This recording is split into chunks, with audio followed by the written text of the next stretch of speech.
hotter today. 84 degrees. Grr.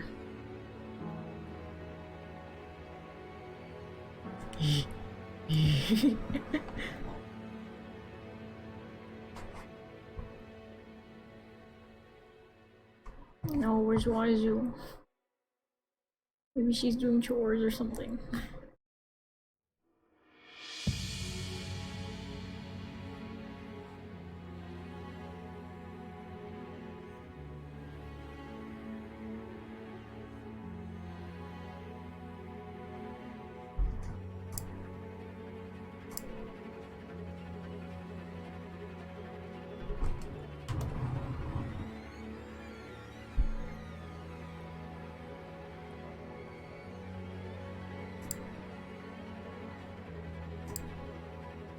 Razu!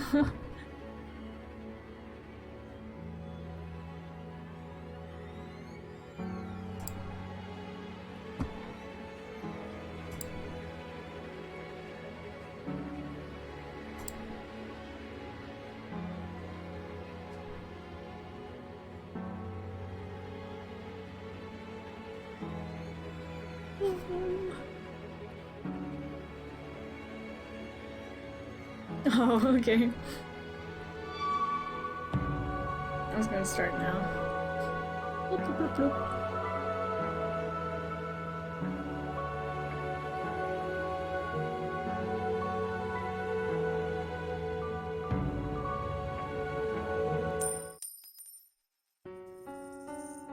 Okay.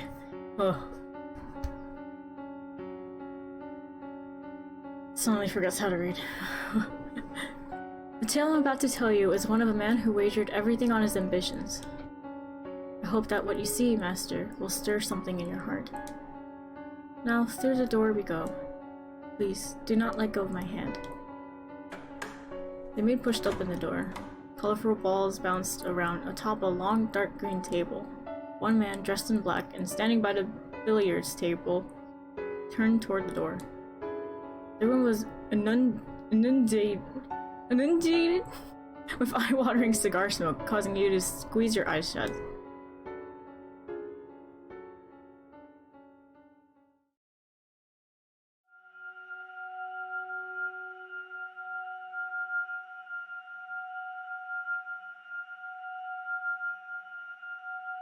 (1869). Like another 100 years. That era was a rat race of innovation and development.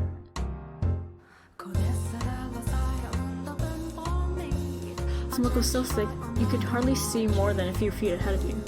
I could compare it to a dense morning fog, but that might give the impression of beauty, and of that there was little to be found in this haze. You see the silhouettes of several men in the smoky room, the one in the middle. The one looking in your direction, Master, was the present master of the house. Wait, I don't know how to pronounce his name. Is it Jacopo or Jacopo? I might have seen it as Jacopo before. Is it Jacopo?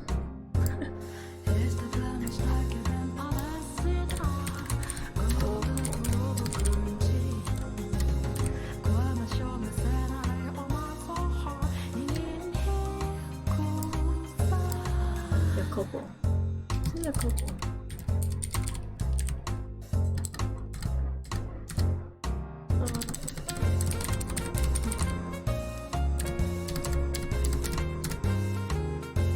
I think it's Jacopo.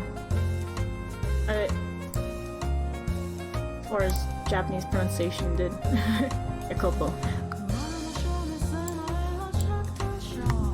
Oh, I'm sorry, Remy, my phone dropped.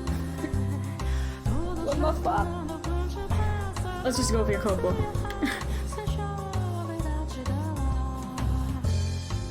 His name was Jacopo, and though he dressed in such fine attire, I sincerely doubt he understood how splendid the furnishings left in the mansion truly were. I see Remy's gonna bark at the birds outside.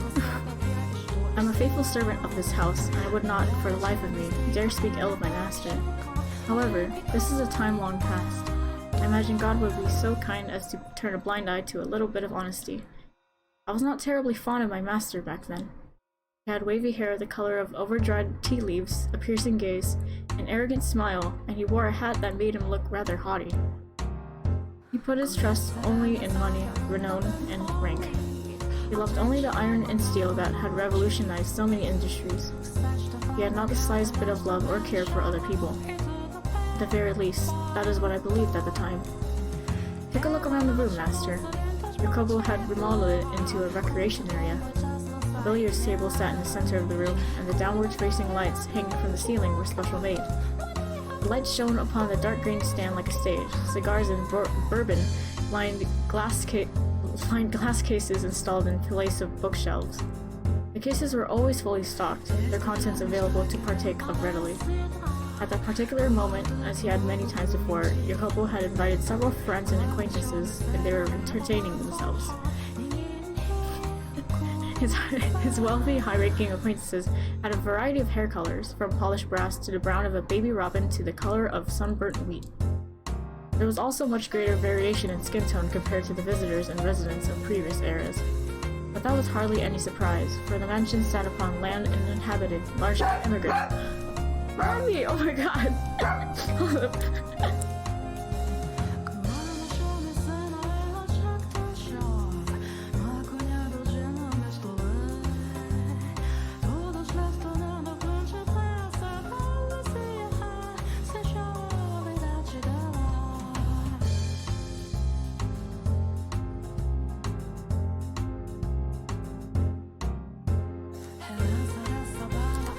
Barking at the birds outside.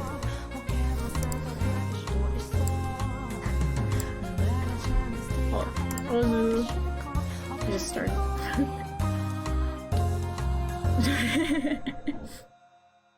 But that was hardly any surprise, for the mansion sat upon land and inhabited largely by immigrants, the New World.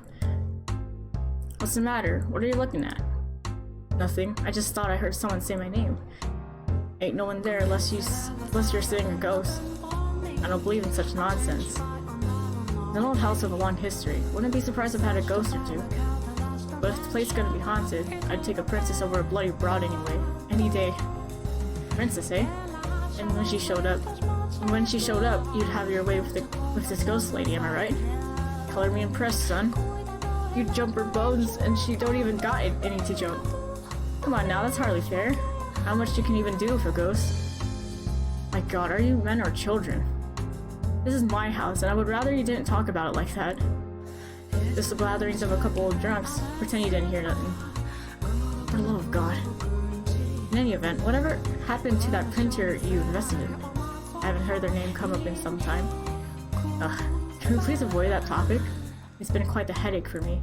I thought it'd pay off, but it always sounded sketchy to me. I'd recommend you pull out unless you want to find yourself with nothing left but a nice fat pile of debt. You could have mentioned that beforehand. This is killing me. The men's deep voices resonated in the cloudy room. As they imbibed alcohol and puffed on their cigars, they conversed mostly about business and money. Jacopo and the rest of the men were a breed known as investors. You might also call them tacticians. They survived on information attained before anyone else by making swift decisions and having foresight. Though instead of flesh and bone, their soldiers were made of ink and paper. To an outsider, this meeting might appear to be a congregation of friends, but in reality, they were observing one another, gathering information and anything else they could use to get ahead. At times, money and information were exchanged directly, and when they're no longer of financial value to one another, their relationship would pop like a bubble and dissipate into nothing. But you know, Jacopo, you can't be sure this railroad you're so passionate about is gonna bear fruit neither. You don't even know if it will get finished. And even if they do connect the tracks, will it really be in any shape for people to ride? It's a pipe dream, this transcontinental railroad of yours. Jacopo went silent, but I'm certain this is what was going through his head. You're a bunch of damned imbeciles if you can't see that the entire country's put their weight behind this endeavor. This is why you have so much trouble making even a few thousand. This bastard. At the time, a great railway was being built across the breadth of the continent. Construction was spearheaded by two large rail companies in competition for both prestige and a bigger share of this massive national enterprise.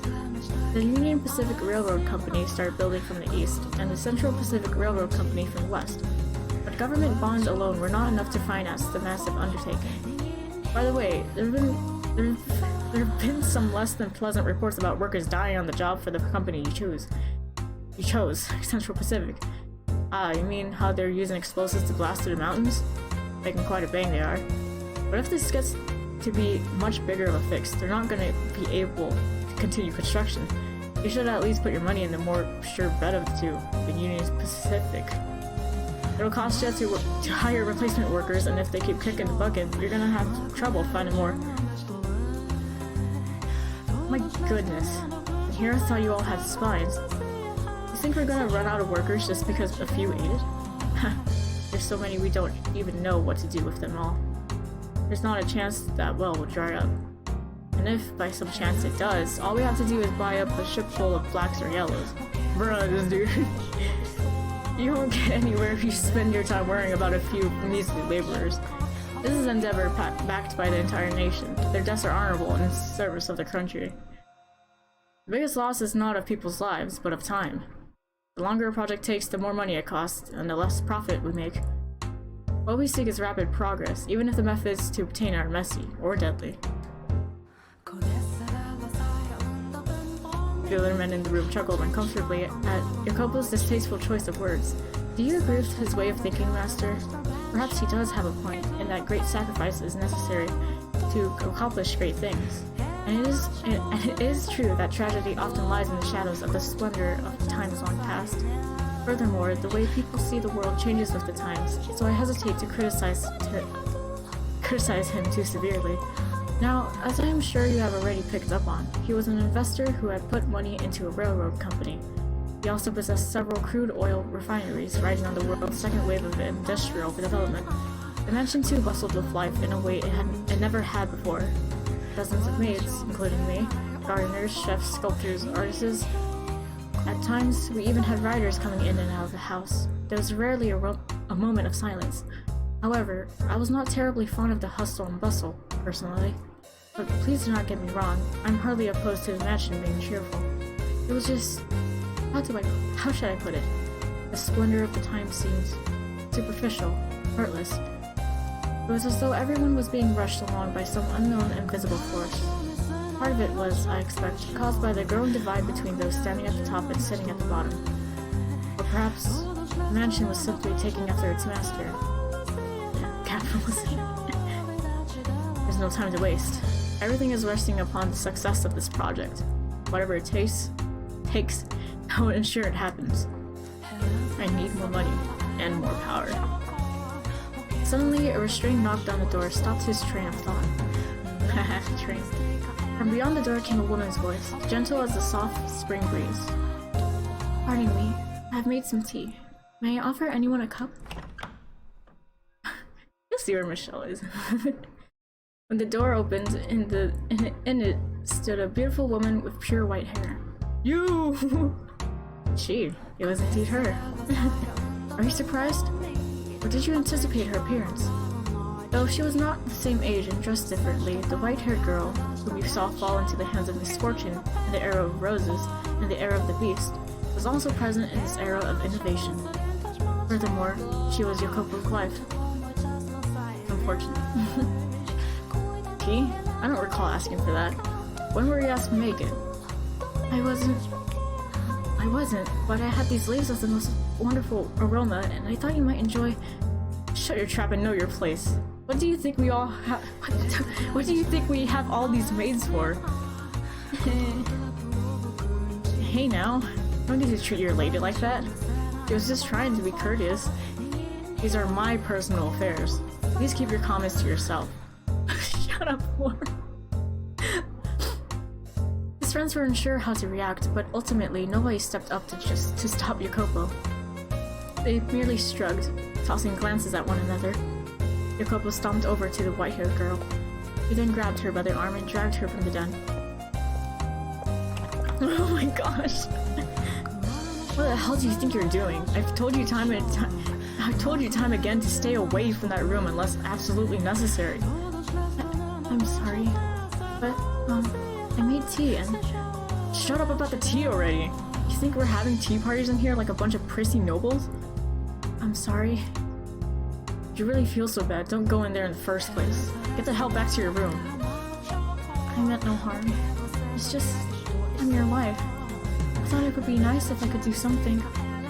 Like I've told you, that's not your job.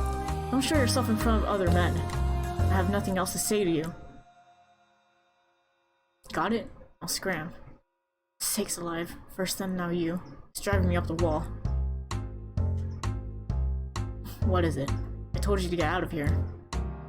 Right, but, What? When will you spend time with me next?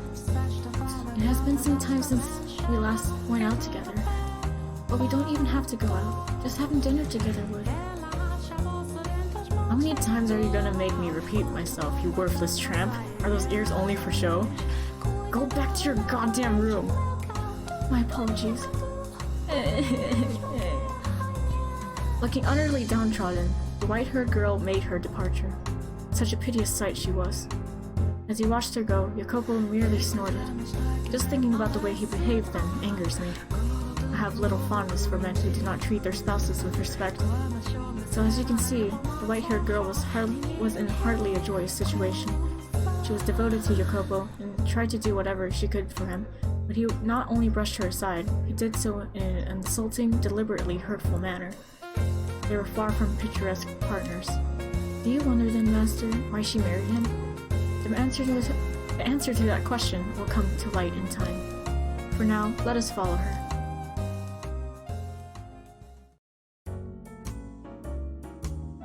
Looking down dejectedly at the undrunken tea, the white-haired girl walked alone down the corridor.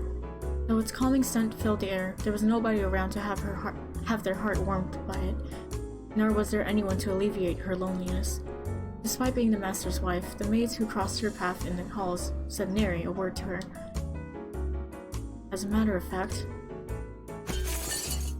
Oh dear, I beg your pardon, madam. It's fine.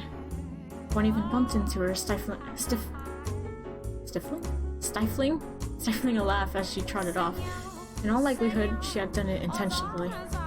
The poor white-haired girl who had fallen to the floor stared helplessly at the broken cups. The tea she had made for her husband was forming a stain in the carpet. The maid's behavior toward the mistress of the house was absolutely unacceptable. Nonetheless, it was commonplace, all because of the way Jacopo treated her. The more the man of the house acted cruel to her, the less weight her position as his wife held to the servants. Day in and day out, the maids worked busily, offered little opportunity for leisure, so they would naturally have accumulated quite a bit of stress, and she became the target for them to let off the steam. Not directly, but through a more subdued kind of harassment from the shadows. She must have felt quite miserable. I imagine she would have been better off as one of the maids. On the surface, and in front of others, they showed respect for her as Jacopo's bride, but behind closed doors, they acted very much the opposite. The disparity between the treatment she received around others, the treatment she was supposed to receive at all times, and the way she was actually treated made the abuse that much worse. And furthermore, as you have seen through the other doors, Master, she was a very reserved young woman. You could neither raise her voice in reprimand, nor raise her hand in retaliation. I have to get this cleaned up. She extended her spindly fingers toward the shards of shattered porcelain. But even the broken cup seemed to have no concern to spare for her. Its shattered edge cut her fingertip when she made to pick it up. A trickle of warm red blood ran across her unearthly white skin. As painful a sight as it was, it had sort of taboo beauty to it. The blood spilling from her finger showed no signs of slowing down. She clenched her hand into a fist, let out a sigh, and went back to collecting the shards of porcelain. But when she did... Madam! What's the matter? Madam, you're bleeding! While all the other maids ignored her, one came running over, shouting to the white-haired girl's side. You need to get that cleaned and bandaged up. Oh, you don't need to pick that up. That's not your job, madam. It's alright, Maria. There's not much to pick up. It is not at all right. And the rest of you, why are you just standing there? Your boss's wife is on her hands and knees, and you're not even lifting a finger to help her? You disgust me. Maria, it's fine, really. Oh, madam. If you weren't so timid, this wouldn't happen. You're allowed to yell at them, you know? It's alright, really. It's my fault. Anyway, you should get that finger taken care of. Let's get you back to your room, okay? But the broken cups and the spill. As I said, that's the maid's work. Now, come on, let's go. Okay. And the rest of you, get this mess cleaned up. She roared like the wind in the thunderstorm. The other maids stood there dumbfounded, watching as she and the white-haired girl disappeared down the hall. But they were soon frowning and grumbling to one another. She thinks she can act all high and mighty just because the master is fond of her. The woman's name was Maria. She was one of the maids. And she was the one person in the mansion the white-haired girl could think of as an ally. Though her husband paid her no mind and the maids made her life miserable, just one person, Maria, treated her with respect and kindness. And I'm sure you can readily imagine just how much of a lifesaver that was for her. I too found myself somewhat relieved that Maria was there for her. Being a servant of this house, I was also one of the maids working there at the time. However, I was unable to involve myself to any great degree in her fate. This meant that there was little I could do to assist her. Even in times of pain and unpleasantness. The best I could do was pray that Maria would continue to lend the white-haired girl her hand. It just be like that. And that does it. Thank you, Maria. You're always such a big help. Oh no need to thank me. I just did what any good maid should do. No one else is in the room, you know? Oh, right. Then I can drop the act? Man, I just can't get used to talking all stuffy. Just destroy all men. Yeah. I'm out here doing my best, but the head maid's still spouting stuff like, your manner of speaking is improper for a servant. Every single time we meet. Yeesh, come on, just shove it, would ya? You're a damn creep. No, you mustn't speak of her like that. Sorry, slip of the tongue. She just kinda gives me the willies, you know? Speaking of, you dropped the stuffy talk too, madam. Kinda awkward if only one of us is acting casual, you know? This is normal for me. If I attempted to talk like you, I would freeze up out of nervousness. This is my casual. Fair enough, because that's what happens when you're raised well. I like it though. Has a very regal feel about it. I don't think my upbringing is the only factor. But, you know, upbringing is important. Worth a whole lot more money than I'd say. I suppose. Thank you, Maria. You're always so compassionate. You betcha. They don't call me the Virgin Mary for nothing. I practically bleed compassion. You know, that might be true. Very well could be the reincarnation of the Mother of God. No. You were supposed to laugh at that. It's just embarrassing if you take it seriously. Alone in the white-haired girl's room, Maria was acting much more friendly and relaxed as they conversed, as opposed to her no-nonsense attitude in the hallway. The two women were, as you can see, quite close. They had crossed over the wall separating master from servant and built a bond of friendship, and at some point they had begun to speak frankly with one another when no one else was around. Maria was the only person in the mansion around whom the white-haired girl felt comfortable being open. I imagine she very much enjoyed these moments of conversation. You wish to know who the head maid was? My. Are you sure you want to ask me that, master? Some questions are better left unasked, for your own good. I have to say, madam, you have the prettiest fingers. Mine are all rough and dry and nasty. You think so? Mine haven't the slightest bit of muscle. They're about as frail as dead branches. Oh, who needs beefy mitts anyway? I still think healthy-looking hands like yours are far more attractive. What? What's it like about these things? Women all over the world dream of having hands like yours. Slender, feminine, and perfectly cared for. I don't know, just looking at them lights a fire in my loins. Makes me want to lick every last one of them. Actually, say, can I lick them? Can I run my tongue? Can I run my tongue up and down all 10 of those sweet little digits? Come on, can I? What do you say? Stop that, Maria. Seriously. I'm kidding. I'm just kidding. Oh, Maria. Oh, right. How did those tea leaves turn out, madam? The ones you imported. All the maids just adore it. You can't get enough of that aroma. I'd sure like to get a taste of it. If you, end up with extra, you think you could spare a sip for me? That was, what was in the cups I dropped? What? Really? Oh, ain't that a crying shame? Your couple wouldn't have any of it? God, why does that man have such a stick up his ass? He went through all the trouble of making it for him and he was busy. It's not his fault. Busy? You mean playing billiards, drinking bourbon, and puffing a damn cigar? It may look to us like they're just having small talk, but I'm certain their meeting has some importance to their business. It is imprudent of me to try to step into the men's world. That's just not right. I mean, you're his wife. Why shouldn't you be allowed into the room? It doesn't bother me. You don't have to pretend. Here's an idea. How would you like to have some of that tea now?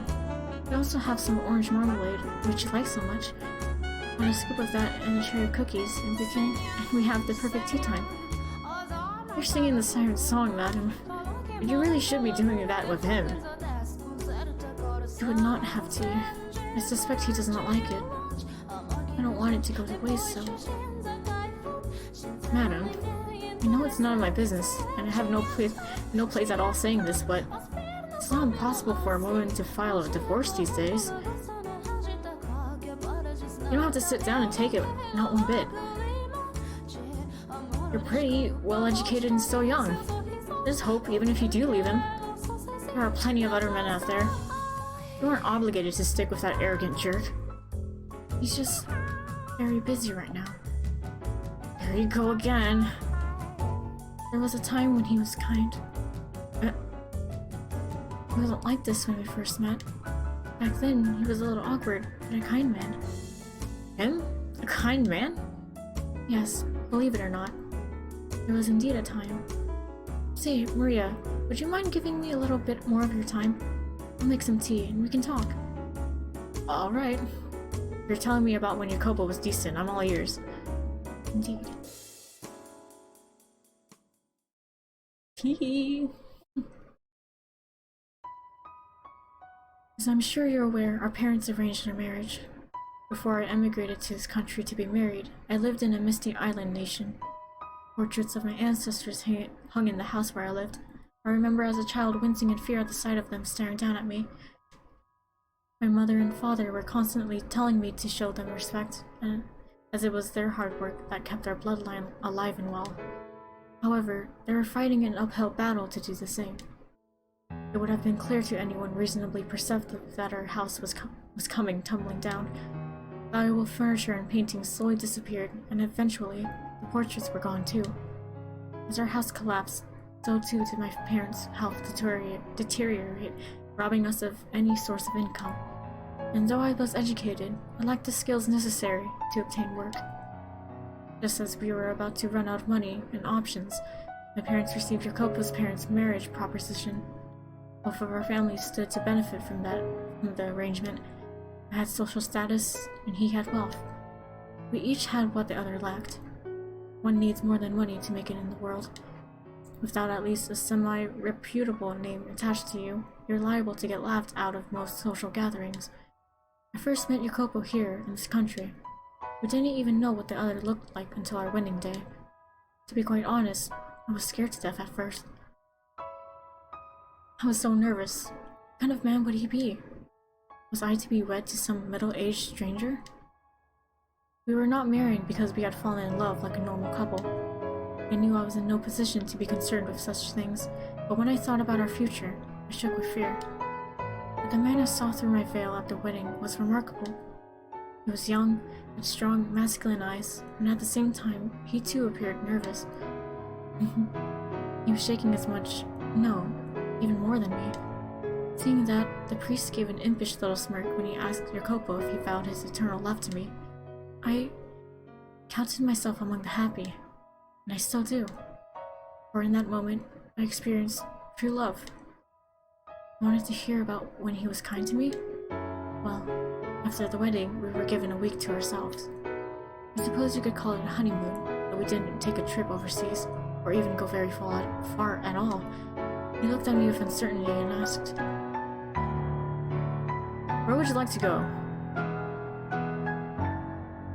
"I beg your pardon?" "That's what this week is for, right? I'll consider granting your request, so tell me where you want to go." This is all so sudden." "Nothing? Well, this whole engagement was spur of the moment. Normally, we would have planned a trip in advance, but unfortunately, our purpose is served so long as we act apart. You must be disappointed that you have to plan your honeymoon as it's happening." No, What? Speak clearly. I don't like it when people don't speak their mind." I'm sorry, but I'm happy. Even if this is a political marriage." "Well, you're quite the positive thinker. Your parents say something to make you think that way?" Well, either way, if you're so glad to be in this arrangement, then hurry up and decide on a destination. Though there is a limit to how far we can go. If you want to take a trip, I'll consider it." "What? Is something funny?" "It just seemed comical to me that our honeymoon has begun and we're only now deciding where we want to go. Not in a bad way, though. I'm glad our parents didn't arrange everything for us. Perhaps you've heard, but I am quite sensitive to sunlight and not in the best of health. So it would be rather trying for me to spend a full week out of the house. I was gonna go on a trip, but, if it's not too much trouble..." "Speak up." "Could you show me around town? I'm new to this country and unfamiliar with its customs, and I'm rather afraid to go wandering about on my own." "Show you around?"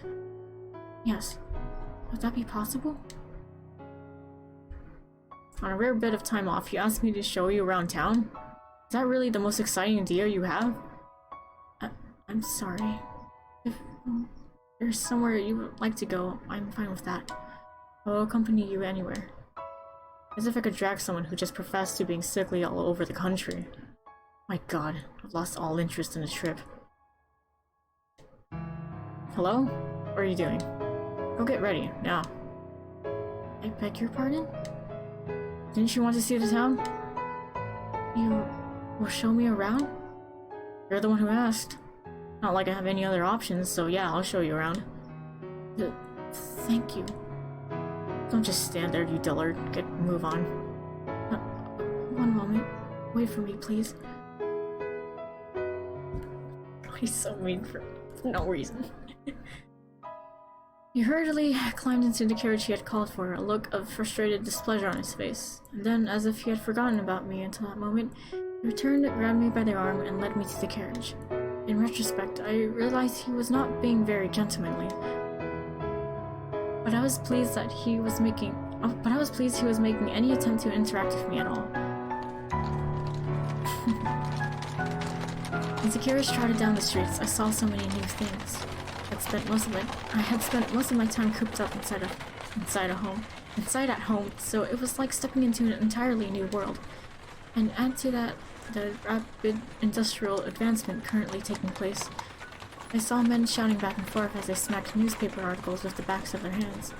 I saw corner cafes crowded with cigar-smoking men on break from work. It was like the hustle and bustle of a festival, but every festival has its underside. I also saw overworked men, looking like they were on the verge of collapse, drinking water from a spigot on the side of the road. By way of contrast, I wore fine clothing and had a carriage at my disposal. I imagine every day was a struggle for them just to remain afloat. Had I not married the man I had, I too might have found myself on the streets in a similar situation. But it was not relief that spread through my breast at the sight of them. It was pangs of guilt. It felt to me like a life of opulence was wrong, sinful. It broke my heart to know that I was living so much better than them. Jacopo snorted disapprovingly at me, seemingly reading my mind, and then said, "The poor man who envies the rich covets his wealth, and finds the ambition to make the same for himself, and the rich man who pities the poor, thinking it's his duty to give them offerings of philanthropy. To me, the latter is far more nefarious. Excessive charity will ruin a man, make him come to expect handouts. And then there are those with the wrong idea of pity, who let themselves fall down into the same place, mistakenly believing it will somehow make the poor feel better. What a joke. If you're going to do anything for them, you might as well encourage them to climb upward, spur on economic growth and the flow of capital. Doesn't that sound like the better option?" I say nothing, simply smiling and giving an ambiguous nod. He had a point. My sympathy and guilt meant nothing to people actually experiencing hardship. If, feeling guilty of my own fortune, I acted upon that pity in the way he had described, it would accomplish little more than self-satisfaction. He seemed to have seen straight through to my very core. This was a man who had built his own fortune through investment, which I imagine required him to be rather astute. But doesn't a world where everyone is constantly trying to climb higher and higher sound rather exhausting? I personally would prefer to be in a position where I could watch, if only from a distance, as others climbed. But obviously, I could not say as much to him. Sometime later, the carriage came to a stop in front of a shop. As I looked at the building perplexedly, he gestured to the door with his chin, signaling for me to get out. Lost and confused, I stepped down from the carriage, and before me spread a showcase behind a large glass window. However, lined up in the case were not precious metals or expensive clothing, but machines. First, I had no idea what kind of devices they were. Have you never had your photo taken before? No. I have had a portrait painted, though. Are these machines for taking photographs? A portrait, eh? Why am I not surprised? I did not mean to boast. Go on, get in. Please, wait for me!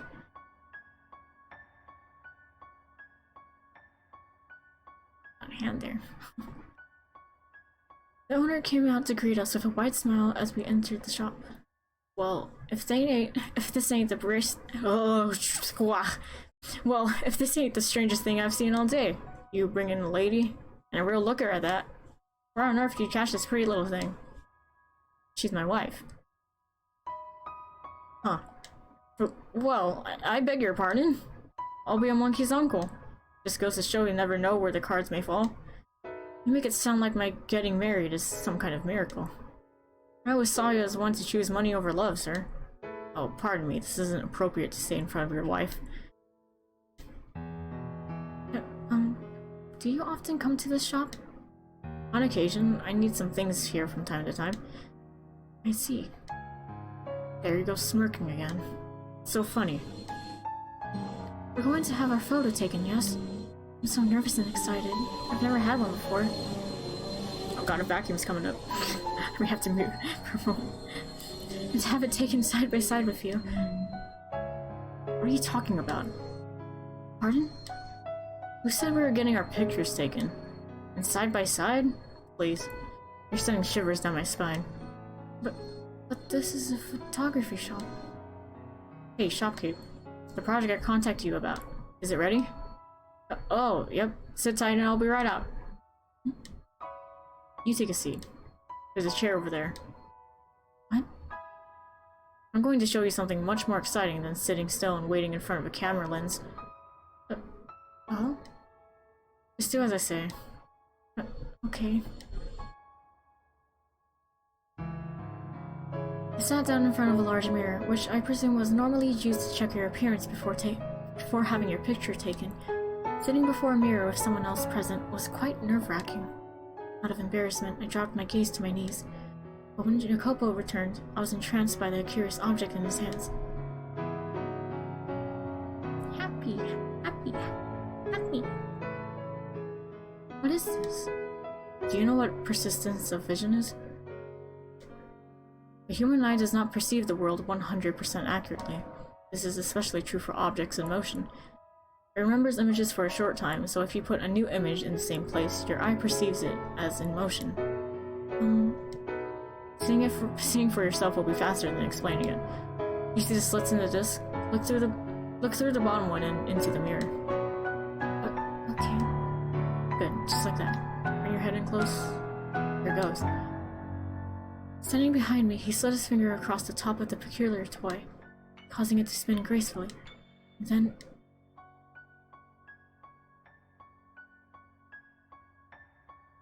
Seeing. Huh. So, what do you see?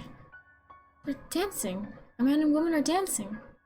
Sounds like you're not having any trouble seeing it. Are they dancing well? Yes, they are. It's the most adorable thing. What? Adorable? That's funny. I asked to have it modeled after a ballroom dance.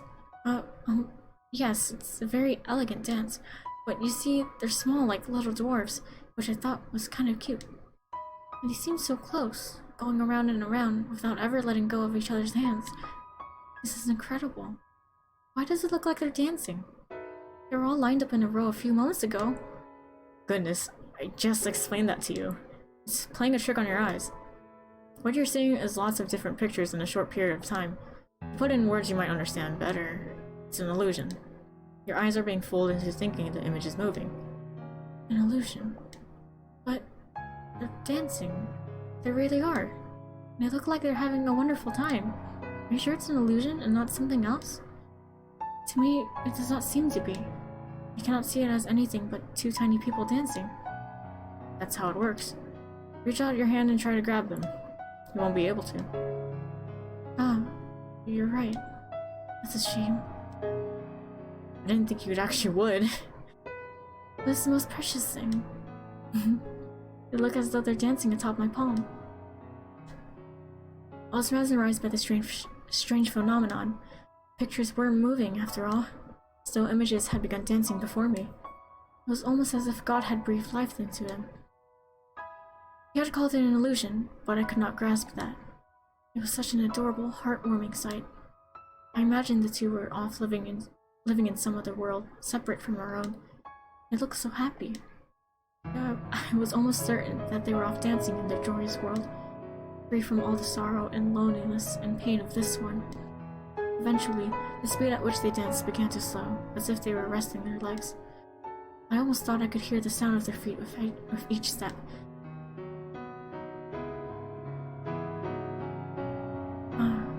They stopped. They can dance forever. They don't get tired. I see. I'm amazed such an incredible device exists in this world. It makes me wish I had gone outside sooner. I'm sure someone from as distinguished a house as yours has seen plenty of amazing things with your family. Hardly. I rarely ever left the house. I'm ignorant about the ways of the world. If you had not told me, I would have probably never known about moving pictures, the illusion of moving pictures. Do you like it? Yes, of course. More than the portrait you had painted? Yes. Yes, I do. The painting was wonderful too, but... You can't seem to make up your mind. Go on, tell me, which do you like better, the portrait or this? Oh. I like this better. I see. He looks somewhat pleased? Though, when it comes down to it, this is a simple trick only a child would fall for. Then, I suppose that makes me a child. If it means I get to watch something as splendid as two tiny people dancing, I'll happily fall for the trick. Quit describing it as two tiny people dancing. You're going to lose your head that far up in the clouds. Oh, I'm sorry. I do not know how else to describe it, though. It's a toy called a phenakistoscope. Phenakistoscope. Wheel. Close enough. Oh no, my controller! Hold on, let me find a charger. Hold up. Oh my god, I'm sweating so much.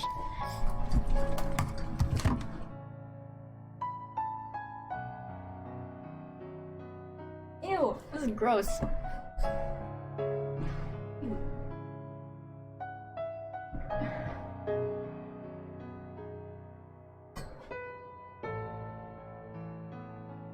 Okay. Is it 90 degrees? Oh, that's kind of cringe.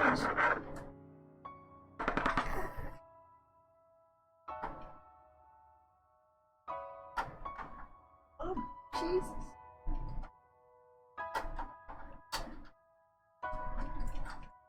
Huh?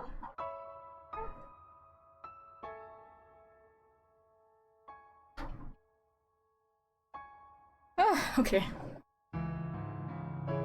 Weather do be cringe. Yo, I got up and like just a single drop of sweat just slid down my leg. It's like gross. Okay. Okay. Close enough. It was invented around 30 years ago. I had the shopkeep make one modeled after the original design. So the shop owner drew this? He did. A lot better than you'd expect, isn't he? Yes, indeed. I'm surprised he could draw something so cute. Say that to his face and it'll go red as a beet. What I'd give to get a load of that. You should tell him the next time you see him. He's a sweet man. Despite how he looks, you mean? It's not right to judge people based on their appearance. I'm just kidding. Don't take it too seriously. Shopkeep here loves new technology. The phenakistoscope is one such invention that caught his eye. You can trick the eye into thinking drawings are moving. Using a sequence of photos, you can perhaps make it seem as though real people are moving too. And if it becomes possible to show these images to many people at once, these developments could broaden the options artists have to express themselves. Not drawings, but photographs? Yes, photos. By taking hundreds or perhaps thousands of photographs, it would be possible to reproduce the world as we see it. This room, people walking down the streets. There's no point in recording boring everyday life, though. If you're going to leave a record of anything behind, it should be the projects and enterprises that move nations. Oh, thank you. I am a clown. Say, for example, a moving record of the opening ceremony of the railroad. That would be something worth watching. Hello? Me too. Are you streaming? Yes. Can they hear me? Yes. Maybe. And then, in time, it would expand beyond a mere record-keeping technology and find its way into the hands of artists. Is such a thing possible? You must remain still for a long time just to take a single photograph. Right now it isn't, but eventually it will be. And I'm not simply fantasizing here. That's so. It sounds so very futuristic. Do you... What? Do you want to support people who work on that sort of thing? Is that why you're friends with the owner? It has nothing to do with my wants. I merely think there's money in it. The rich starve for entertainment, and artists create that entertainment. I have no interest in their pretentious self-expression. I just want their money. What? What's so funny? You look like you're enjoying yourself. Honestly, it's just about the money. What do you say?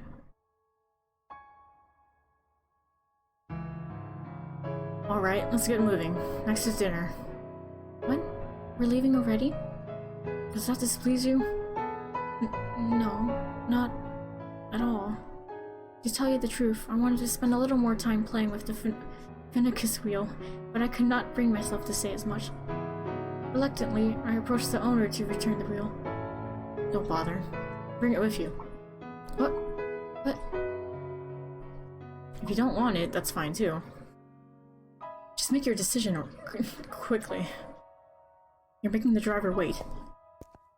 Having said that, Jacopo exited the shop. I alternated between looking at his back and the Finicus wheel, debating what I wanted to do.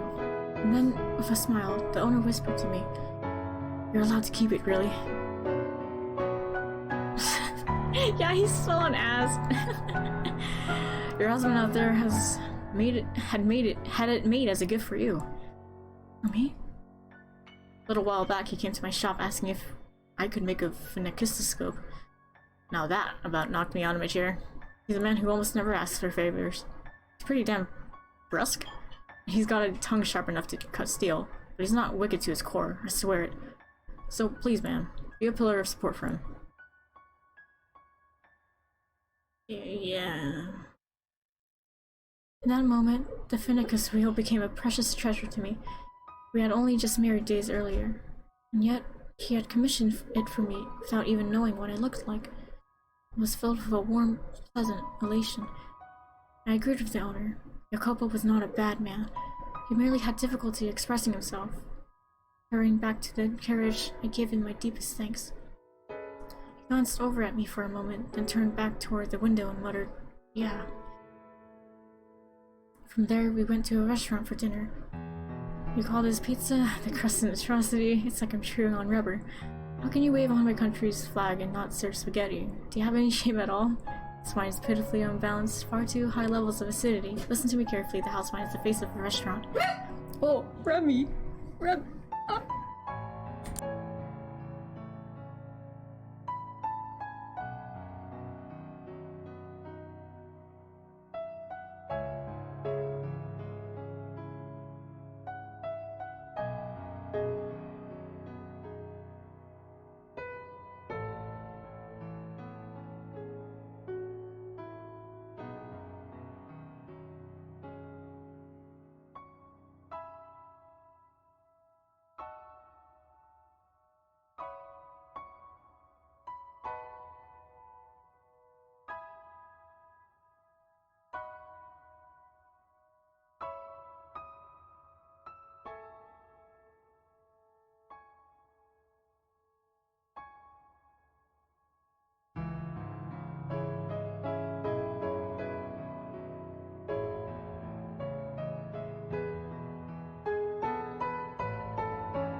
Okay. Look. Okay. No, Remy might be a baby still. I don't know what he wants. He complained about every little thing. It was a complete disaster. But curiously enough, I was not at all put off by his behavior. When the sun set, the carriage made its way to a nearby hill. The cool nighttime breeze felt wonderful on my skin, flushed from the alcohol, and the light from the gas lamps had a comforting warmth to it.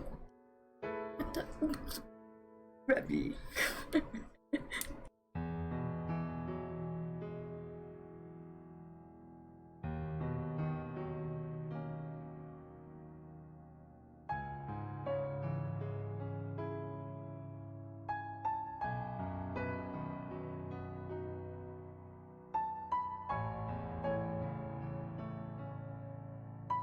Oh Lord, okay.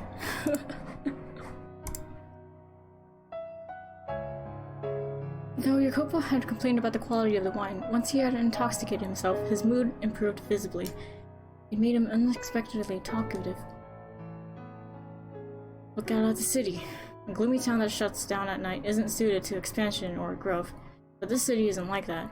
You can see people walking beneath the lamps, and you can hear the bustle of them talking. This is a city that still has plenty of room to grow. As they ride the riding wave of economy, many, many more people will gather here. More people means more money in circulation. More money in circulation means the city grows. Companies are founded and more goods are bought and sold. Will it really change so drastically? it can be difficult to see what's happening from the inside. The majority of people just go about their daily lives, and the next thing they know, things are different. No, I'd wager most don't notice the changes at all.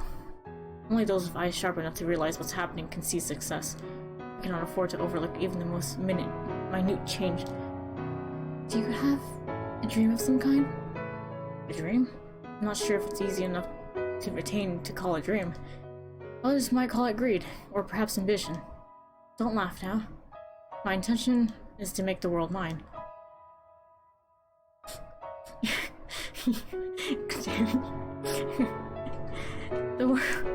The world.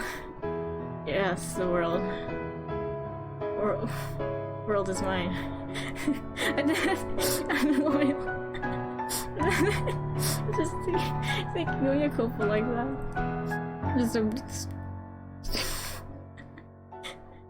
To do that, you need either physical strength nor kindness, but money and influence. People have no choice but to kneel before those forces. Why are you so intent on obtaining power? Because I want to change my country, I imagine. Your country? You're aware that I, like you, am an immigrant, right? I emigrated from an island in the Mediterranean, though not the same island as you. My country is a peculiar place where candor and violence go hand in hand. As a whole, the country is on the poor side, but if nobody does anything about that, I am one of but a few of my fellow countrymen who has set his sights on a new world. They are falling far behind other nations. If I find success here, perhaps that will catch their attention. But if it doesn't, then my country is doomed to collapse. You have much love for your homeland. My feelings are a little more complicated than mere love. That's nothing you need to concern yourself with. Well, I have to remember not to get myself drunk around a woman again. Forget everything I just said. It's about time we head back to the house. Alright, but, what is it? Is it alright if I provide you encouragement as you try to attain your dream? I know my presence is more likely to be a hindrance, but I would like to be there to watch as you trek forward. I suppose, do as you wish. Thank you. You have my support then. Darling? Sends a shiver down my spine, though not an unpleasant one. I'm glad to have you as my partner.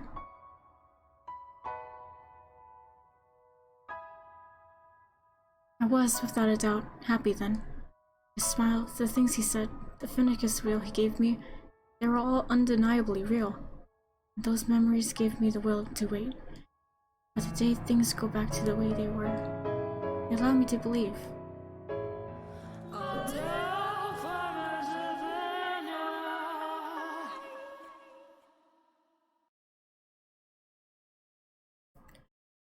This is something that actually happened to another maid. She heard a sound in the middle of the night. It sounded like dripping water. At first, she thought it was raining, so she looked through the window. There wasn't a cloud in the sky to cover the stars. Maybe it's a faucet, she thought. So she stepped out of her room and into the corridor. Compared to her room, it was unearthly chilly. I guess it's kind of a jump scare here, maybe. The maid regretted not bringing something to cover herself with, but that didn't make any sense. Normally, the temperature wasn't that much colder outside her room.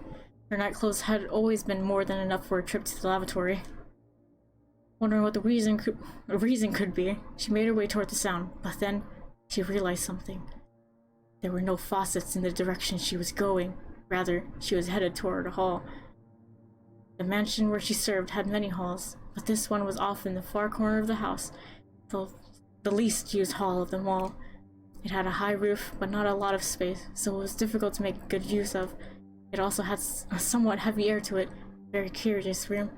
It was the kind of place you might assign someone to clean as part of their hazing. Anyway, when the maid realized the sound was coming from that particular hall, as you might expect, let out a uncomfortable sigh. But there might be a leak, and having noticed, she couldn't simply ignore it, you know?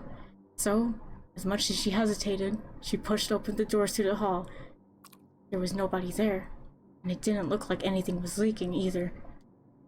There were no puddles or water stains anywhere to be found. She could still hear the sound. Drip, drip, getting louder and louder. Slowly stepping further into the room, looking left, then right, and left again. She searched for the source of the sound. Coming to a stop in the center of the hall, she stood there still, quiet, and then, a chilly spot on the nape of her neck. With a little yelp, she reached back to feel her neck, but it wasn't wet. Confused, she slowly, warily tilted her head backward. Whoa! There hung a bloody skeleton from the ceiling!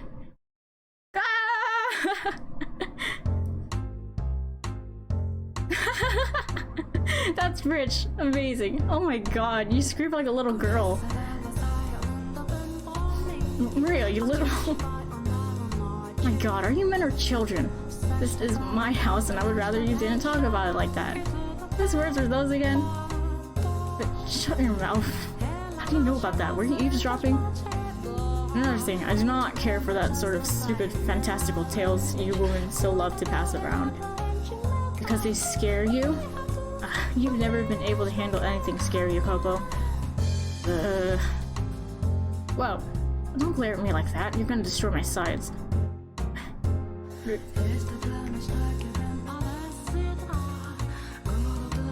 So, did you come here for the sole purpose of telling me that cheap tripe? Acting tough after the fact you make...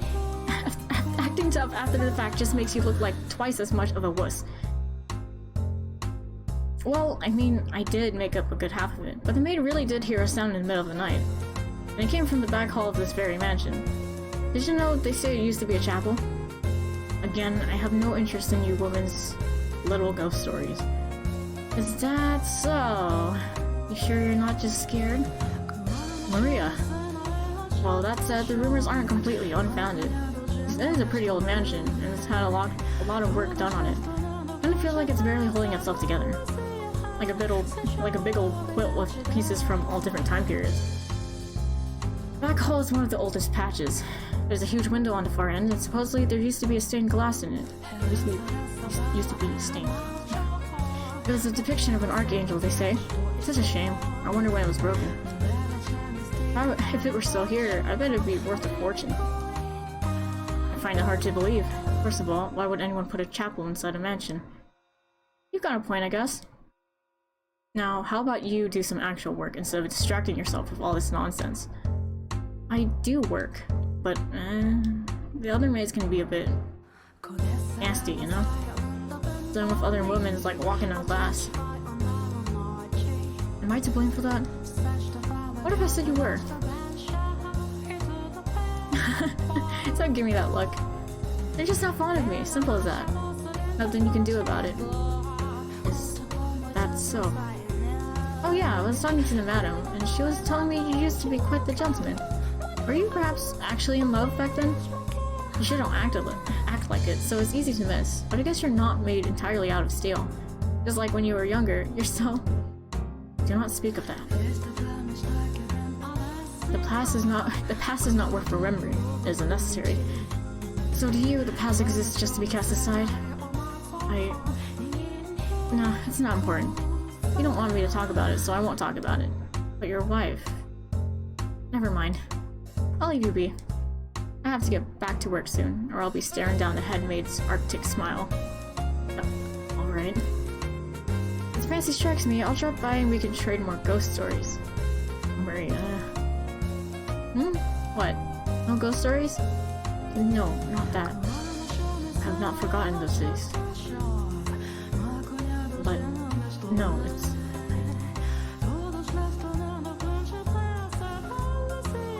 I'll be off then. Alright. If fancy strikes you, drop by and we can trade something other than ghost stories. What'd I tell ya? I'll consider it. Goodbye. God damn it. Can't escape anything.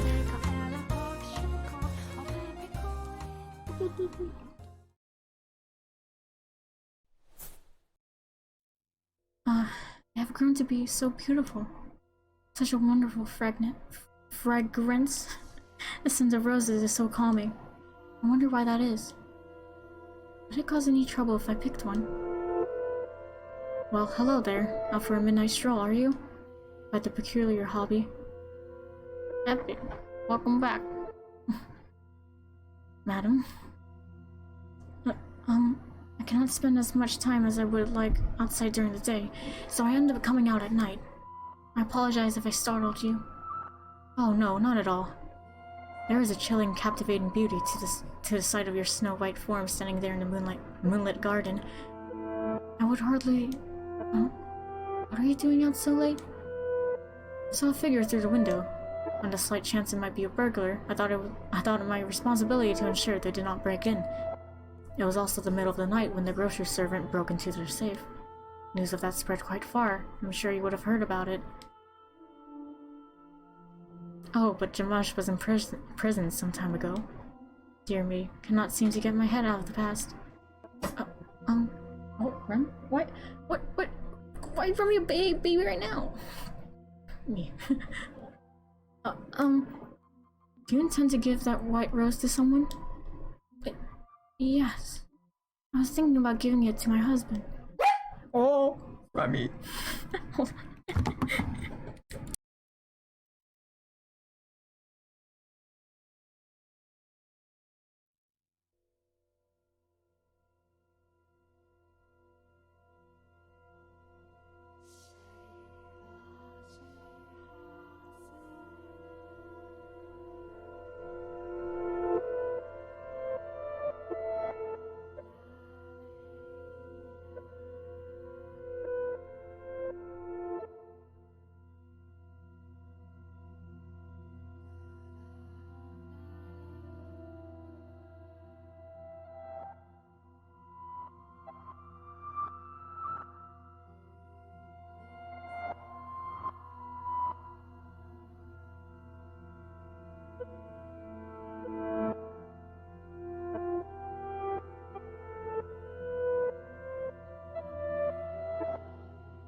What's happening again?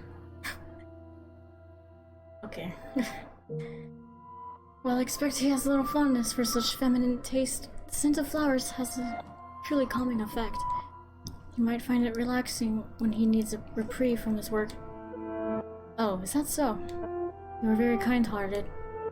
Speaking of white roses, the rose he meant to give you was the same shade of white. Oh? Me? But when you touched it, it turned a deep shade of red.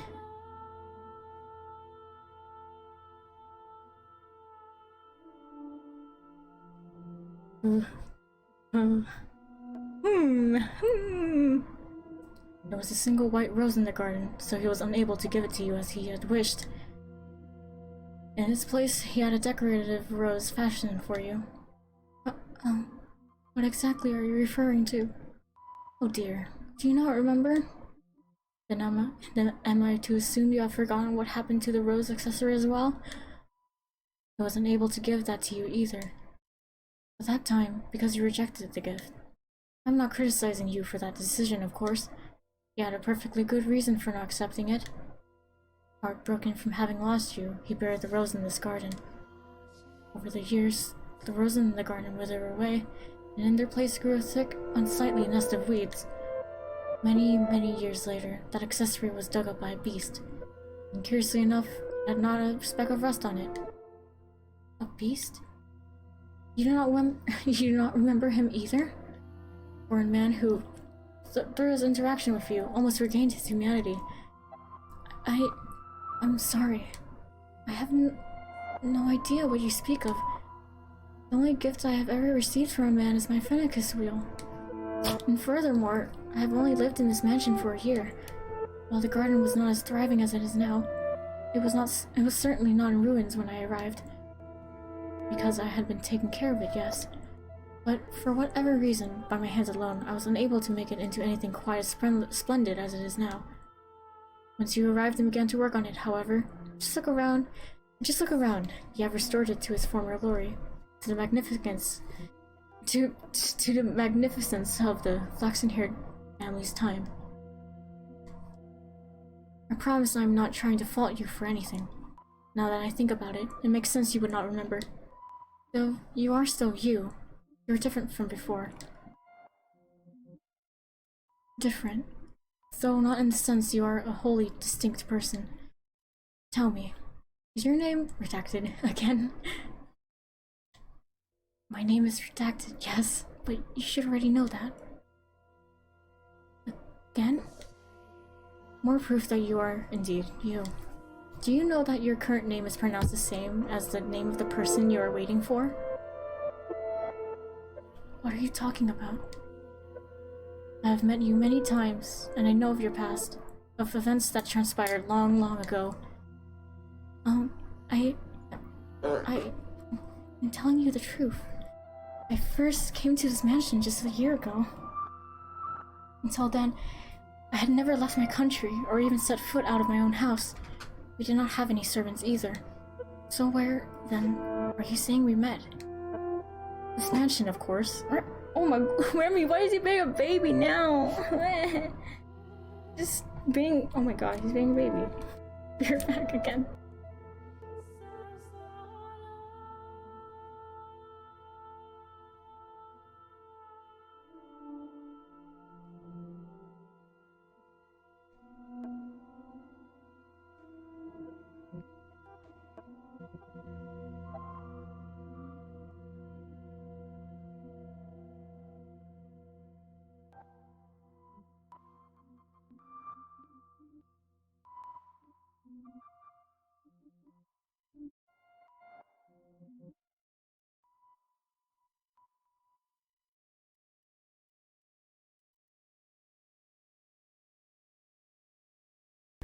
He's just refusing to eat his own food. It's a clown.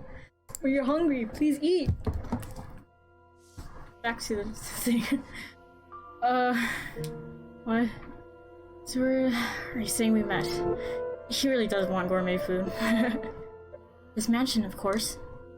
But I'm telling the truth. It was a year ago, shortly after my parents fell ill and received an offer for my marriage. I knew something had to be done. I knew it, and so I'm telling the truth. If that is what you remember, then I do not doubt you. But I also suspect I know why you seem so flustered. Are there moments when your memories seem hazy? When it seems like important details have fallen through the cracks? You needn't fret. One day, eventually, you shall remember all. One day.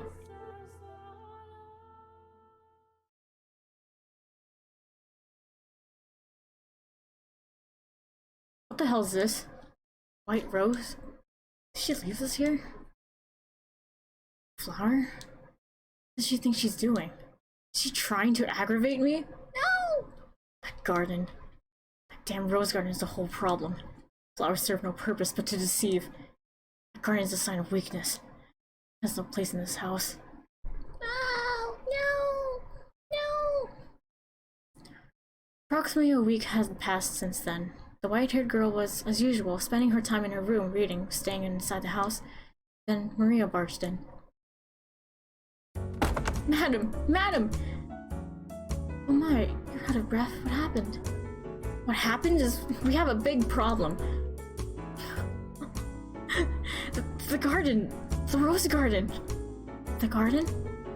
All the roses you put so much love and care into growing are being chopped down. We'll lose them all if we don't hurry. Upon hearing the news, the white-haired girl dashed from her room and toward the garden, with Maria following close behind. When she arrived, she saw a dozen or so sweaty, rugged men at work, Jacopo shouting orders. The men clearly had no concept of how much a single flower was worth, no concern whatsoever for their beauty, for they mercilessly, thoughtlessly hacked away at the shrubs like they were naught but weeds. Each flower they tore from the earth extinguished another of the many lives the white-haired girl had put so much time and effort into tending for. Jacopo, what are you... Oh, hello, Maria. I didn't expect you would come of her. Why would you...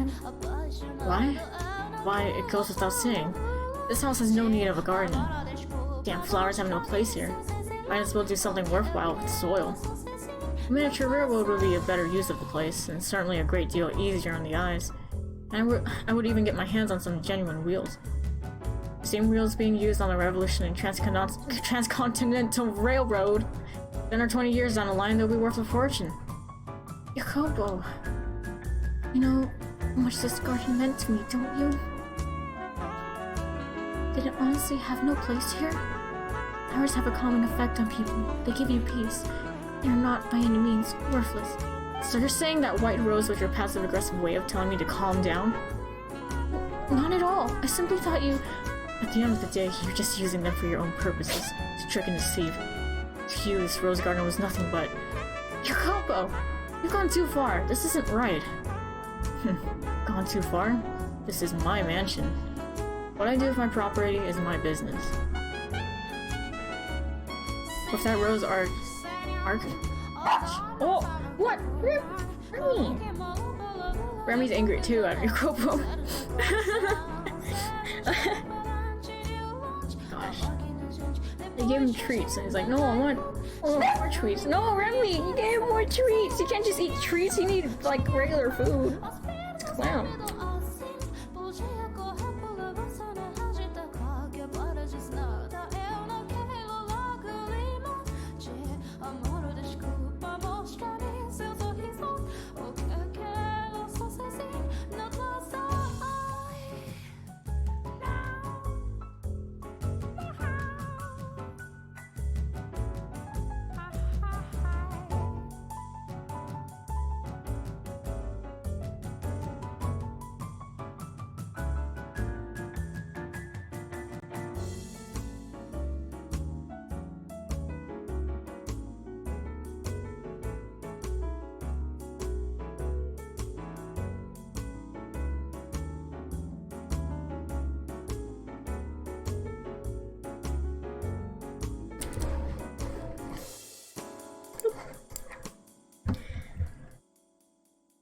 Is it arch or arc? Arch. Rose arch. If that rose arch out of the picture, we'll have a much better view. Whatever. There won't be anything blocking the sun any longer. Aren't you supposed to be sensitive to sunlight? Spend too much time out here and you're liable to fall ill. Get back inside now. You too, Maria.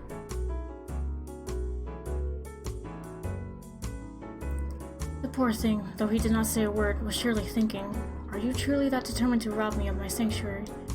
The words twirled around in her head, unable to make the final journey to her lips. She stood there, looking down at her own feet as her husband marched off, and listened to the screams of the roses being reaped. After being torn down by Jacopo, the gardens reverted to a state of ruined desolation. A shame, after all the work that went into restoring it to the beauty it had under the flaxen-haired family. And as Jacopo had said, it's... Oh.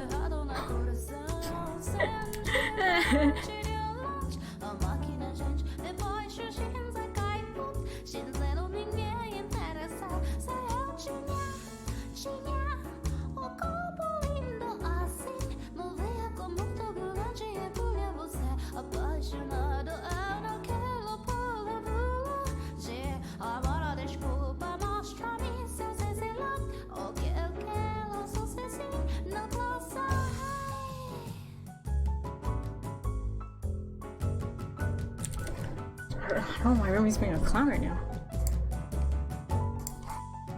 Oh, you'll see. I enjoyed the store. Oh, Remy. Oh. Are you a baby?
Holding time.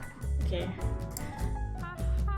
As Jacopo had said, in its place went scraps of metal, train wheels, prototype models, carbon rods.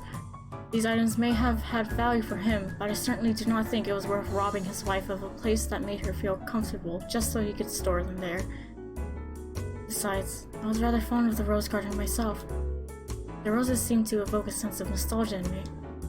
I felt as though, somewhere beyond the edge of my memories, I had seen another garden of roses, modest though it may have been. But I cannot remember when it was. Does that come as a surprise to you? I am quite sure there are periods of the mansion's history of which I am not aware. But in any case, Jacopo had caused many people great pain in order to repurpose that garden for himself, and he continued to walk all over his wife. Whenever she tried to do something kind for him, he would brush her off, saying, "That's not your place." He paid no mind whatsoever to the looks of dejection that rose to her face each time he rejected her. I was beginning to wonder if anything she had said about the man he had been a year earlier was actually true. And if it was true, could a person really go through such a drastic change of heart in such a short time? What do you think, Master? No, I have spoken enough about me already. I seem to be talking a lot about myself this time, but that is hardly appropriate behavior for a maid. Now, let us return to our tale. That evening, the white-haired girl sat in her room, staring sorrowfully at her Finnicus wheel. A small mirror before her, she tried spinning the paper disc, but it was just not the same as before. Her husband was not there at her side, and even more critically, there was not a smile on her face.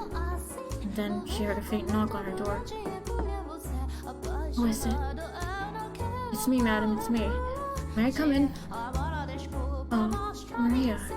Of course, come in. What are you doing here at this time of night? I was just wondering how you were doing. Should I have left you alone? Oh, it's no trouble at all. I'm always glad to have you. I don't get it.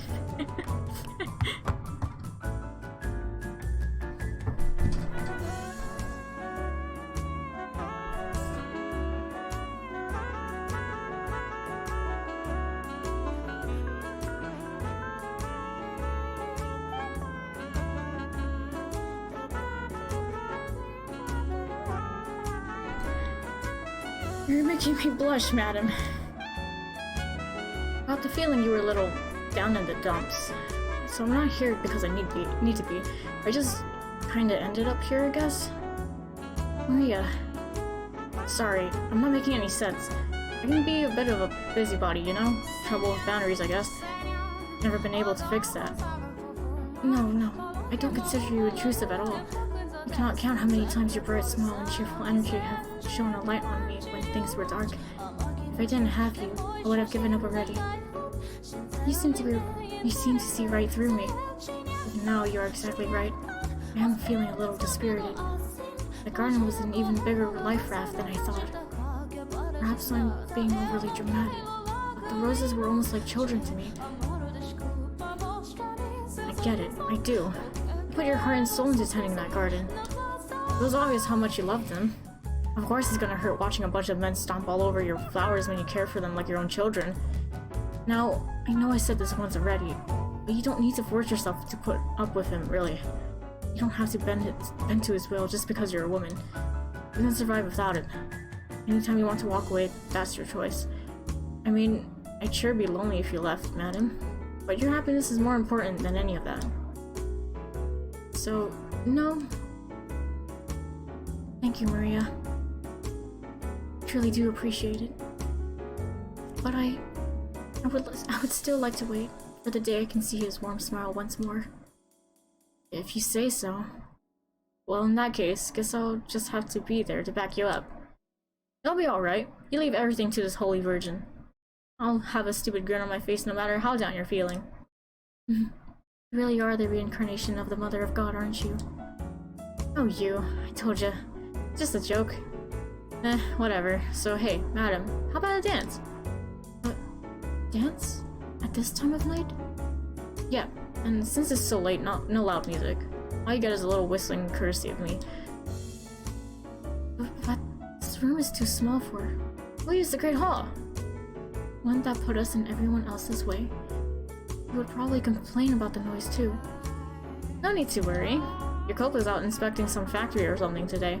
After that, he's got a meeting, so he'll be staying the night elsewhere. The rest of the maids are in their rooms chatting away. No one will notice. Where I come from, we dance all the time. We eat, drink, and be merry to heart. No food or drink for us, but we absolutely can change. Dancing's a great way to forget all about your cares. I'm not much of a dancer. Hermie isn't either. Just fine gourmet food for Remy. Damn.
Okay.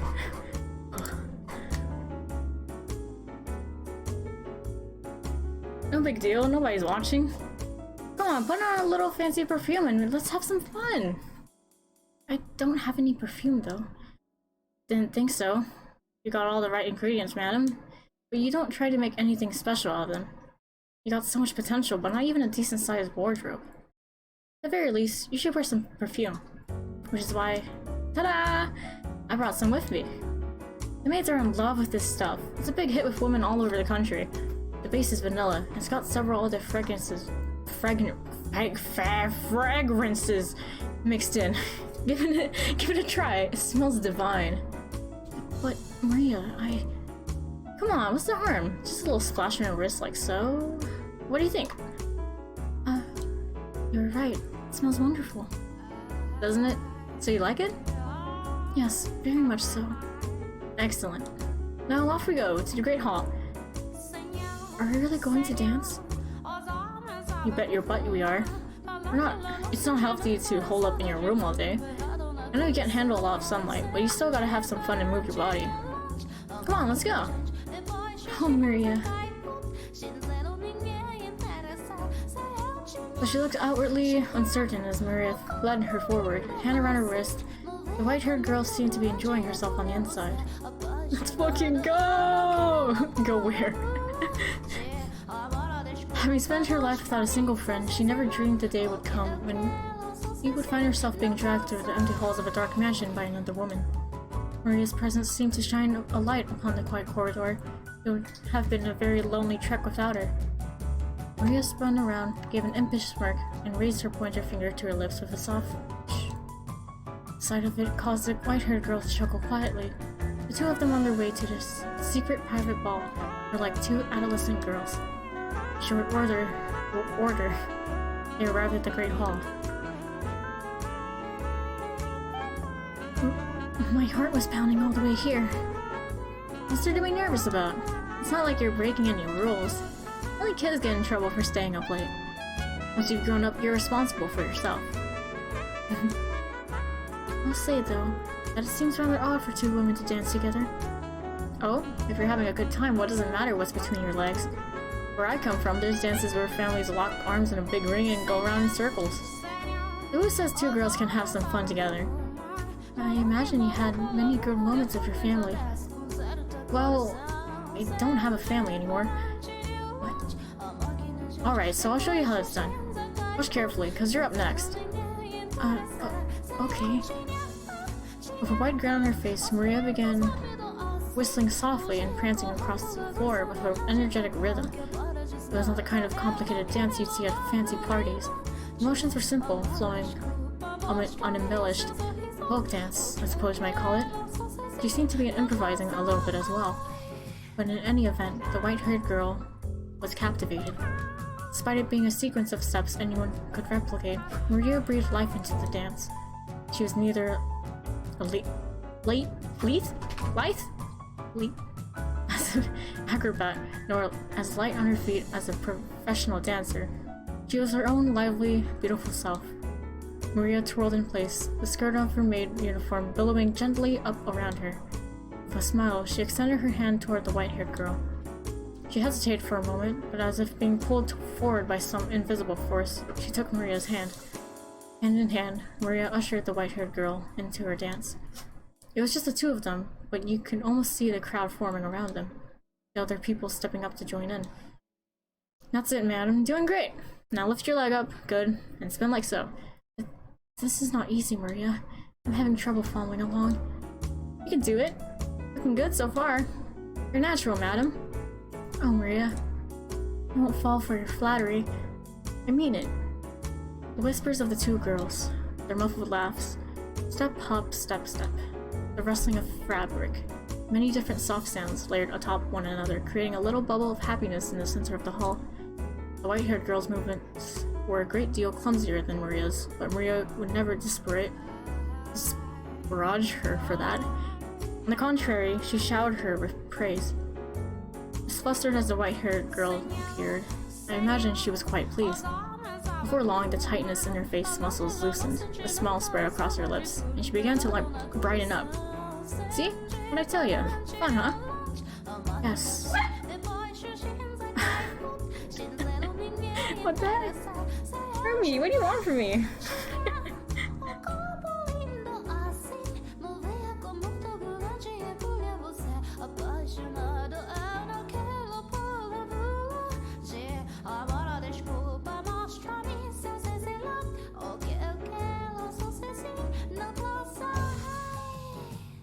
My lord. Remy, stop being a baby, right? We're having a heartfelt moment here. Just two girls dancing.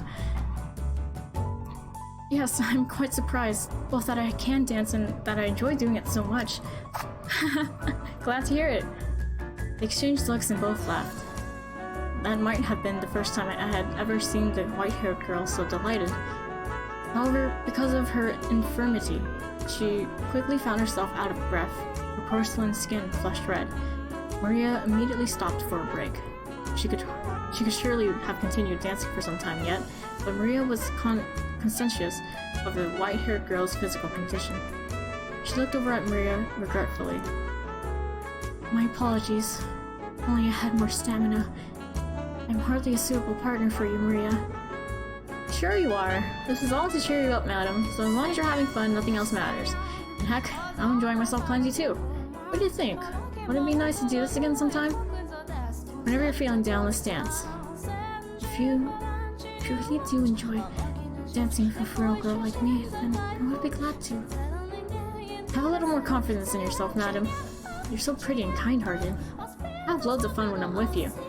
So you don't need to be so hard on yourself, got it? Thank you. Pleasure's mine. Tis an absolute honor to have the rare opportunity to see such a bright smile on your face, madam. My apologies for keeping you out so late. I should get back to my room. Oh, I didn't even realize what time it was. I'm more than up for a little more gum flapping. You have improved my mood more than adequately. I would not want you to be tired for work tomorrow. Okay. Well then, let's get out of here. Yes, let's. Smiles on both their faces, they made to exit the great hall. However, before they reached the door, it swung open. A man's towering shadow cast the two women into darkness, his cold, bitter glare affixed on them. If I'd had even the faintest premonition this might happen, I would have done anything in my power to stop the two cheery girls on their way to the hall. But I'm eternally powerless. What are you doing? Standing before them in a hallway was the master of the house, Jacopo. I thought you would not be back until tomorrow. How would you know that? No, forget that. Does my staying the night elsewhere have any effect on you? You were just waiting for this opportunity, weren't you? No. What would I possibly want you out of the house for?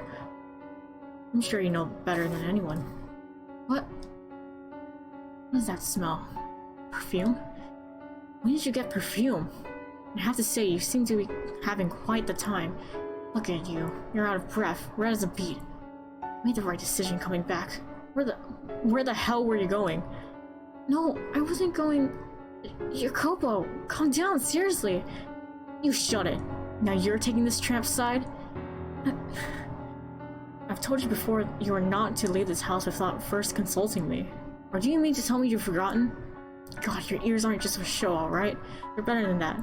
Don't even throw out the parts you don't want to hear. No, I swear, I wasn't doing anything you... Silence! I have no interest in your excuses. You were always watching from the shadows, observing, trying not to step on anyone's toes, and in the back of your mind you're mocking me. No, Listen up and listen good. You just try stepping out of line again. You just try disgracing me again. You will not get away with it.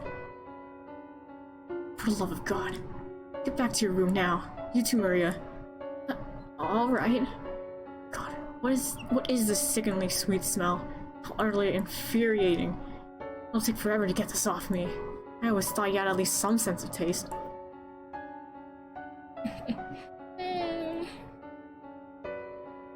Why did he have to disparage her so?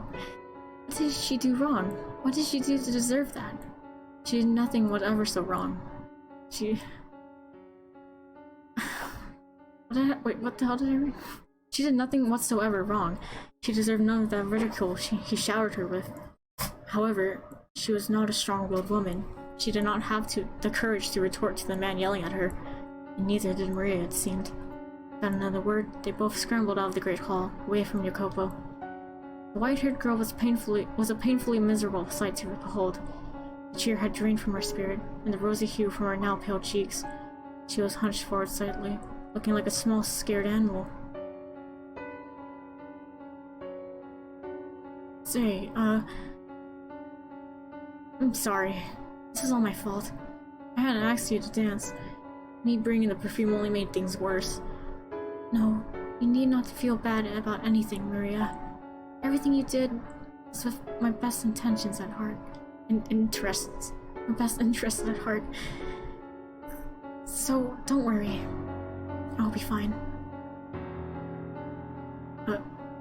So, madam, I'll clear everything up. I really am to blame after all. He wouldn't even give you the time of day if you tried. He's a stubborn little shit when he's mad. I'll talk to him. He's more likely to listen to me. I'll make sure he knows he was jumping to conclusions, that I'm the one who dragged you out there to dance. And also that I forced you to wear the perfume. I'll clear everything up, okay? So please, you cheer up. It would be best if I could tell him myself. But yes, you're right. He would likely not listen to me. He rarely ever listens to me. I should be ashamed. I cannot even hold a simple conversation with my own husband. These things happen, you know? It's not easy being married, in a lot of ways. Yes, you're right. I apologize for having you do something so unpleasant, but I would appreciate that. Oh, no problem. I'm happy to. No need to apologize, I've got this. I'll dunk his head in cold water until he's not blowing steam from his ears anymore. I'll cool him down, promise. You never know, maybe he'll be open to listening. You could be back to the way you were a year ago in no time. Don't you worry, I'll take care of it, madam. Be positive. You look so much better with a smile on your face. Alright. Thank you. I doubted your couple would listen, even coming from Maria, and I imagine the white-haired girl felt much the same way. However, she grabbed onto that sliver of hope. She let herself dream. She let herself believe, even just faintly, that everything would go well. Such is human nature. When uncertainty has you in its clutches, you grasp at whatever hope you can find to keep yourself afloat. That night, she did not sleep. She was afraid that even in her dreams, Jacopo would be shouting at her. She felt as though her memories of a year prior were beginning to crumble away.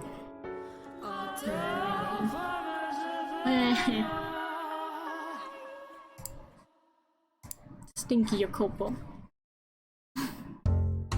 Next morning, Jacopo stood alone in the den by the billiards table. He appeared to be rather agitated.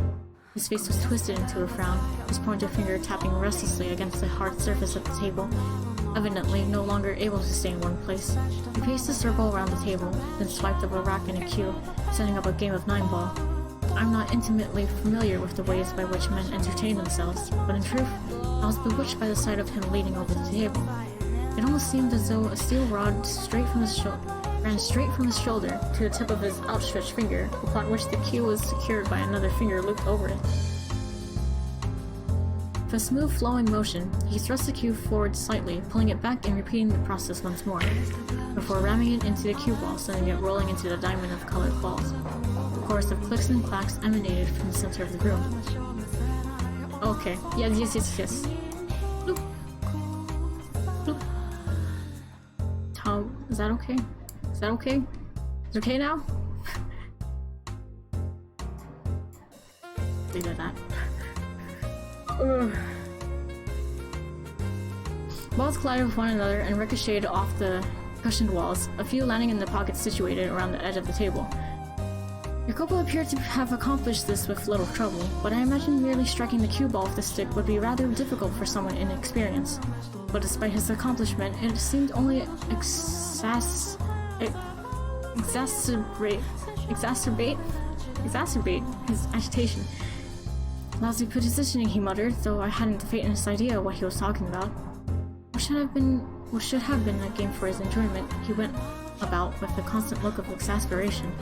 I suspect he was using it as a way to blow off steam, and as a result, the tension in the air was palpable. I felt it would be improper to intrude upon him, even considering my distaste for the man.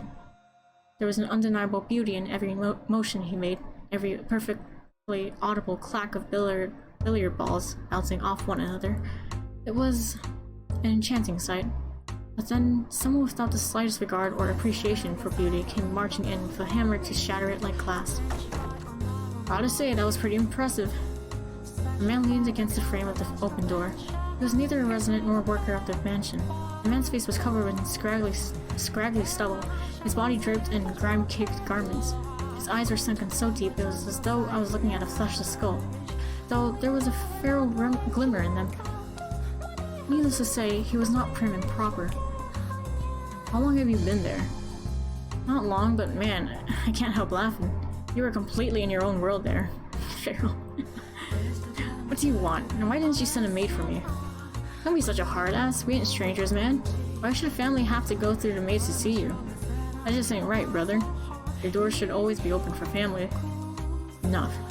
I'm not your family. We're bound by something even stronger than blood.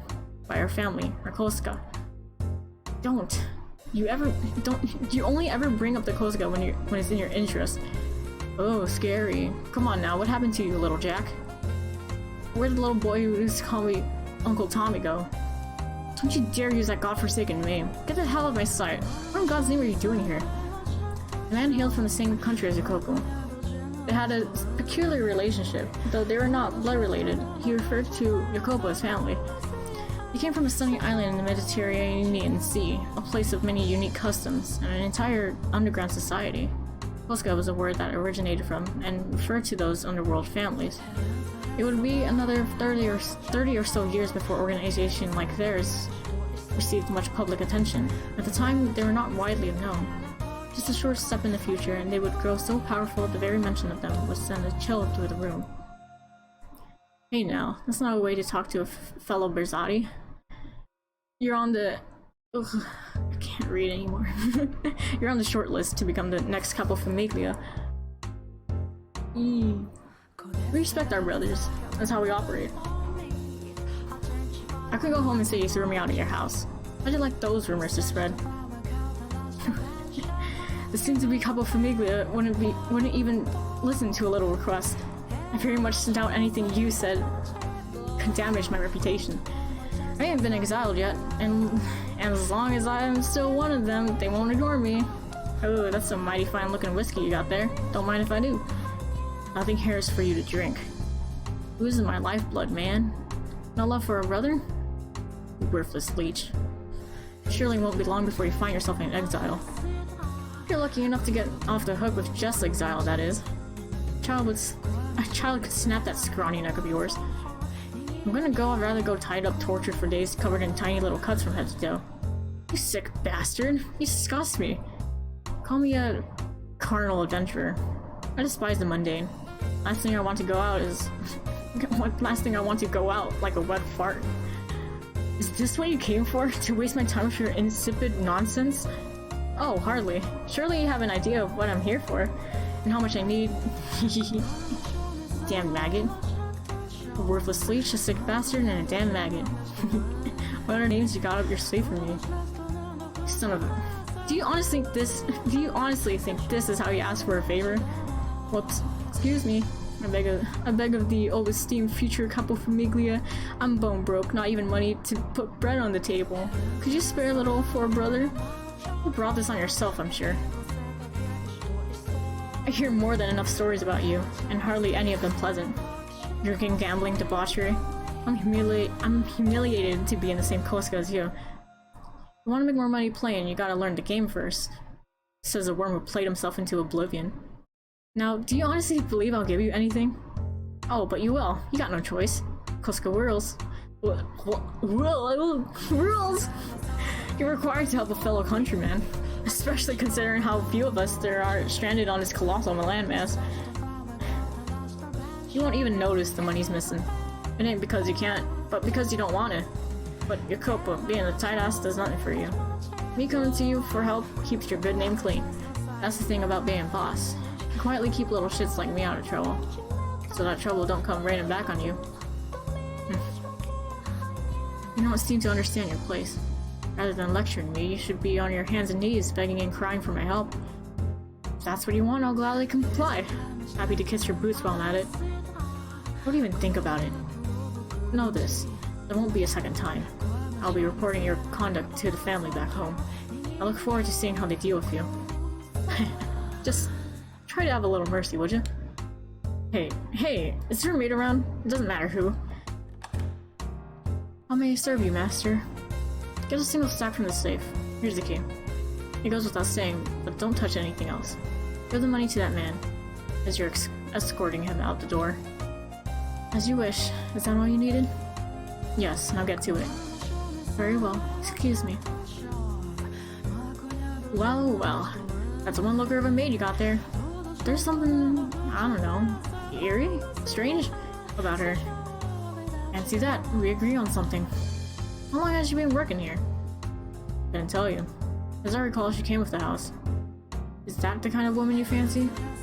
A gal you can't read will always be interesting. That's so. Now that you mention it, how old is that woman? Oh, I suppose it doesn't much matter. Oh yeah, Yokobo. One other thing I wanted to talk to you about. What is it this time? If it's more of your blather, I will shoot you dead where you stand. Now, no need for threats. This one's about your, better half. What about my wife? Well, to put it simply, yeah.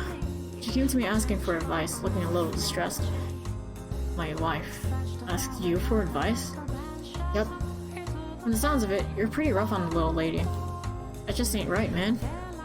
You managed to snag yourself a broad that pretty. You ought to treat her at least a little better, you hear? She looks good with a smile. You gotta make her show it to you every once in a while. Why would she come to you about that? Don't ask me. Maybe she got no one else to talk to? And, you know, for whatever it's worth, I am part of the same Koska. Guessing she thought it'd get to you easier? Really, you just have to put a little more thought into how you act around her, and she'll be smiling for you like always. Oh yeah, I just got the thing. Women love this stuff. I'm sure she'll be thrilled. Hold up, when it gets hot, my nose gets itchy. You're driving me nuts. Is that perfume? Haven't you heard? Everyone's talking about it. I'm a big fan of this stuff too. It smells great.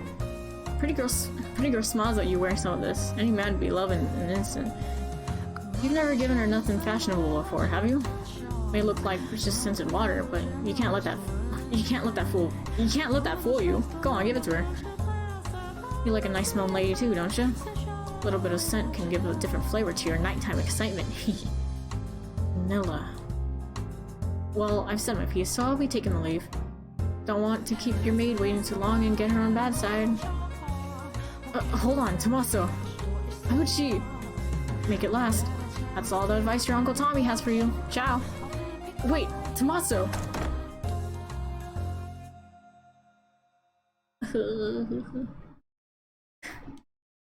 Could go after him. It would be a simple task to catch him, grab him by the neck, make him tell me where he spoke with her and what she told him. But why? How would my legs not move? Asking him for advice, fashionable perfume, or smile? She looks good with a smile. She'll be smiling for you like always. That can't be. She hardly ever smiles around me. But she'll smile for him? Last night, when she was short of breath, having such a grand time wearing that perfume, getting ready to leave the house. Just who was that smile for? God damn it! Don't you think I'll let you run free any longer? Wow.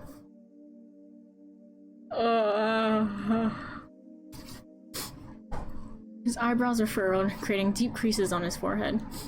Several servants stood off to the side, watching their master attentively as he stomped past them down the corridor. However, no one said a word to him. Had I not been preoccupied attending to his countryman, I likely could have prevented it.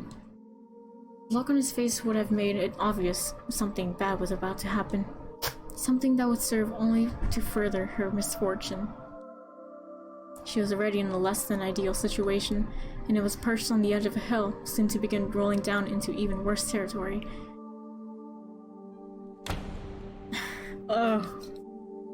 Hold up. What? My dad just came home. Water break.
Okay. Oh boy. Yes, time for despair.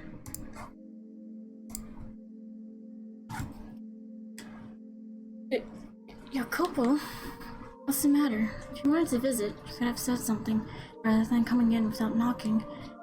Is that really necessary? Pardon? Is there something you so desperately want to keep from me that I must knock before entering? That I should have to let you know in advance that I'm coming? What? What are you? Well, is there? You went to talk to him behind my back, I'm told. What'd you tell him? You moaned to him about my behavior? No. That hurts. You told him that I'm rough with you? You cried on his shoulder because I'm not nice enough? Him? Of all people? Wait, Jacopo, you're mistaken. Let me... Silence, not a word. Not a single godforsaken word. The only thing that comes out of your mouth is excuses. Lies and fabrication. You put on the sweet, innocent little girl act. But what's really going through your head? Maybe I should just rip that mask off your face. Stop. Jacopo! You look down on me. Your nobility. And I'm just a nobody who married into it. No, stop.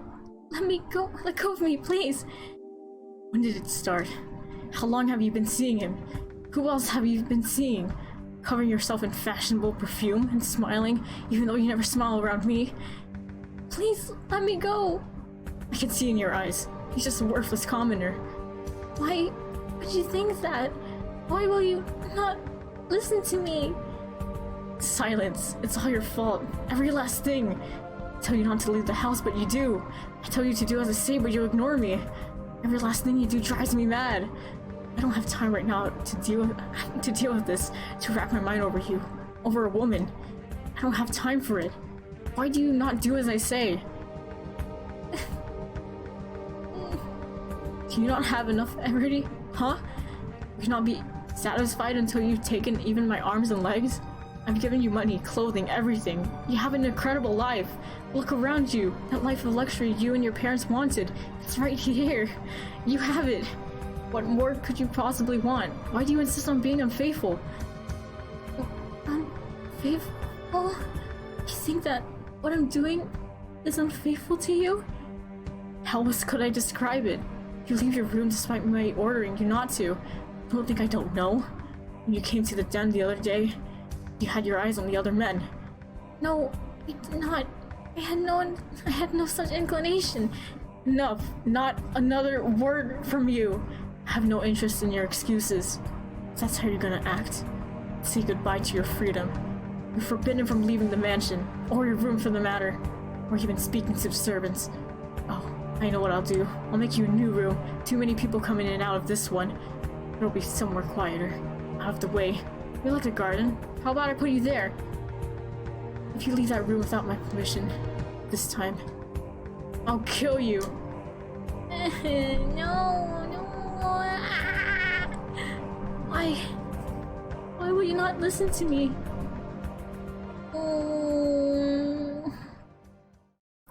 Jacopo, the master of the house, likely loved the white-haired girl. That is what I saw in their exchange. Normally, love is supposed to be a sweet, warm, wonderful emotion. It makes you care for, value that person even more than yourself. But it was the exact opposite for him. I never knew that love could be such a painful thing. How did his love end up so twisted? What did he expect to happen by confining and abusing the woman he loved? Perhaps he was conscious of that. To be human is to sometimes find oneself driven by uncontrollable internal impulses. A few days later, Jacopo dragged the white-haired girl from her chamber and led her outside. The garden she had once loved was now a thing of the past. It had become a dreary space, nary a rose in sight, and being taken there did nothing to improve her mood, only sadden her further. The cold gray piles of metal freckling the barren earth seemed to mock her. Her husband led her, the lady of the house, to a shed that had been repurposed into a Spartan living area. She begged and pleaded, but Jacopo would not have it. He shoved her into the sad little shack and locked the door.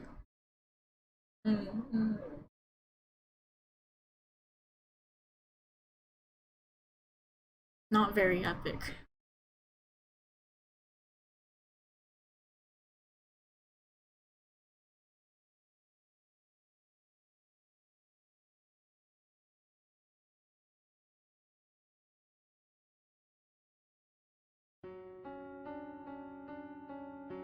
How did things end up this way?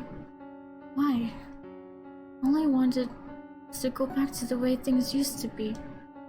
For us to be able to smile around each other.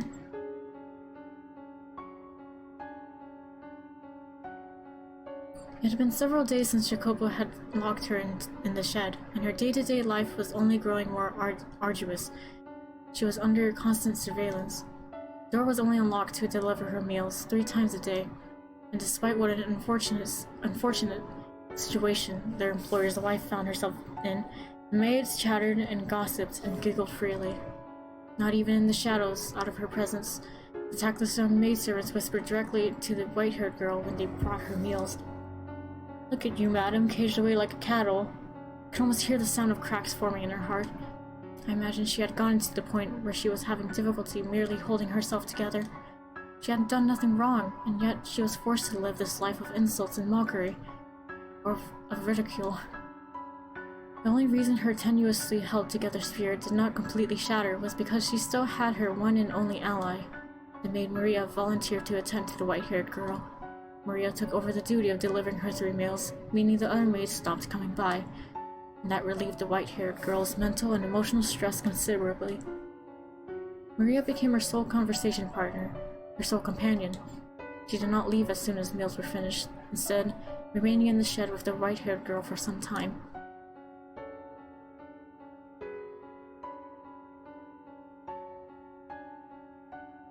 So, madam, how about a funny story? I flubbed up pretty hard the other day. You want to hear about that? So a couple days back, I didn't get enough sleep the previous night, right? I'm helping out in the kitchen, half awake, plating up some food. And when I go to bring it out to the guests, my heart about leaps out of my mouth. Guess why? What I thought was a plate was actually an ashtray. Man, I was sweating like a pig. Guests didn't seem to notice, but the other maids were pale as ghosts the entire time. Just about everyone had themselves a case of the vapors. I got quite the tongue lashing at cleanup. Pretty funny, huh? Oh, did you? Sounds like it was a pretty bad day. Yeah. Hey, madam? I know there's not much point in telling you to cheer up right now, but I'm sure he won't keep you locked up forever. He's just a bit crabby right now. Oh, Remy's being a bit crabby right now. Ooh, baby.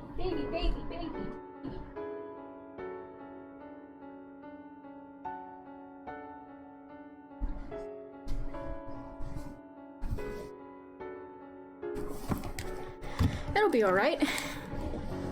Although, I guess this is a bit drastic for a tempered tantrum. I'm sorry, madam. Only had to push them a bit harder. If only you had a little more influence, you might not be in this situation. Oh, I didn't have any physical books, so I don't know what the process of returning them was. Oh yeah.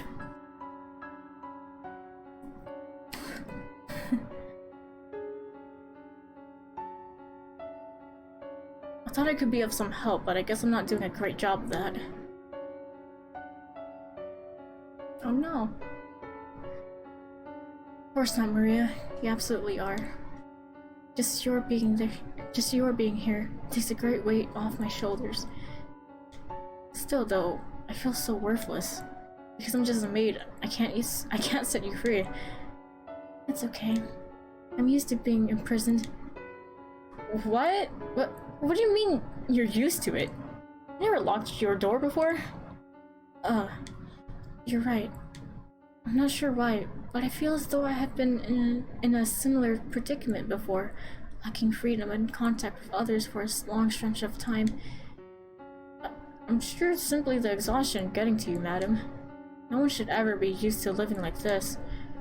Yes, I agree, and I pray things go back to the way they were soon. Has getting mad at him never crossed your mind? Getting mad? Yeah, you know, when he yells, you yell back. Let him know he's in the wrong. Never considered doing that? I guess you're not one to get angry, madam. Which would mean you're a better fit for the Holy Mother than me. Oh, no. I do I do sometimes want to get angry. To tell you the truth, it's almost always going through my mind how, if I did raise my voice, perhaps he would listen to what I have to say. But when I'm standing there in front of him, and he starts shouting at me, I freeze up and end up not saying a word. I'm just such a pitiful woman. Everything about me. When I need to speak up most, to stand up for myself, I cannot. Oh, don't look so down. That's not a bad thing. It's just got you in a little bit of a pickle right now. But I'll clear up everything with him, you hear me? In my mind, your modesty is a virtue. And the more I think about it, I can't even imagine you screaming. I like you better the way you are, reserved and ladylike. You can leave all the yelling to me. I'll do whatever I can to help you, madam. Were you able to clear up his confusion about the night when we were dancing? Oh, about that. Sorry, he just wouldn't hear it.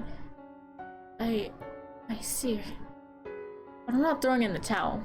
I'll keep trying, as long as it takes. So... Say, Maria, could I perhaps ask another favor? Huh? Yeah, sure, let me have it. I would like to write him a letter. A letter? Someone who lives in the same house? Yes. As things stand, I cannot simply go visit him on a whim, and I feel as though I could calmly express on paper things I am unable to say to him face to face. I suspect I might have more luck that way. I also believe he would be more likely to maintain his composure reading my thoughts in a letter than hearing them from my mouth. With it, I can clear up all the confusion, and things can go back to the way they were. Letter, huh? Interesting. Write the letter, which I would like you to deliver to him. May I ask that of you? Absolutely, not a problem. Thank you, Maria. You are the only person I can count on, and I mean that.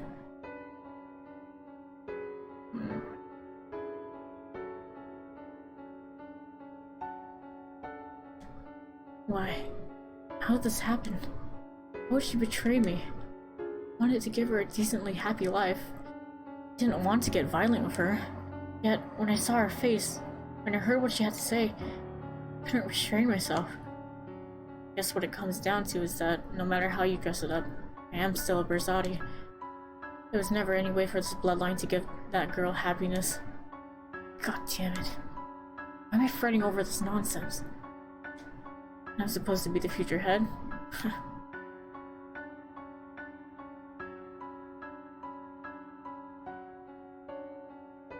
An illusion. But they're dancing. They really are. They look like they're having a wonderful time. Are you sure it's an illusion and not something else? To me, it does not seem to be. I cannot see it as anything but two tiny people dancing. That's how it works. Reach out your hand and try to grab them. You won't be able to. You're right. It's a shame. I didn't think you actually would. But it's the most precious thing. They look as though they're dancing atop my palm. It's almost frightening how much innocence rests within those hands. It's as if they've been completely cut off from the world, from all the world's filth. My hands, however, are soaked in blood. I fear that bringing her into my world may taint her. Am I capable of protecting this woman's purity? And yet, as I watched her so joyously playing, I felt as though I had gotten closer. I was the one being a child that day. Jacopo, it's me, Maria. Is it alright if I come in? Maria. It's fine, come in. Alrighty. Color me surprised. I didn't think you'd let me in.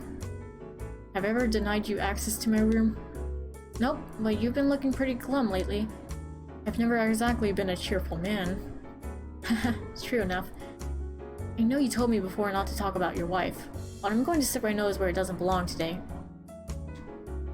There's been a lot of chatter among the maids lately about you getting rough with her. I mean, you've got the poor thing locked up in the shed outside. You're not leaving the best impression on anyone. You here to box my ears? I don't know, 50-50? The other half is, I'm concerned about you. I know you're not the kind of man to threaten someone without a good reason. You're not. I thought you were friends with her. I am. It hurts seeing her in so much pain. And why has that not changed the way you act around me? I would think you'd be scorning me with the rest of the maids. Oh, I see how it is. You don't trust me. We've known each other for so long. This isn't a question of whose side I'm on. You're in pain too, I can see that. You've always bottled things up, kept them hidden. You're too proud to rely on others. But you should probably vent to someone before it reaches the point where you no longer can. Say, Jacopo, do you remember the promise we made a while back? How far back? Back when you were still shorter than me. You were 14 and I was 12. I had to leave town and you came to see me off. Quite frankly, I didn't think you'd come. I was surprised even if I didn't show it.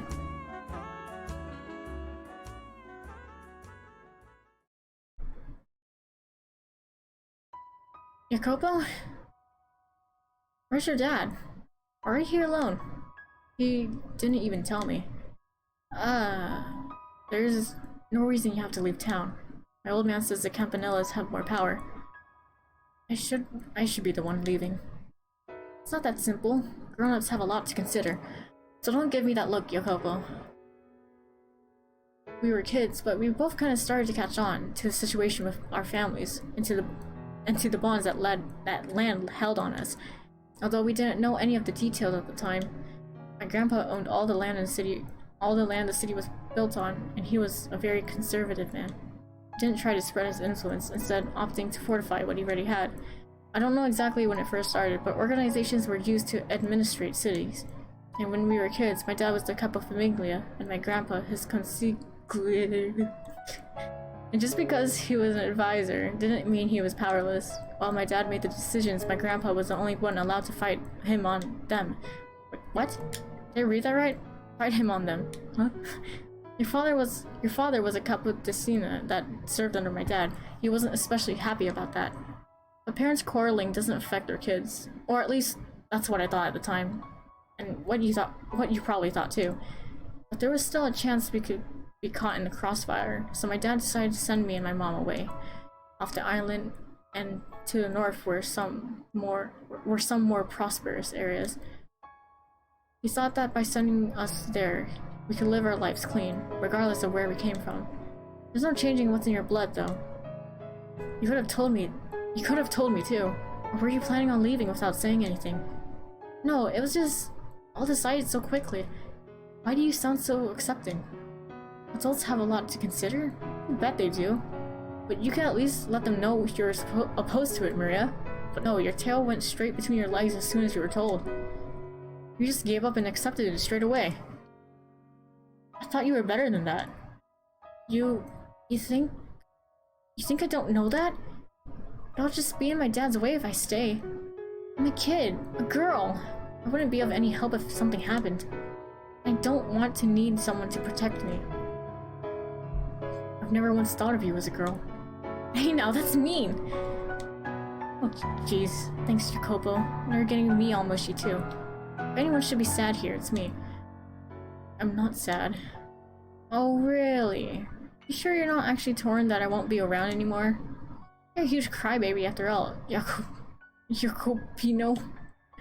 Hey, when have I ever cried? And don't call me that.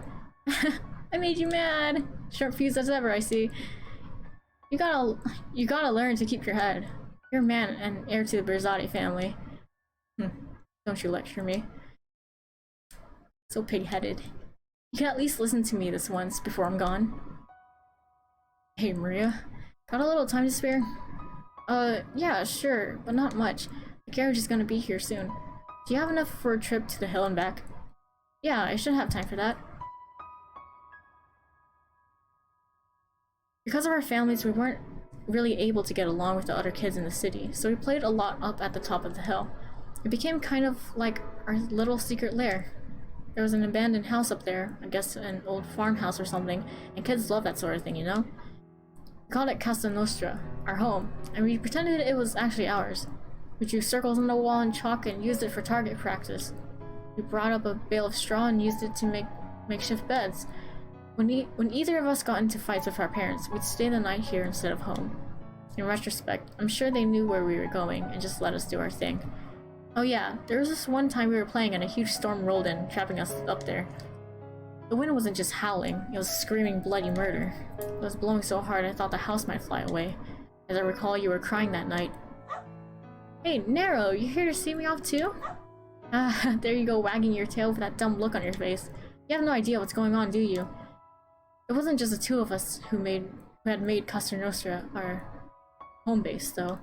There was one more, a stray black dog. I'm pretty sure it didn't have actually black fur, though, and it was just really, really dirty. Of course he doesn't. He's a stupid animal. Oh, don't talk about him like that. He's one of us. What were you planning to do about Nero? Just leave him behind? Nothing else I can do. Can't bring a dog in the carriage. Besides, you're here, so it'll be fine. You take care of Nero, alright? He doesn't like me. You're the only one who can take care of him. Maybe so, but I'm not coming back. He'll starve to death if you don't figure something out. He's a puny runt. I thought he could win in a fight for scraps. Come on, do it for me. You said you won't be coming back. Did you mean that? Are you absolutely never returning to this town? There's no telling what may or may not happen, so it's best not to get your hopes up. Better that than the pain of getting let down. Well, I've turned into quite the cynic, huh? Maybe if I'd been born into a more normal family, I'd be in my room in a pile of dolls right about now. My head in the clouds. I can't imagine you doing that, nor do I think that's normal. Well said. Hey, stop that, Nero! Quit licking me! That tickles! You reek! Maria? What is it? Come back. I don't care if you don't know when it'll be. Just don't say you'll never return. No one knows how things are gonna end up. Maybe my old man will gain more power, or maybe yours will. If things continue as they are, it'll be your own man. Then down the line, I will work in service of the Campanella family. That's just fine by me.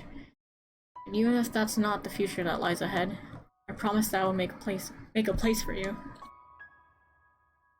So Maria, question. Do you have a crush on me? What? Kidding, I'm just kidding. No need for a conniption fit. I was just playing around. Here I am trying to have a serious conversation, then you... Listen to me. I don't have any of those, those kind of feelings for you. I consider you a lifelong friend, my one and only friend. That's why I came to see you off, and that's why I'm telling you this now. Whether you're a girl or boy is irrelevant. Friendship lasts much longer than something so fanciful as romance. Am I wrong? Don't laugh, damn it. It's humiliating. I'm not laughing at you. I'm laughing because I agree entirely. Yeah, we've always been on the same page, Jacopo. Maybe we did fight a lot, but there wasn't one we didn't get through. No one else understood just how lonely it was, wearing a mask for all the other kids, trying to fit into their happy little circle. We couldn't afford to be found out, after all. Neither of us had any real allies. Except for each other, of course. Nope. I'm glad I got the chance to play with you. If you hadn't been there, I probably wouldn't have bothered caring for Nero either. Ugh. Or Nero. Why did I say Nero? It was too funny watching him chase you around. You're a sick girl, Maria. Haha. So hey, Jacopo, this place will still be Casa Nostra even after I leave, right? You won't do anything to it, will you? Of course not. This is our home. That was always the plan. Right. Thanks. Though, you being all nice is kind of creepy, Jacopo. It's not gonna start snowing, is it? How rude. Well, if you're gonna be like that, I'm not sure I want to give it to you. Huh? Give what? A present? You should have sent so sooner. Gimme! You don't have a shred of tact, do you? What's the matter? Come on, what'd you bring? Let me have it, soldier. Oh, Maria. Consider this a temporary parting gift. You've been wanting one of these for a while. Ooh, is that a cartridge? From a cult navy? No, wait, did you swipe it? I'll probably catch hell for it too. Wow, this is amazing. I always wanted to get my hands on a real thing. This is from the one hanging up in your house, isn't it? The one your dad was bragging about? I just started selling them this year, and it's ridiculously hard to get your hands on one, or so I hear. Man, guns from the New World are something else, alright. Just Just imagining the moment the hammer comes crashing down on the back of this sends chills down my spine. Are you sure you're a girl going crazy over a bullet cartridge? What's the big deal? I like what I like. You'll get in trouble if you don't put this back though, won't you? Don't worry, I'll return it when you return. And I won't tell anyone I gave it to you. Okay. Well, I guess I'll take you up on that, then. Thanks, Jacopo. It'll be my treasure. This goes without saying, but don't you lose it. I'm giving it to you as a symbol of our friendship. No matter how far we may be, or how much time may pass, or how things play out with our families, we will always be friends. That cartridge symbolizes that promise. It's a promise, Jacopo. Our families may outwardly hate each other, but I'll always be your friend. Always be on your side. And don't you ever go back on those words. I swear upon this glorious cartridge, this historic land, in the names of my ancestors, I shall not make myself a liar. I trust you, Maria. We'll meet again. It may be many years from now, but that won't change a thing.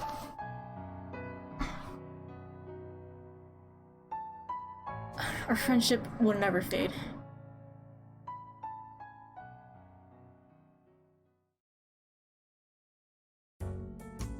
God, you were adorable back then, and short to boot.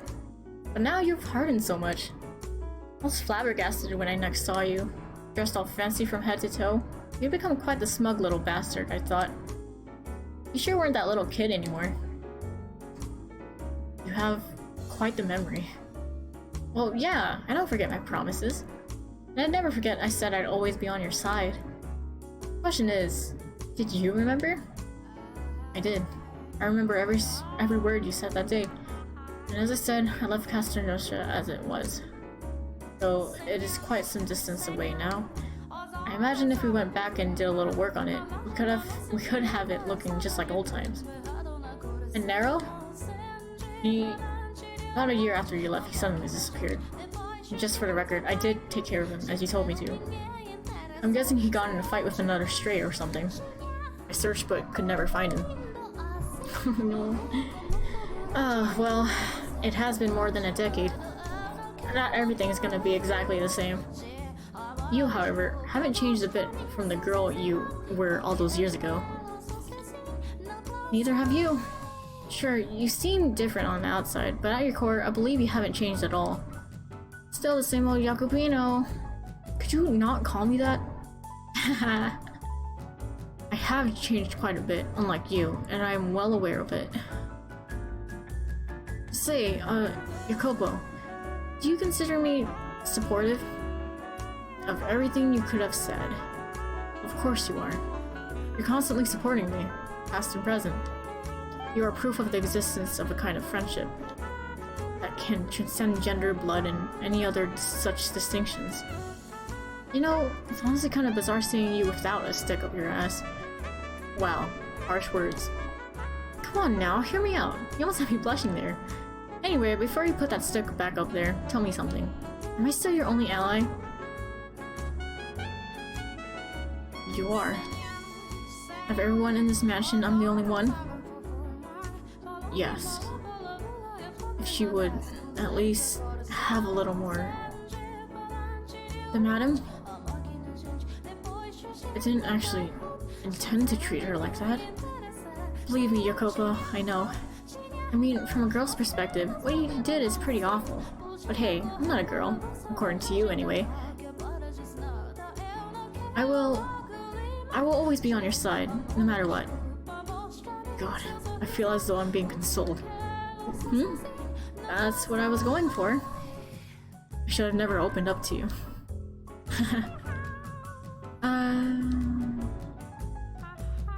Hey, now's probably not the best time to bring this up, but I have a letter. A letter? Written by the madam. Here. A letter? From my wife? Let me see it.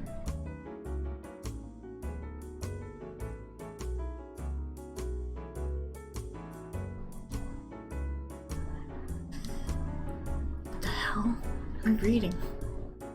I was considering keeping it a secret, but having seen it, I thought hiding it from you might only hurt you more, so I decided it was best to show you.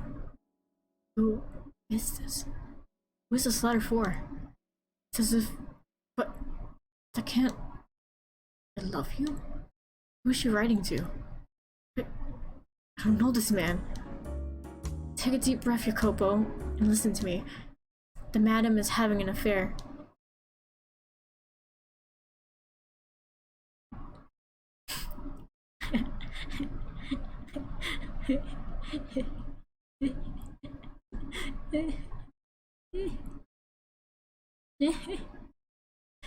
You're right to feel confused. Haven't changed a bit? If you seriously believe that, then I've got news for you, pal. Anyone who acts exactly the same as they did in the past is doing just that, acting.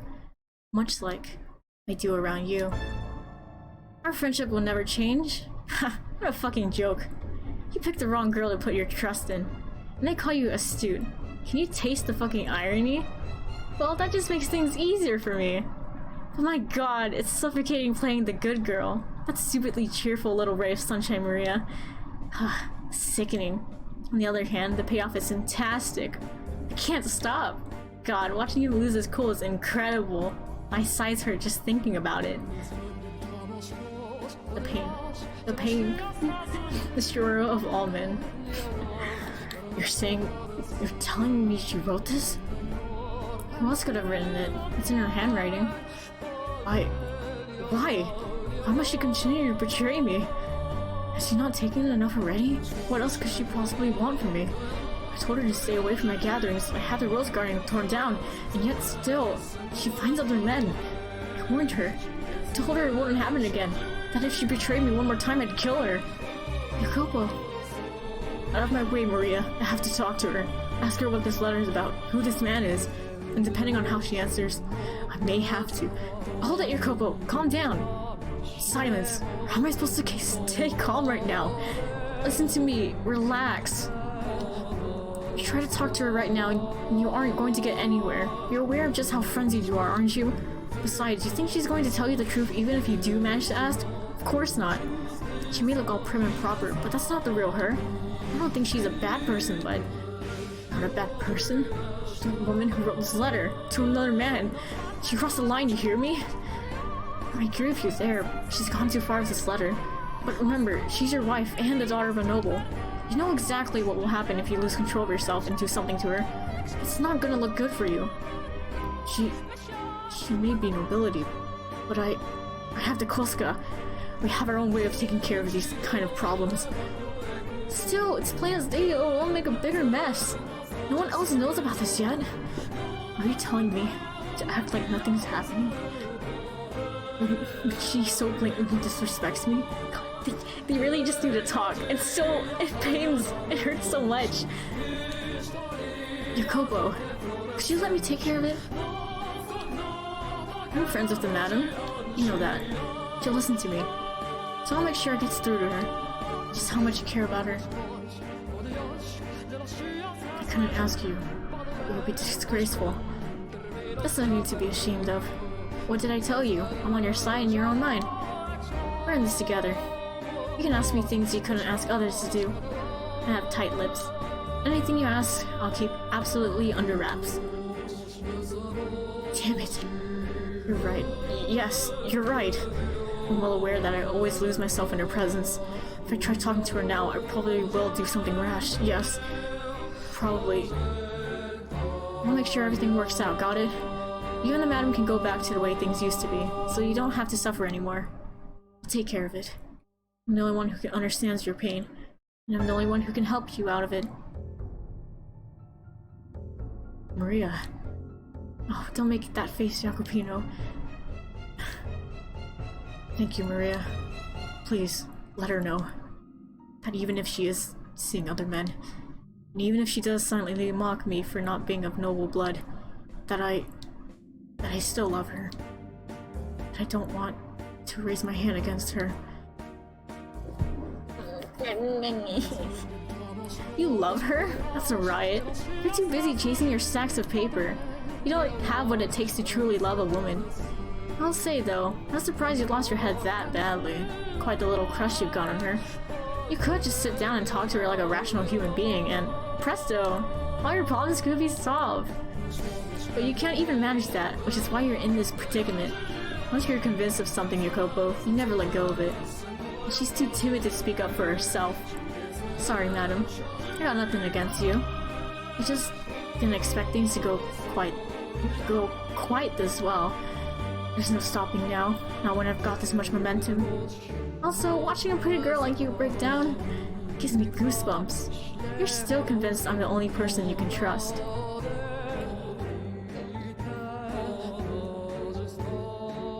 How did he react to the letter? Well, yeah, about that. Would he not take it? Oh no, he took it. Just, don't feel too bad about this, madam. He said he's too busy with work. He tossed the letter aside. I told him to make sure he writes you a reply, but he hasn't gone around to it at all. I see. That's a shame. It kills me to see you like this, madam. I don't get why he has to be so heartless. Not even taking a little bit of time out of his day to read the letter you poured your soul into writing. It's unacceptable. I'm sure he really is busy. He did not throw it away, though, did he? I imagine he means to read it when he has more time. Madam, after everything he's done to you, you still think he means well? I have faith. My timing was poor, that's all. I believe in him. I believe that the day will come, and he gives me his attention again as he did before. Madam? So, could I ask you to believe with me, Maria? To have faith that he will once more show me his love? That mine will reach him? Something tells me that it will all work out if you pray for it. Yeah, okay. If you're fine with me praying, I'll pray. I'll get down on my knees for you, madam. I'll have faith. Thank you. I would like to write another letter. When it is complete, could I ask you to deliver it to him? I'll give him as many as you want. As many as it takes for you to get through to him. You really ought to learn not to be so trusting, madam. Take a real close look, and you'll see exactly who it was that ground your happy little life into dust. Thank you, Maria. I'm the reincarnation of the Mother of God.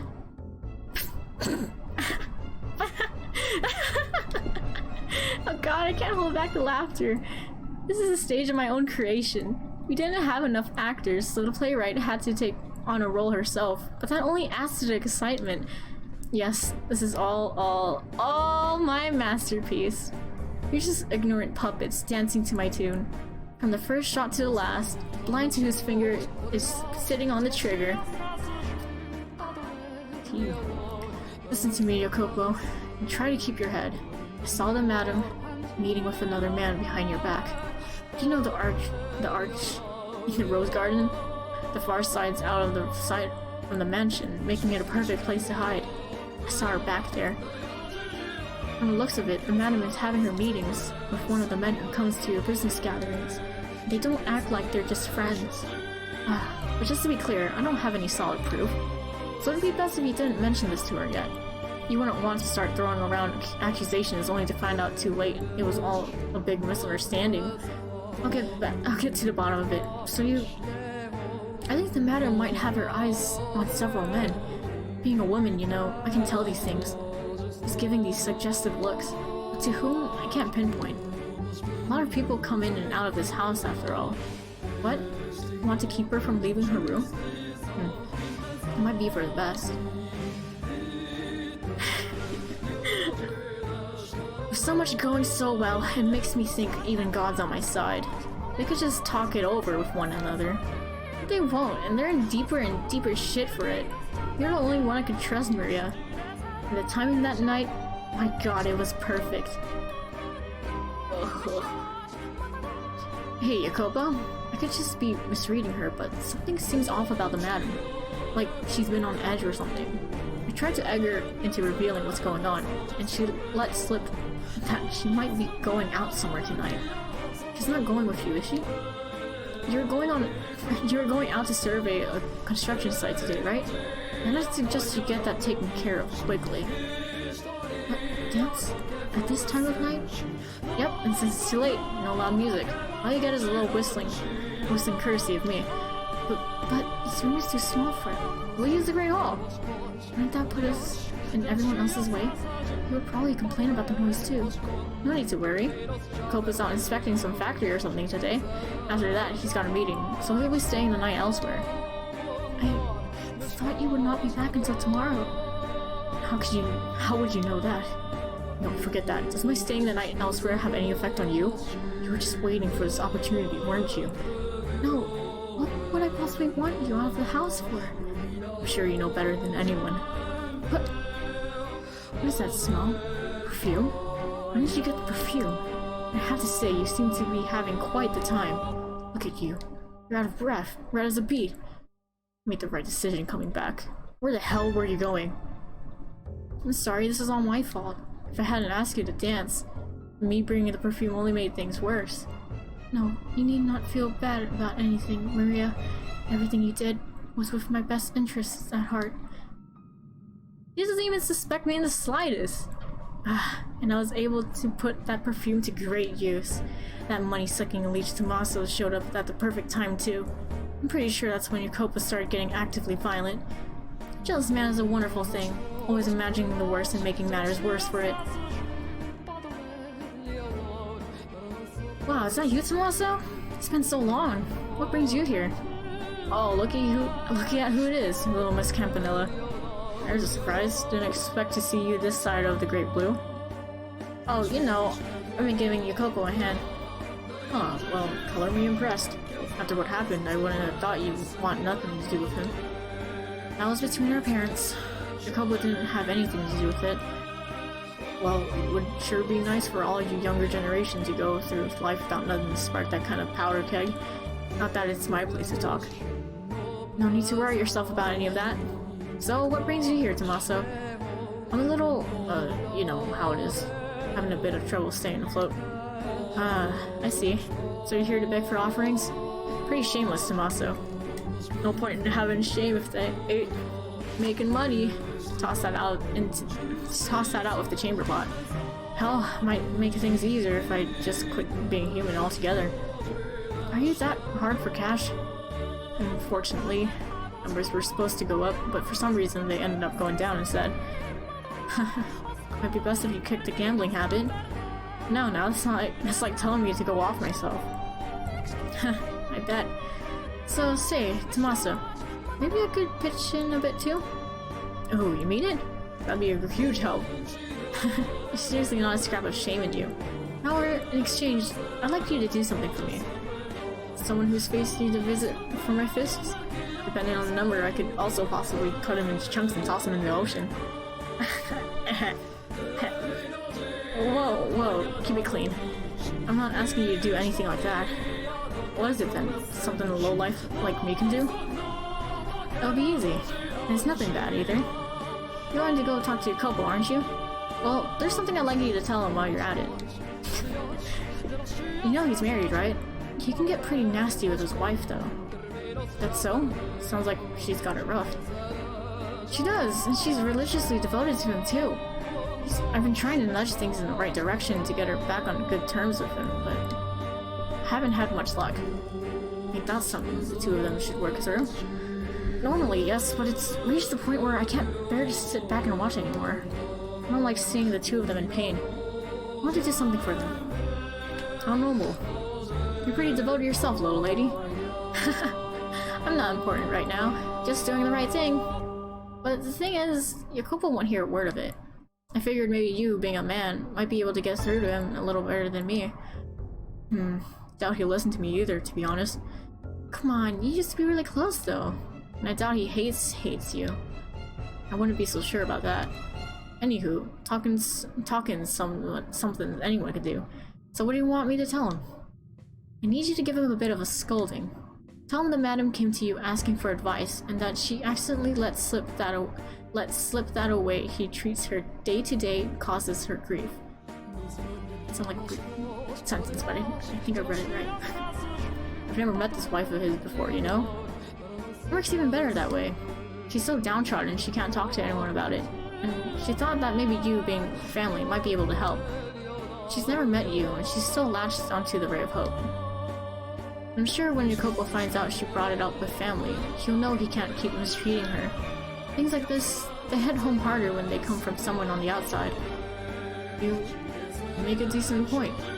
Just remember, little lady, all I can do is bring it up with him. Can't guarantee it'll change nothing.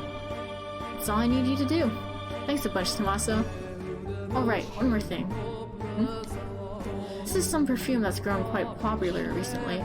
Ask him to give it to the madam as a gift. If you won't take it, you keep it. Give it to another woman, sell it, whatever you want. Perfume, eh? Very thoughtful of you. Women do like getting gifts like that. Yes, you do. If Big Bag Jacopo gives her some of that, they'll be lovebirds again before you know it. I'm sure of it. Oh. Never thought the day'd come when I got to play Cupid. Now I'm starting to get kinda excited about this. Stay focused, Tommaso, and thanks. Also, you didn't hear any of this from me. I'm fine just pulling the strings from the shadows. Their relationship's in complete shambles, and Jacopo still insists he fucking loves her. And the madam says she still believes in him. Seriously, how stupid can you be? Poor Jacopo. Poor madam. Now then, let's see where this boulder rolls to next, and how far it keeps rolling. Naturally, I'll be nudging it along its way. This door devastated me.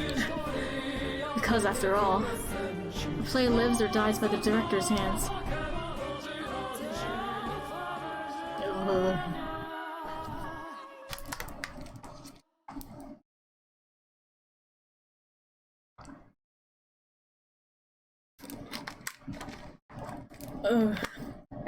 It's so...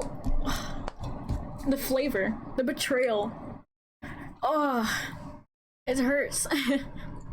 Master, are you shocked? Or do you instead lament this development? I was deeply sorrowful, though to a lesser degree about Maria's true intentions and more my shameful inability to recognize her machinations. At the time, I too believed that Maria was the white-haired girl's one and only ally. It was not until everything had drawn to a close that I discovered the truth. Then I now know how the tale ends, you say? Yes, that is correct. Well aware that it is not the case, I told you the story in a way that suggested she was on the white-haired girl's side. Oh my. I wonder if that constitutes lying to you, Master. I merely wanted to present the events to you in order, starting from the beginning, when Maria's ill intentions were still veiled in shadow. I wanted you to know the same feeling of consternation I had experienced. She's crying. The white-haired girl continued to write letter after letter. They were all addressed to her dear husband, detailing her ever-persistent love for him, and her desire for their relationship to return to what it had once been. My beloved, I'm sure your hands are quite full right now, but that is fine. It does not change my love for you. Do you remember the day we went out together? That was perhaps the most wonderful day of my life. I had a truly incredible time. I still treasure the gift you gave to me, for it is the one and only present I have received from you. That reminds me, Maria tried to teach me how to dance. I doubt I will ever progress beyond being laughably bad, though. It would be nice if, someday, you and I could dance together. Perhaps, when you have a little respite from work, we could go out again, maybe take a carriage somewhere a little farther away, and we could dine at a restaurant more to your liking. Although, I think the cuisine at the other restaurant was exquisite, personally. Do I, perhaps, have an unrefined palate? Maria altered the letters before delivering them, however. She changed the addressee from Jacopo to another man. She would cut away the top of the page with Jacopo's name on it, and in the space below, write a different name. She could not have mimicked the white-haired girl's handwriting for the full length of the letter, but Maria could make a single name look adequately similar, and it would, after all, be quite difficult to notice minor discrepancies in such a small quantity of text.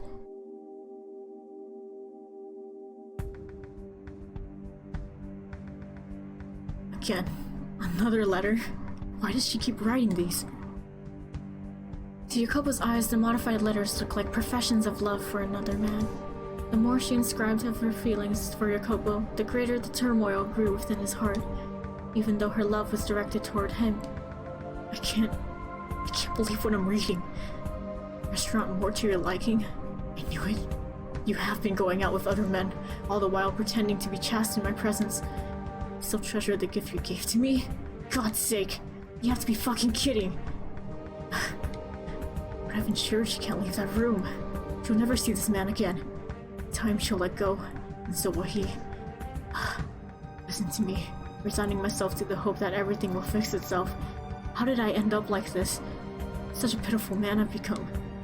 On the surface, Maria acted quite heartbroken at the sight of their suffering, but when she returned to her room, the walls echoed with her cackles. She derived a great deal of entertainment from their squirming. The more they writhed in anguish, the deeper her satisfaction grew.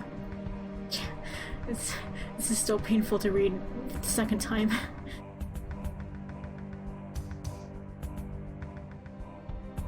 Both the white-haired girl and Jacopo continued to place their confidence in Maria, the one responsible for everything. The white-haired girl had never possessed a sense of distrust, and so she took everything Maria said as truth, continuing, in her agony, to write Jacopo letters. Letter after letter after letter. My beloved, are you still tied up with your work? It has been some time since we last saw one another, so I know not what you have been doing of late. I only hope you remain in good health. I would, if possible, prefer to tell you everything in person, but I do not have the courage, so these letters are my only option. Am I adequately expressing my feelings, my love for you? If you have the time, I would appreciate a response. I'm never gonna get a response though.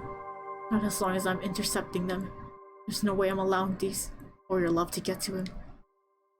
I could just stop reading them. It would certainly make things easier. But if I don't, my imagination will run wild, fantasizing about her writing to this other man, and what she might be putting in her correspondence.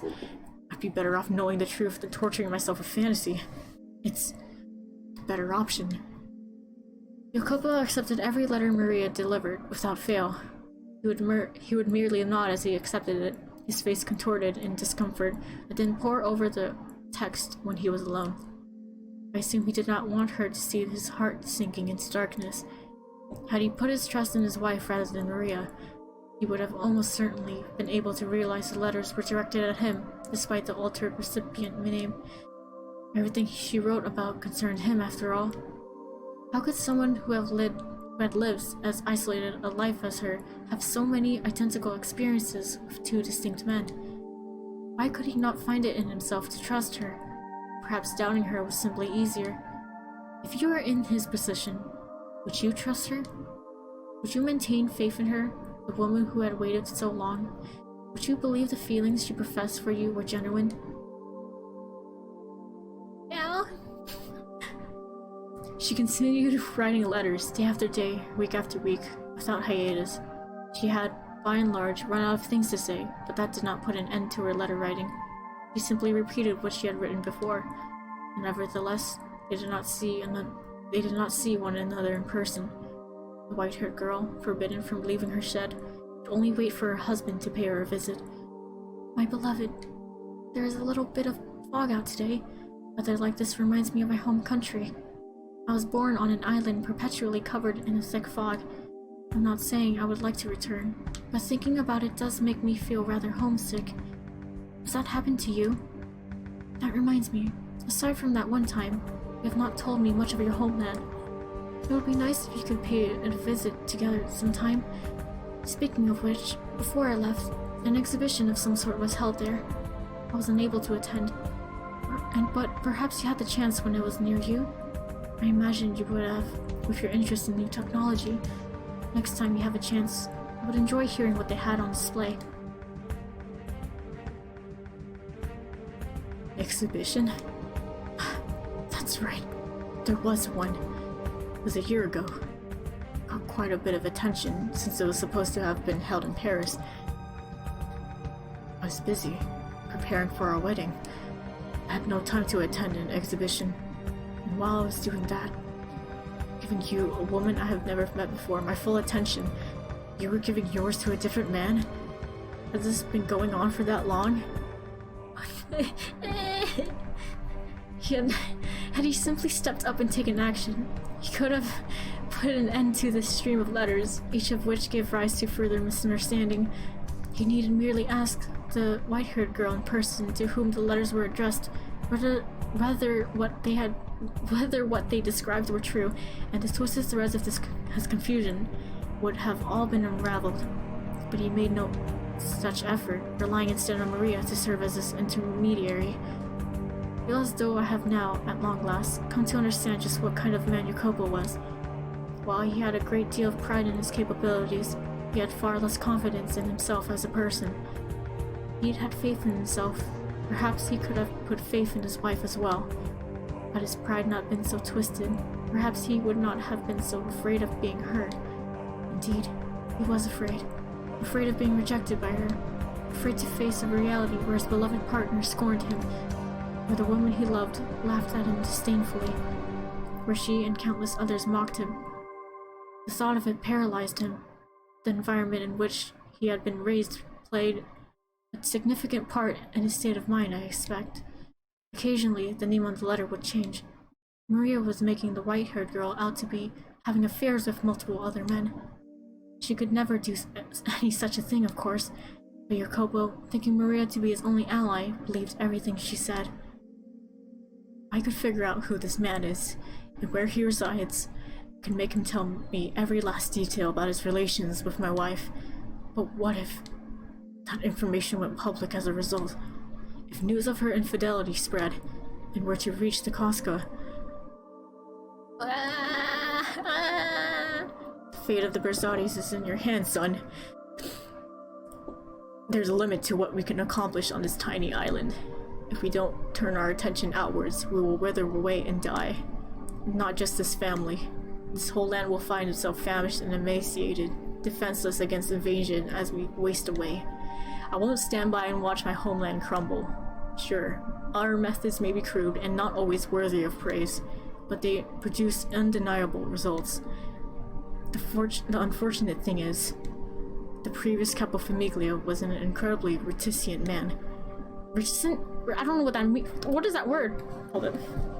I have like absolutely no idea what that word is.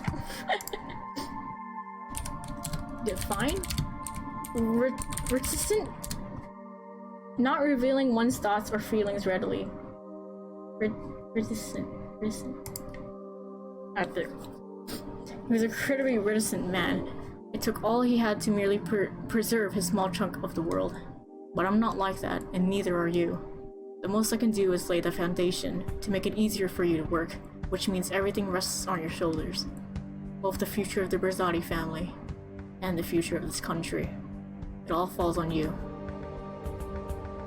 The marriage is happening too quickly. It would be madness not to hurry, given the circumstances.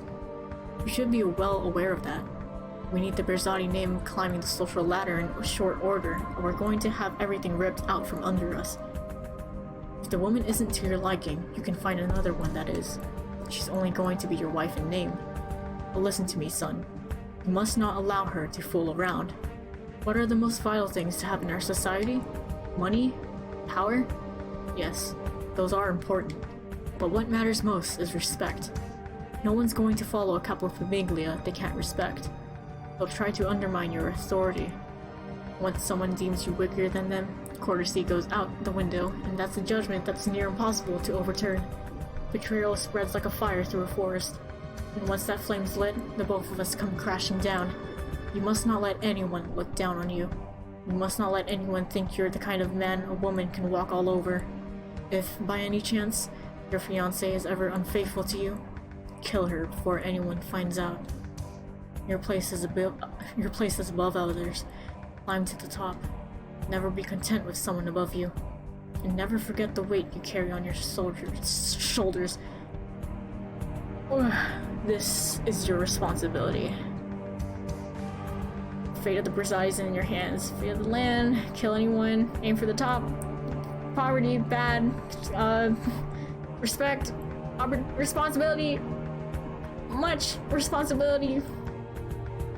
But he didn't kill her yet. He's still holding on. I must keep intercepting her letters. I must keep her locked up. I still have work to do. I cannot allow anyone to learn about how she's disgraced me. Kill her. That's how the whole man says to handle it. That's the last resort. It's not yet. God damn it. It's downright wrong for me to even be having these feelings for someone. Fuck!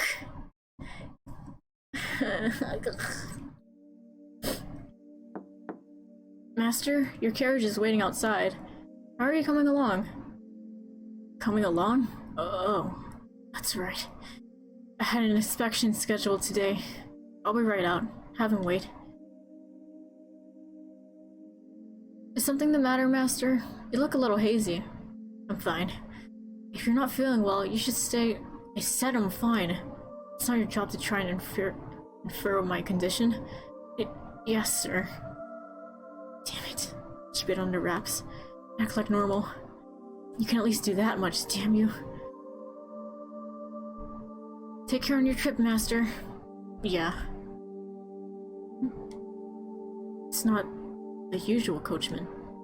I also feel like I've seen him somewhere. Your fault. What? That we... Hey, speak up. Die, Jacopo Berzati!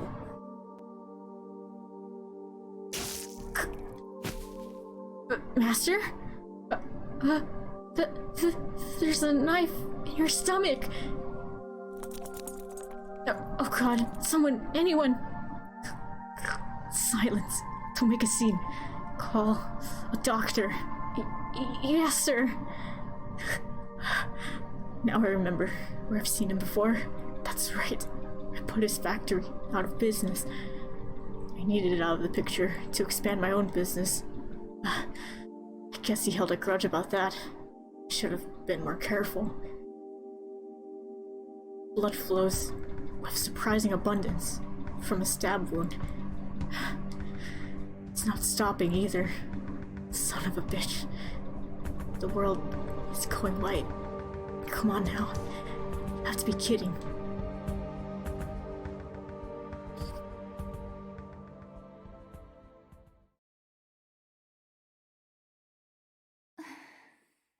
I know very well what kind of man you are.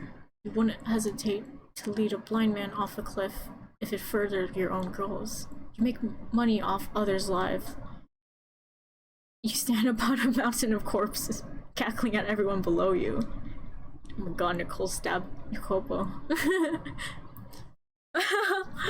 For a man like you, love comes as naturally as flying. Guess what? You don't have any emotions. And you never have. You've always been this way.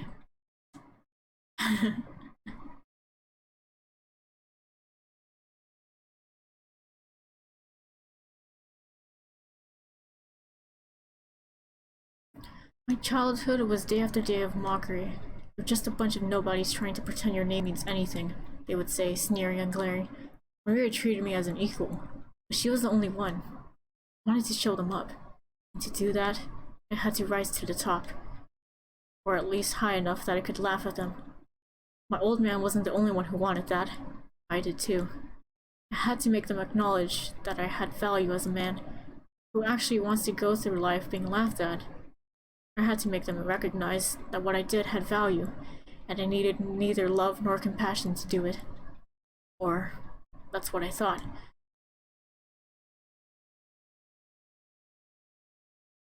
In the beginning, I only ever intended to use that woman. I simply needed her to build a name for myself. If she served her purpose, I could simply cast her aside. That's what I thought. Or rather, that's what I endeavored to make myself think. But deep down, I felt bad for her. I pitied this woman who was being made to marry a man she had never even met before. Sure, what she really wanted was to have a regular marriage with someone she loved. But because her family wanted to cling to their name, she wasn't afforded that opportunity. I wanted to do something for her. It didn't have to be anything grand. I genuinely wanted that. The day of our wedding was when I first saw her. Her face, partially obscured behind the veil, was gorgeous. And crucially, she was smiling at me. I had expected to find only gloom and despondency in her eyes, but instead, she smiled. The moment I saw that smile, I wanted it to be a permanent part of my life. I truly did. I want to ensure she always had a smile on her face.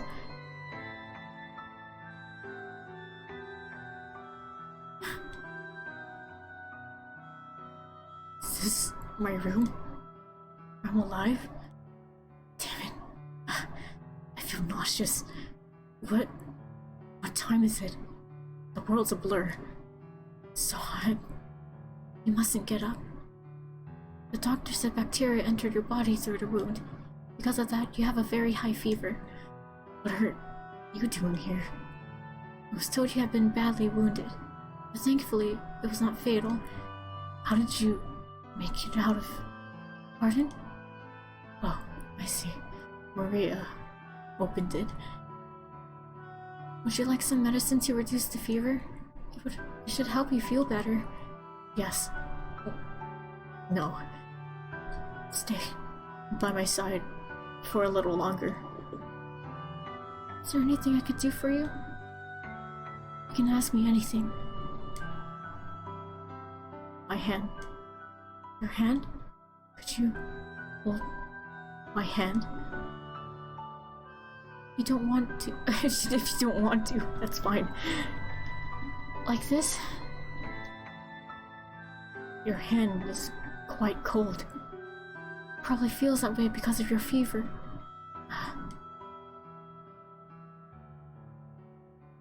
So, yes? I've done some regrettable things to you. Please forgive me. To tell you the truth, from the moment I first saw you, I felt like you were what I had been searching for my whole life. Laugh at you like. I felt like I'd finally found you.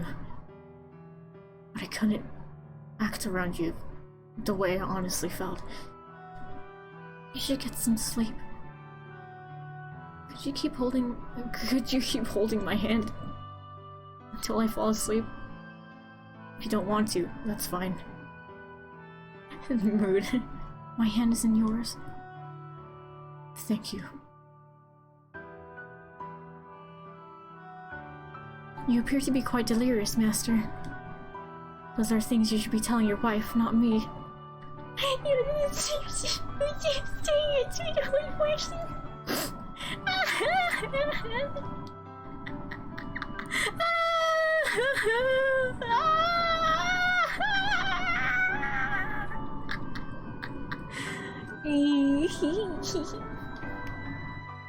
It was all a dream. Of course it was. It wouldn't be that easy. She would never come to my room. She's involved with other men. Jacopo, may I come in? I have another letter.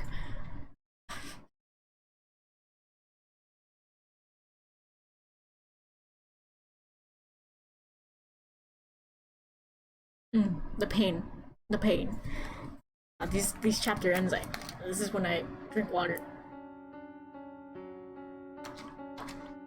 The white-haired girl's persistent letters did not improve anything, but simply stoked the flames of misunderstanding. This continued for several months. Fuck. Though outside, the sun shone with the gentle warmth of spring, the cold, bitter winds of winters still relentlessly blew between Jacopo and his wife. Not allowed to leave her shed and never receiving a reply to her letters, the white-haired girl's only source of information was Maria. Week after week, her circumstances remained the same, but nothing else was beginning to show signs of change. Her mental state... Wait, did I read that right? But something else was beginning to show signs of change. It's pointless, madam. You're only wasting your time at this point. I saw him throw your letter into the fireplace. He's not going to read anything you write, no matter how much of your soul you pour into it. He cares more about the money and work than love. That's the kind of man he is. Just give up and file for divorce already. No. No. I'll get through to him. Everything will go back to normal. I have faith. All my letters may go up in flames, but my faith will not be lost with them. As long as I keep writing, eventually, I'll get through to him. I cannot stop. I cannot. Do you have any idea what he says about you, madam? Jacopo doesn't trust you in the slightest. He goes around calling you a witch, a man-eating devil woman. It's awful. There's no one as pure and as beautiful as you. He says, I'm a witch. Listen to me, madam. He never for a second actually loved you. He just wanted the influence attached to your name. Wanted to mingle with the upper class. He used you. Well, last year, when we went out together, he gave me the Finicus wheel at the photography shop. He had the owner make it especially for me. He was just trying to win your favor. If he really cared for you, he would have gotten you a he wouldn't have gotten you a paper toy. He would have gotten you something like a ring or a necklace or some perfume, a nice dress, something women really like. Has he ever given you anything like that? He doesn't have any feelings for me? I'm sorry, I just couldn't stand to see you going through this, but I don't know when to shut my fat trap. I went too far. The last thing I need to be doing is hurting you worse. You know, for everything I've said, your unwavering dedication is really impressive, madam. I know I've suggested you get a divorce, but to be honest, part of me kind of doesn't actually want you to split up, despite knowing you staying with him is just causing you pain. You've made it this far. I'd like to see you make it all the way. Maybe he actually will start paying attention. Your sweetness can melt even his heart of steel. Yes, you're right. I will keep waiting, keep writing, and I will not divorce him. Yeah, alright. So please, keep delivering my letters to him. You're my only remaining connection to the outside world. Oh yes, one more thing. If it is not too much trouble, could you tell me how he has been and what he has been doing lately? I do not have much else to write about. So if I could at least relieve him of some of his work-related stress. I am his wife after all. I should be able to do that much for him. I am his wife. Her dedication to him was perhaps closer to an obsession. She did not seem to be conscientious of the fact that her obsession was killing her. She was visibly losing weight, and her spirit was breaking down. It is said that emotions fade with time, but the opposite can also be true. The act of waiting or fervently believing for so many months despite the object of one's affections not returning to them can tear apart a person's heart, crush their soul, shatter their spirit. No matter how radiant, how thick-skinned they may be. With enough time, it will wear anyone down. No one is immune.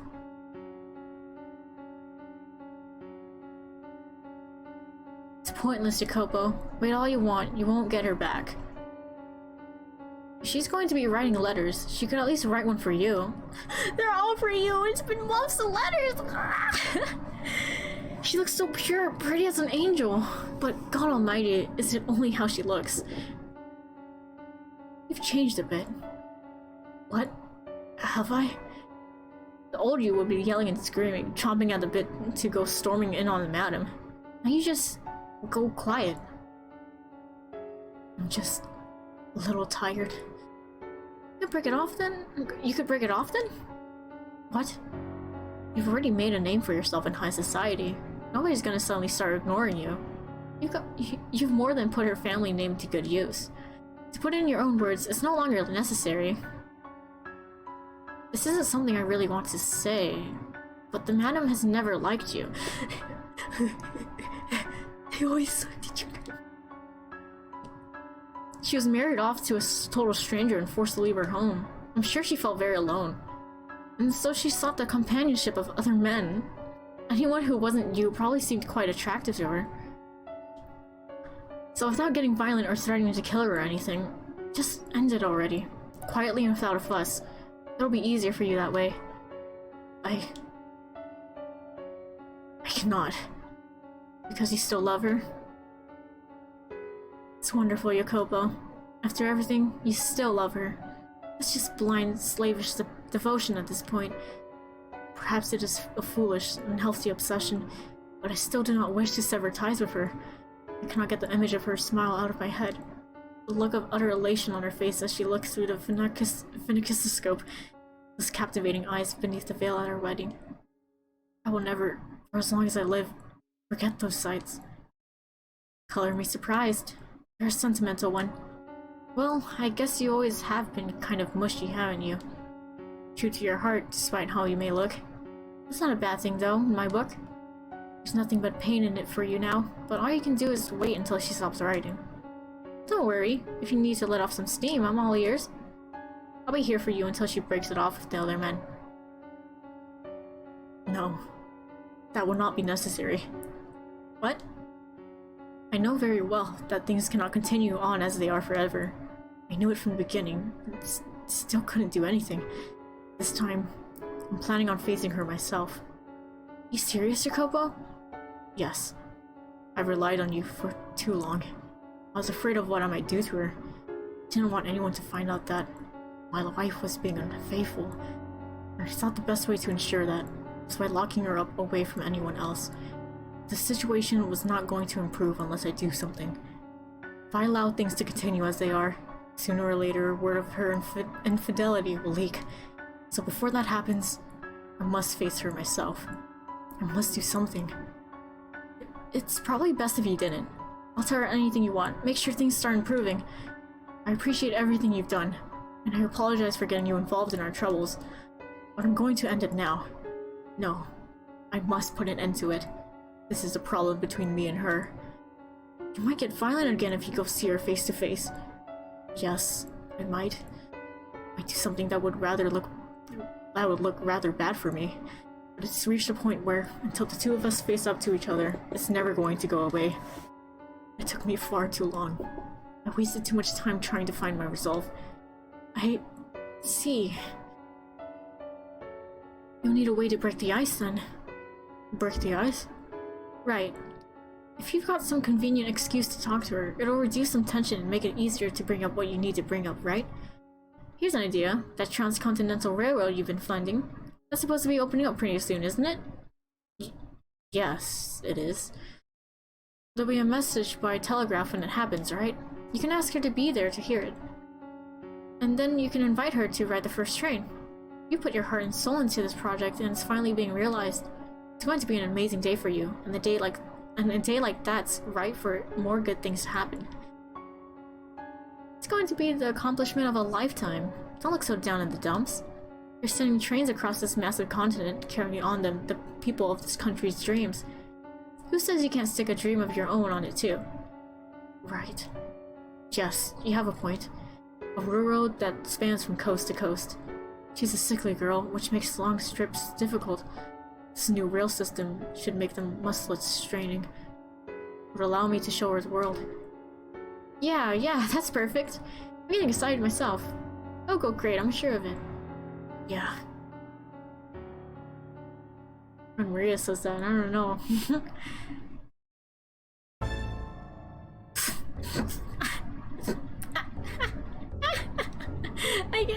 I can't laugh, I'm just...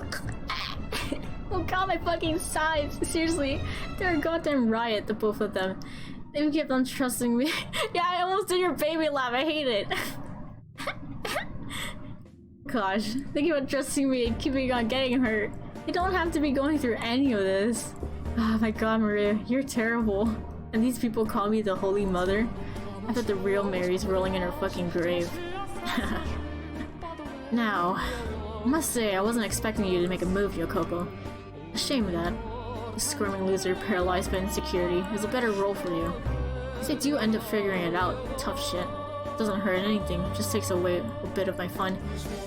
I don't understand why he's so infatuated with this railroad. I mean, I do sort of get romanticizing steel, but my kind of steel's a little smaller scale. Anyway, I suppose it's about time to get things moving. No matter how this plays out, you will not have a happy ending, Jacopo. You're going to get a real taste of just how much I despise you. Maria! Oh, there you are. What is it? I'm on my break right now. You were assigned to clean the cellar today, weren't you? Well, headmaid's saying it hasn't been done yet. What? I did, I cleaned it. Just a casual once-over, but hey. Well, do it again. Do it right this time. Because if you don't, it's gonna fall on me.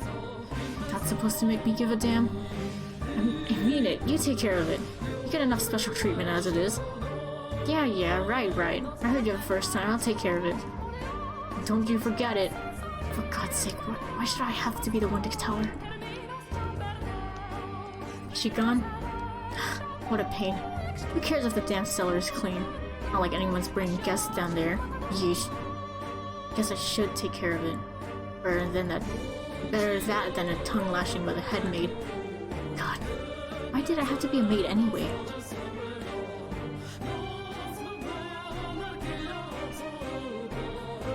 What a dank place. It's so dark and humid down here. Makes me feel gross. Someone there? Hello? Hello? Is anyone in there? Came from farther in. Whoa, it's seriously dusty back here. I was supposed to clean this last week. Well, clean the whole thing next time, damn it. This makes my job harder. Disgusting. Damn cobwebs. Oh god. Oh dear god. I do not want to clean this. How? Oh, for God's sake, stack this stuff properly. I've got to fix this whole mess. For love of... What's this? Something carved into the floor. Never noticed this before.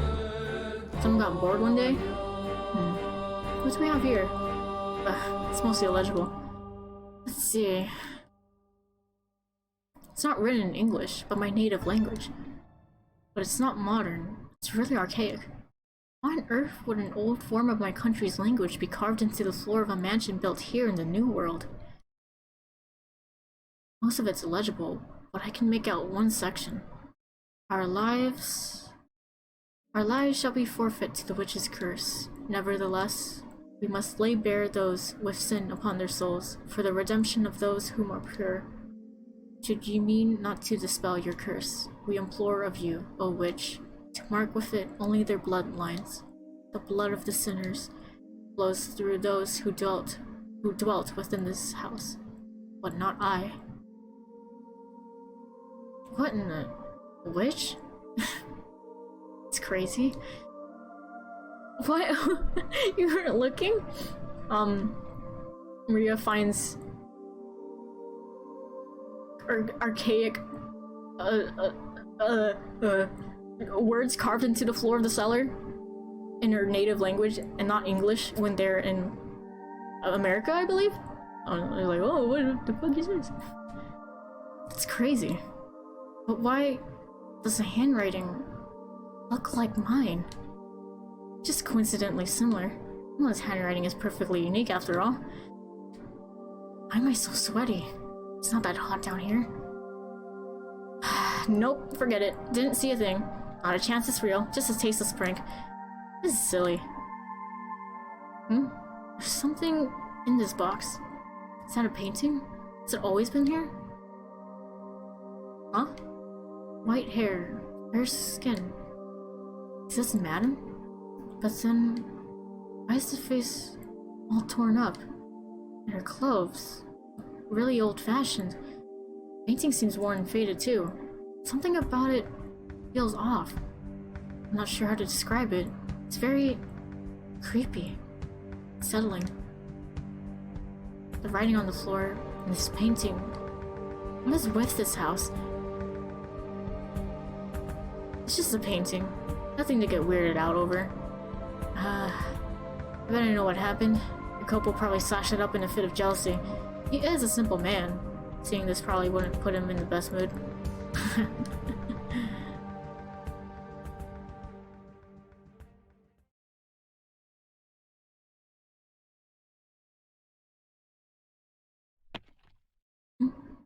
What was that? Is someone there? The door is open? Nobody's there. What's this? A painting? Who could have left it here?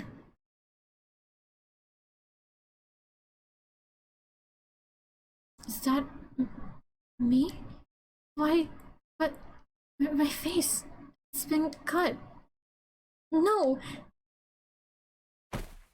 Why? would someone have this painted just to do this? Who would do such a thing? You're like a witch, my dear, like a demon. Your very presence brings misfortune upon others. You're cursed. No, I'm not. I'm not. Was it you, Jacopo? Did you have this painted so you could destroy it? Do you really despise me to that extent? Why do you, what did I ever do to make you hate me so? Why? I,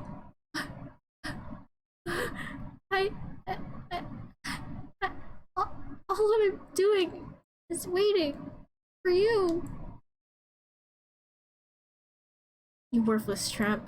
Are those ears only for show? This house has no need of a garden. I always thought you, at least, had some sense of taste. Silence. It's all your fault. Every last thing. Say goodbye to your freedom. I'll kill you! The mere act of waiting imposed upon you? Does my mere presence pervert you? Would it be better if I were gone? Would it be better if I left this mansion? If I left you? I don't think I can wait much longer. There's no end in sight. I can't take it. There's no end. No. I will set a deadline for when I give up waiting. When the project you pour your heart and soul into is complete, when the railroad opens, I will be finished waiting. But then it's over.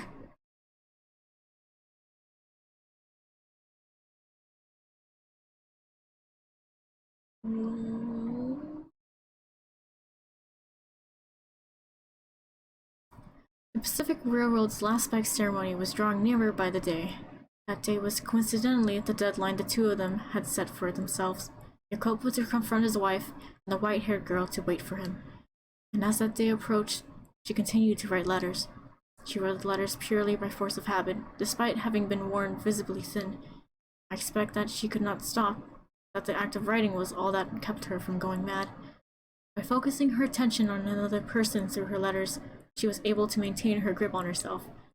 That day would put an end to her suffering and despair. When the railroad was completed, all their misunderstandings would be cleared up. They would return to the smiling, happy couple. Wow, I did not read that. They would return to the smiling, happy couple they had been when they were first married. The harsh winter. I'm tripping over my word. The harsh winter. I'm sorry, why am I reading it like that? The harsh winter would finally come to a close, melting away into the past and allowing them to step into the future. With constant prayer in my heart, I impatiently awaited the railroad's opening ceremony. I do not, after all, wish for anyone to fall into any kind of misfortune. And that goes for you as well, Master. Now, Master, the door is soon to be shut upon this era. Are you prepared to see what happens next? I see. Very well. Then allow us to make our way to that final day. See with your own eyes, Master, how this tale concludes. And please, do not let go of my hand.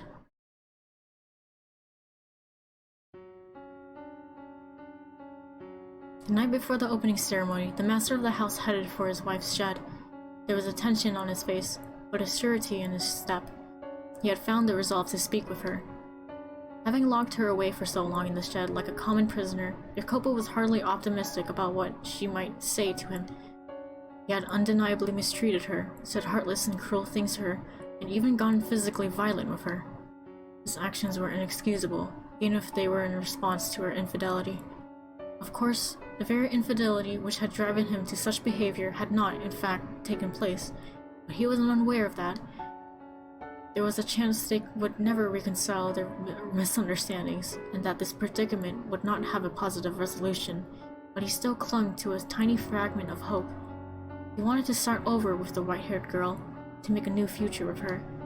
With that desire burning strong in his heart, he stood before the door to her shed and called out to her.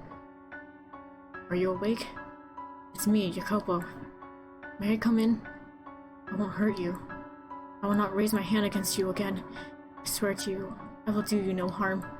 I just wish to speak. I would like to have a calm, rational conversation, and as such, I will not enter your room until you have given me your permission. So may I please come in? You won't even give me a response? Alright. Considering how you must feel about me, I shouldn't be surprised. Fine. Then you don't have to let me in. But please at least hear me out. Do you remember the day shortly after we first met, when we went on our honeymoon? If you can even call the little walk we took a honeymoon? I wasn't able to do anything nice for you then either. I had no experience, no idea how to interact with an upper-class woman like you. I didn't know what I should do for you. Yes, I know that makes me sound juvenile. I have a tendency to say things I don't mean the more perturbed I get. I'm sure I said things to hurt you numerous times that day. However, at the photography shop, when you saw the phenakistoscope, you smiled for me. I was genuinely pleased in that moment. Felt like I had gotten closer to you. I very much doubt that was actually an appropriate present for a noble woman like yourself. Jewels or flowers or something like that, something beautiful, would have certainly suited you better. And I knew that, but I assumed you would have been given gifts like that countless times in the past. You are, after all, a beautiful woman. I do not want to have to compete on the same field as those other men. I wanted to be special. No, I wanted to be unique to you. No one had ever shown you anything of the sort before, had they? Frankly, I wasn't sure if a woman of your status would take any interest in a phenakistoscope at all. I imagine you've thrown it out by now, but I choose to believe you sincerely liked it on that day. That, if just for a moment, I caught your eye. Even if you started seeing other men afterwards, that moment was real, wasn't it? Our marriage was, at its core, nothing but an arrangement between our parents. An exchange of money and influence. That was how it began, but that day, I loved you. I yearned to see you smile, as if I had loved you my entire life. The Pacific Railroad has finally been completed. That's a project I've been funding. Everyone thought it was crazy, but a railroad now stretches across the breadth of this country. The joining ceremony will be held tomorrow. It's going to be a grand event. Locally, they're planning on doing a gun salute, and the sound of the last spike being driven into the ground will be transmitted across the country via telegraph. I have procured a telegraph so we can listen to it here in the mansion. In your condition, you would probably have trouble handling the crowds at the telegraph station, but here, you could celebrate in the comfort of your own home. I suppose what I'm saying is, I want to celebrate this with you. I've made arrangements to make that possible for you, because I wish to have you there with me. Would you be willing, tomorrow, to celebrate the completion of the Pacific Railroad with me? Would you be there at my side? Please, say something. I want to start over. I know very well what I've done to you. You may be at fault yourself, but what I did was unacceptable. But what I did was the consequence of my overpowering love for you. I swear it. Why will you not answer me? Say something. Anything. Please. Please! You can hear me in there, can't you? If you don't want to, you can just say no.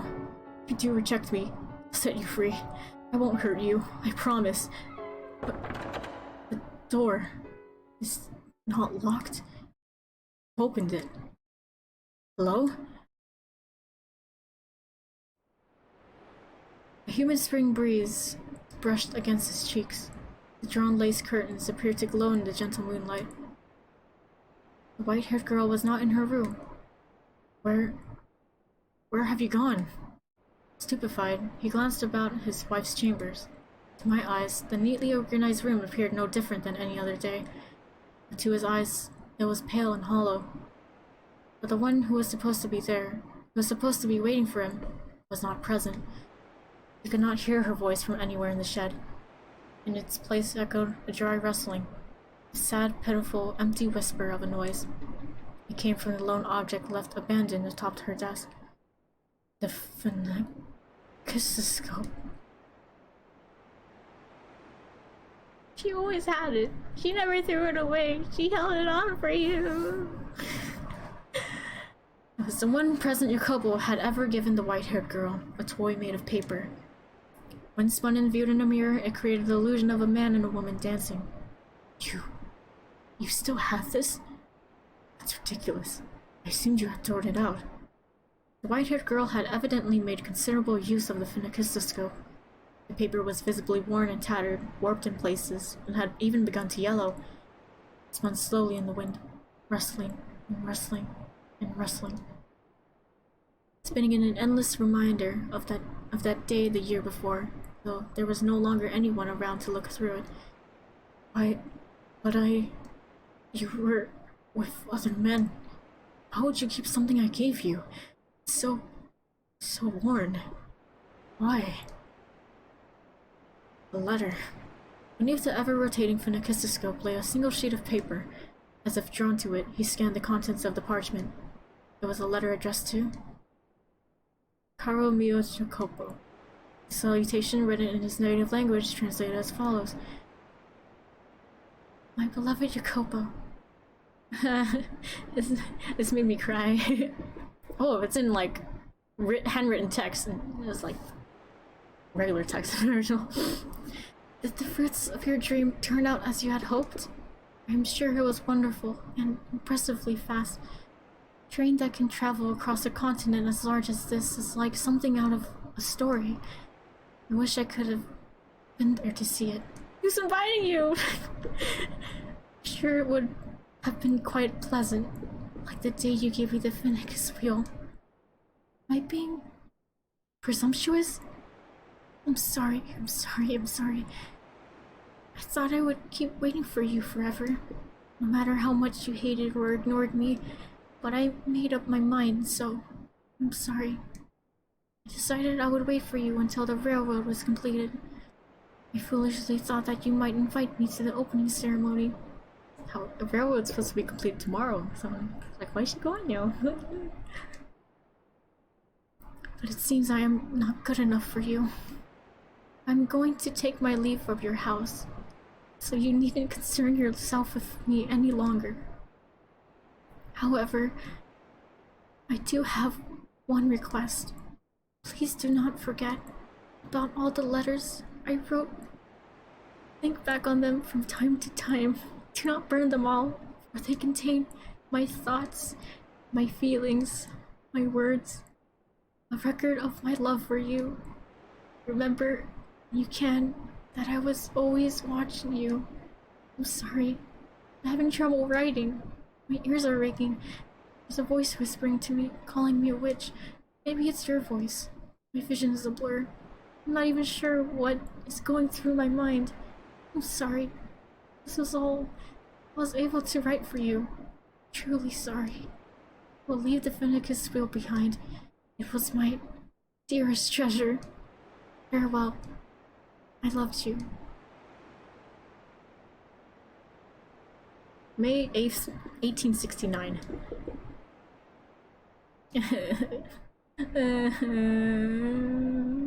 She always loves you. What the hell is this? He was visibly rattled, and unsurprisingly so. The mention of the Transcontinental Railroad's opening ceremony, the letters she had written, her dearest treasure, profession of love for him, and above all, the mingled text that appeared to have been written by someone not entirely in their right mind. Everything about it served to amplify his befuddlement. You waited for me? How can that be? The joining ceremony's tomorrow. It hasn't happened yet. Why did you have to leave then? I'm here. I came for you, just as I planned.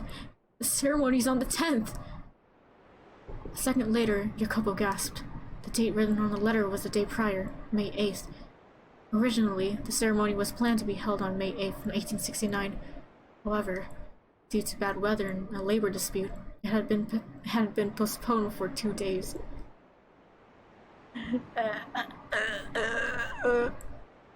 This can't be. I made sure you were informed. I had Maria. Yeah, okay, there you go. Even so, Maria did not tell her the truth. Maria. Madam was having an affair. Maria. No, you couldn't. Scattered fragments of memory began coming together in his mind. Maria was the only one who had informed him of his wife's supposed unfaithfulness, and though the letters had not been addressed to him, thinking back on it, they had all been about him. In one letter, he had mentioned treasuring a gift. Jacopo had assumed it meant a gift from another man, but in fact, she had been referring to the phenakistoscope sitting atop her desk, still spinning in the wind. At long last, finally made that connection. God, fucking dumbass. It's too late. At the same time, he realized that the only person who could have altered the letters was someone they both trusted, Maria. She had never, even once, betrayed me. She was not unfaithful at all. She waited unwaveringly for me, and I refused to believe her. I caused her pain again and again, but his realizations came far too late. Fucking dumbass. The white-haired girl's spirit had broken, and she was no longer at the mansion. Had he caught on to Maria's machinations sooner, things would not have turned out as they had. But he was much too late. Maria, why would you do this? Pledging the letter from his wife, Jacopo stormed out of the shed in his search for Maria. But she was not in the room assigned to her. Where are you? Where have you gone? Maria! Fuck. Several maids were roused from her slumber by the racket, but no one had the courage to speak up as the master of the house frantically charged through the halls. Eventually, he arrived at his own chamber. He was certain he had closed the door before leaving, but now a sliver of light shone through the gap between it and the frame. From within the room, he thought he could sense someone's presence. When he opened the door, there he saw, comfortably perched upon his own chair, a woman. I've been waiting, Jacopo. Destroyer of all men. Jeez.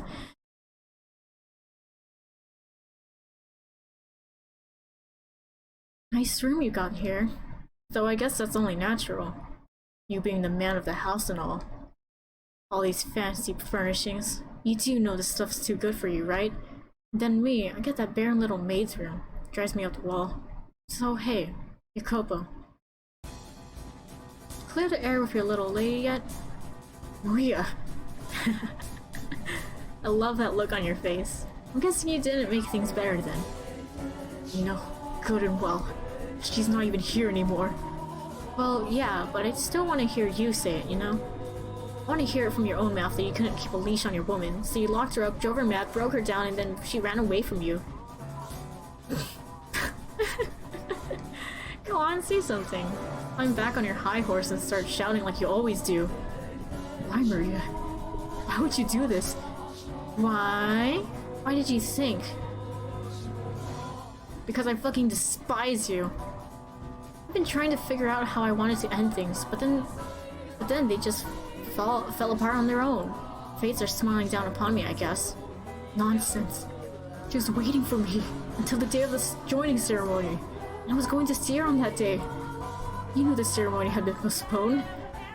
That's what you get for putting it all in my hands. For thinking I'm the only one on your side. What? Did you think I'd just tell her like a good little maid? Not a chance in hell. I mean, talk about some fantastic news. You both picked the same date, but you've got the dates different. Absolutely perfect. Maria, is that how you've always felt? How long have you held this grudge against me? How long? How long? How goddamn dense can you be? Must be nice living in your little fantasy world, Jacopo. And this is the next capo famiglia? Oh my god, my sides! So you've always hated me? At the very least, I fucking loathed you since the minute we had our reunion. First, I did try to convince myself you had your reasons. Didn't make it feel any less unfair though. You had all your money and all your power and everything else you stole from me. Then you go and get hitched to this pretty little lady. Oh, don't try to act like you're the victim here. This is all on you. Do you have any idea how I felt?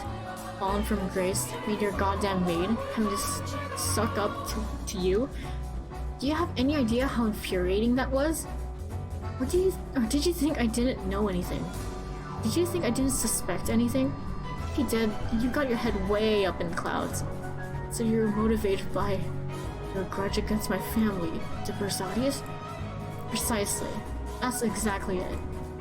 Your father wanted so badly to be the Capo Famiglia, wanted so badly to be in power, that he murdered my dad and grandpa. They say it was a carriage accident, but the ground was all torn to hell where it happened. You want to tell me what kind of carriage accident causes it to explode? As soon as my dad and grandpa died, your dad took over as Capo Famiglia. The balance of power in the factions began to change. My family and everyone with ties to the Campanellas was either exterminated or exiled. The Bersatis took control of the city. My grandpa's Cosca became your Cosca. No one in their right mind would be naive enough to think the Bersatis didn't have a hand in that. The great Campanella family bitten by their pet dog, except the dog had rabies. And as a result, in time, that lush historic land will wither away and die. My dad and grandpa, buried in that dried up earth, are screaming in their graves even now. You can't prove me wrong, can you, Jacopo? And now, first in line to be the next Capo Famiglia is you, his son. Naturally. Feels pretty good, don't it? Slaughtering my family, leaving us to wallow in the mud, while you live here like a fucking king. Because of what your family did, I don't have a home to go back to anymore. No house, no prestige. I have nothing left. That's goddamn outrageous. The Campanellas are supposed to run that city, but instead, you filthy Bersati curs are crawling over it like some kind of infestation. I'm a legitimate Campanella, and I'm stuck being your goddamn maid. If I hadn't been born a woman, I could have become the Capo Famiglia after my dad and grandpa died. But because I'm a woman, I couldn't retaliate. I just had to sit on my hands and watch the tragedy unfold. It was absolutely miserable. So I had to make you suffer as well. I had to make you I had to make you twice as miserable as I was. You had no reason to hate anyone but me. Why did you make her a part of this? Did you have some grudge against her too? Not particularly. I actually rather liked the madam. Sweet, pretty, kind-hearted, timid, and fragile. Trusted every word I said. A splendid little toy. You thought of her as your toy? Now, can you really call me out for that? You can't. You have no right. You never cared one bit about anyone else. They're all footstools to you. It's a little too late to find yourself a sense of morality. This whole thing, it could have been avoided if you two just had a single conversation. But instead, the both of you came calling to me, saying, "You're my only ally, Maria." How dense can you be? Of course. I thought you were my ally. I trusted you. As I'm sure she did too. And you should get your eyes examined, because you can't see a damn thing. Maria. My god, it was beautiful. The way you two blindly trusted me, creating your own misunderstandings and causing your own pain. How you could never seem to get on the same page. Watching it all fall apart. Maria. Is that everything? The extent of your grudge and all you did? Yep. That's everything. All that's left is for me to kill you. Good. Well, still now, I wouldn't want to miss. Maria, does that past mean nothing to you? Was that oath just an empty promise? How could it when you remember so clearly? Fine, I'll explain it for our little romantic boy. Bad journalists will even take advantage of good memories. It's time I finally return this to you, Jacopo. That cartridge you gave me packed with your disgusting sentimentality.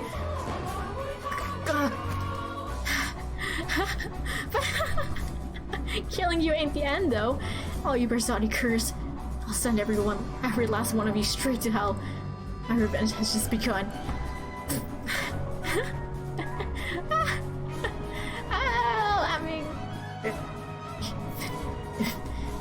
Even if you had been a man, you wouldn't have been a suitable Capo Famiglia. aimed between my eyes, Maria! Your combo! Oh! Oh shit! Oh, what? Damn. Why? She got shot! She got shot in the head! That's what happened! Ikopo got shot, but not in the head. So he's like, I got you, and it shoots her in the head. In a panic, I pulled the trigger, and from the barrel, a bullet went flying. Quite literally, right between her eyes. Would anyone ever believe me if I said this wasn't how I wanted things to turn out? The rain just keeps on coming. Wonder if we'll be able to go home today. Hey, Jacopino! Say something, you little wuss! Don't shout. You're gonna give me a headache. The lightning's way louder than me. Wait. Ah! You jumped, Jacopino. You're such a baby. You jumped too. Stop calling me that. Don't be scared. Don't cry. I'm not crying. Your eyes are damp too. I'm not crying, not at all. Not one bit. Liar. There's no end to this rain, is there? I'm fine. If it doesn't stop, there's nothing at home for me. You don't want to go home? Your parents don't get along, huh? That's got nothing to do with it. Liar. You've got it good. Everyone loves your grandpa. Whenever anyone needs something, they come to him. Now there's a great man. Huh? How my grandpa become part of this? Oh, no reason. Not everyone likes him. He gets just as much hate as love. Grandpa's not really a model citizen. He's mostly just shrewd. Are you jealous? I'm not. My old man is, though. Huh, is he now? Well, your dad's got his good points too, I think. Like, I don't know, he seems like the kind of man who can accomplish big things. Though he seems a lot stricter than my grandpa. Oh, come on, I don't get you. What are you climbing up for? No reason. You don't want to go home, then how about we go somewhere far away from here? Huh? Once it stops raining, let's get out of here. Head up to the capital, find some work. We can make it work, the two of us. Oh, and we'll bring Nero, of course. If we could, that would be nice. Oh. Oh, please share the fan art. I will seek after. Yeah. That would be nice. Break free of the city and its outdated traditions. Head somewhere bigger, more forward-thinking. Only where possible. It's alright, Maria. I know you were just joking. We wouldn't be able to find work anyway. If the two of us ran off, we'd be starving in a month. You'd have to be blind not to see that. Right. Let's go home once the rain lets up. Yeah, once it does. But until then... I know, let's sing. Sing even louder than the lightning. Then maybe you'll stop crying, Jacopino. I'm not crying. Come on, let's sing. I don't know what melodies, but they're singing. La la la la la la la. La la la la la la la la la la la la. Bro, they're just singing. They're just vibing. Maria, I may not put it into words, but I trust you understand that I consider you a dear friend. Listen to me, Yokobo. My actions were justified. I did what I did for the betterment of this city, this land. The Campanellas are too conservative. Under their control, this country will atrophy. Something like that. Progress will continue to lose steam. If we don't push forward, we'll fall farther and farther behind. Before long, you will be made the next Capo Famiglia, but until that day, you will cross over to the New World and establish the Koska there. Unify us, bolster us, make us strong. I'll handle things back here. I won't let the Campanellas try and strike back. What? You want Maria to?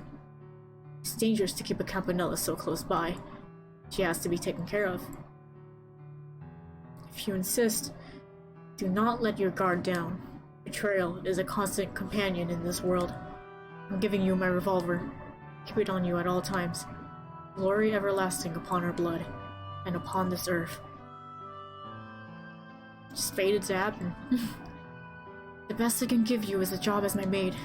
If I show you any more obviously preferential treatment, the Berzatis are liable to step in. Money, power, respect, and enough authority to not take orders from anyone. I thought that if I could obtain all that, I would be able to give you your freedom, and her as well. I wanted to give you both comfortable lives, but none of that got through to either of you.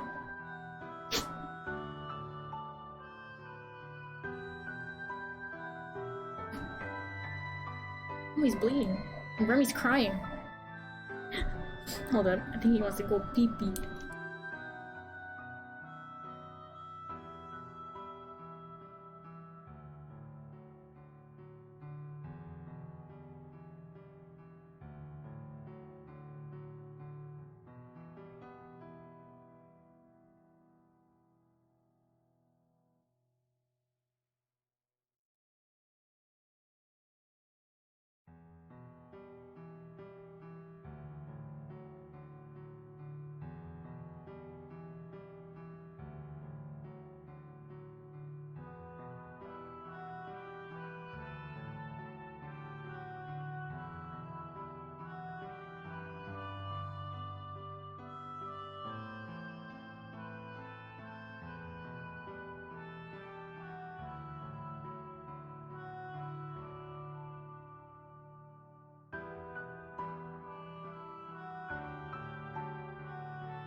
Oh, looking.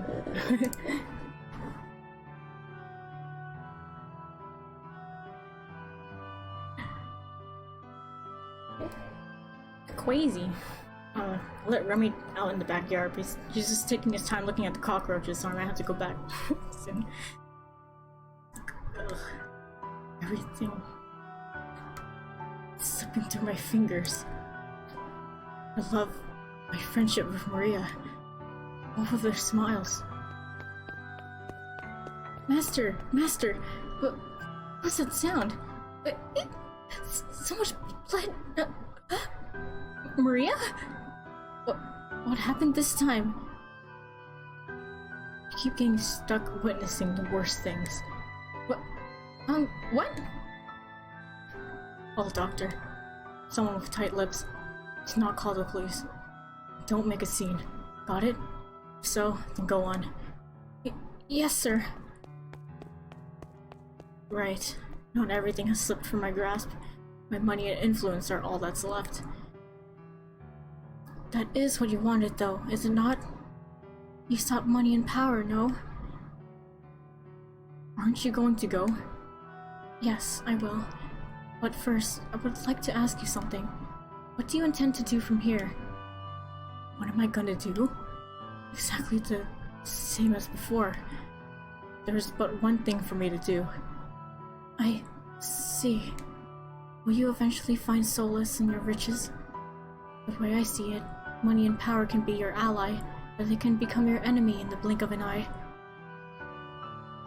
If you do not put them into words, your feelings will never make it through to anyone. Or, unlike money, humans are not measurable by their appearance. The sad zone. He failed to communicate to anyone what he held within his breast. He was chained down by his place in society, his pride, his relationships, and his own heart. And at some point, he found himself in a position where he was no longer able to speak his mind. After enough time, he likely forgot how to be genuine at all.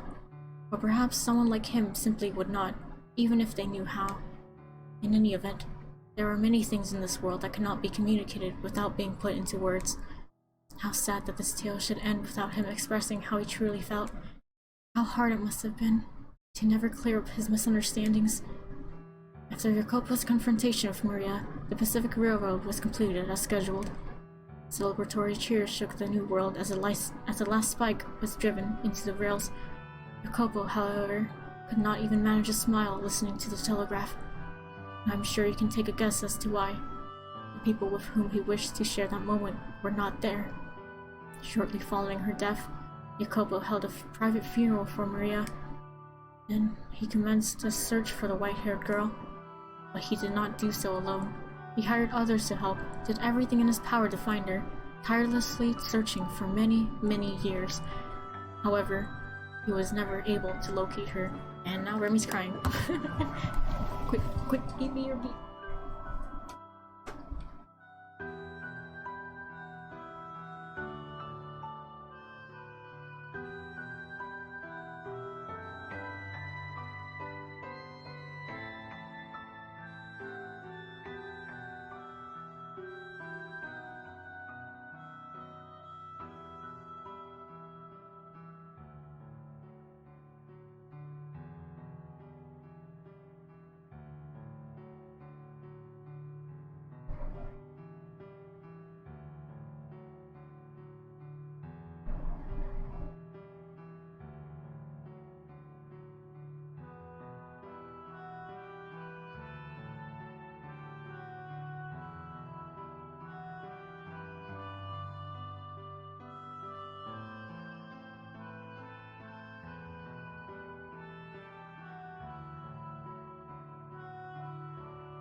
He spent the remainder of his life alone.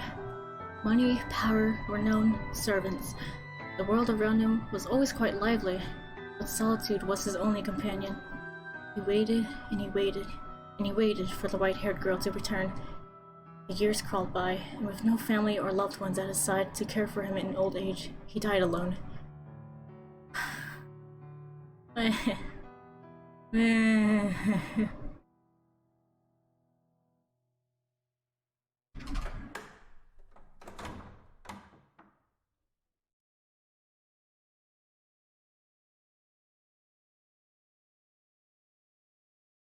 Whew. The door before you slowly drew shut. You could no longer hear the raucous sounds of the men from within the den. The faint scent of the cigarette smoke, however, lingered in the air. Staring vaguely at the closed door, you noticed something was amiss. The maid who had been holding your hand was no longer at your side. You glanced around, but she was nowhere in sight. Down the corridor stretched only darkness. Not having anticipated this, you were unsure how to react. What's the matter? You lost? Or... oh wait, you lost or you're just trying to take in the sights? I forgot. That's not the maid. A voice called out to you, but it was not the maid's voice. Caught off guard, you spun around, confused, in search of the source. Where are you looking? I'm over here. Yeah, there you go. A little more to the left. Following the voice's instructions, you found yourself facing a wall. Remy. You look like you just seen a ghost. Hey now, come on, don't turn away. Yep, you got it. I'm the one talking to you. The voice was coming from within the painting. When you had passed by this wall on your way to the third door, a magnificent landscape painting had been hanging there. Oh, Remy! Oh, Remy!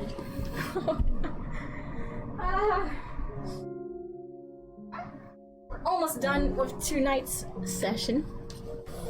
I'll read this chunk. There's just a little bit more. Bear with me, guys. But now the canvas was a deep shade of black, as if it had been dipped into a vat of ink. Been a while since I've talked to anyone, so tell me, you can hear me all right, can't you? Splendid. Been so long since I've had a conversation, I was afraid I might have forgotten how to talk. So tell me, who might you be? You don't know? Well, isn't that quite the pickle? Then how about we have a little chat, eh? You got yourself turned around and aren't sure where to go, yeah? Well, I'll be happy to tell you anything I can. Just ask away. The painting sounded rather high-spirited. Perhaps he was simply excited to have the opportunity to speak with someone, so you decided you would ask the painting a few questions.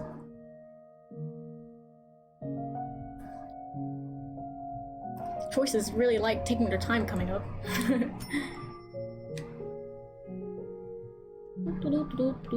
Save over here. Oh, is that how I want to say it? I go horizontally.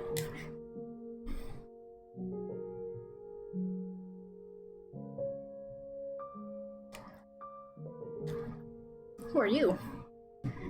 Me? Well, as you can see, I'm a painting. Why did I end up as a painting? Hard to say. Maybe I was reborn as a painting because I used to really like art. So there are things I painted that I wish I hadn't. Maybe that regrets what's turned me into this. Hopefully I get the chance to apologize to him about that. Anywho, no point in getting into any more detail than that. Wouldn't mean anything to you, so enough about me. Oh right, you don't know anything about yourself. Shame that. Alright then, fair for you since you can't tell me about yourself. If you run into him, could you tell him I really regret what I did? I know I should tell him myself, but, well, as you can see, I'm stuck here. Can't move an inch, so I've got to ask for help. I feel absolutely terrible about painting that picture. I know, yeah, the deadline's way past on that one, but that's what makes it regret, yeah? Because you can't take it back. By the time I had realized, it was too late. He was already dead. He's long since passed away. Huh? Are you supposed to give a dead fellow a message? Well, for all you know, the dead could be wandering these halls too. So please, if you come across him, tell him I said that. That I didn't mean any harm with that painting. Or maybe you are him? Who knows? Who am I? Just because you don't know who you are doesn't mean you can go around asking other people. I'm not a person, you say? Well, no, you're right, but I'm not gonna know anything about you that you can't tell me yourself. I mean, from where I'm standing, you look almost like a walking cloud of shadow. I can't even tell you what you look like. The maid who was with you before, did she call you master? I see. But the question is, which Arrow's master are you? How many doors have you been through? 3 doors, eh? And of those, did any of them bring anything back? Well, it's not an easy thing recovering yourself. Or maybe you weren't behind any of those 3 doors. Yeah, that's gotta be it. That was your first time witnessing those tragedies. Yours is another door. So tell me, how do you feel looking behind those doors? Those doors. Was it frightening? Saddening? Heart-wrenching? All of the above. Well, let me tell you something. You were able to bear them because they weren't your tragedies. If the next door you open is yours, will you be able to bear it? Will you be able to accept your own tragedy? It's one thing seeing others suffering, but your own. If you have to face emotions you wanted to keep buried, secrets you wanted to keep hidden away, and pain you wanted to forget, do you think you'll be able to accept them as your own? If you can't, I wouldn't blame you. I wouldn't accuse you of running if you chose not to reclaim your own old self. Nothing wrong with erasing your memory of something if it was so bad you didn't want to face in the first place. Let it be rewritten as someone else's story. That'll make it a whole lot easier on you. Because you never know, the most unfortunate tale of all may well be your own. Or perhaps that goes for everything about you. You won't know till you see it? Well, that's true enough. But once you do, there might not be any turning back. Or do you mean to reclaim your old self no matter the cost? If you do, if you're sincerely prepared to do that, then be wary of the tale that comes next. Any tragedy that seems too beautiful to be real is precisely that, a fabrication. For the foreshadowing, it's really strong.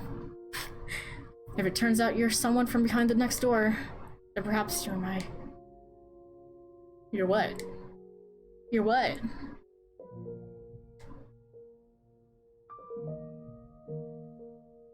What is this place? Oof, talk about some hard-hitting questions. I'm probably not the one who will be able to answer that for you. I don't have a very deep connection with this mansion, you see. I swear it. I got nothing to gain from lying, do I? It's my regrets that have turned me into this. I wasn't summoned here by no one. That said, there is one thing I can tell you. This place summons people.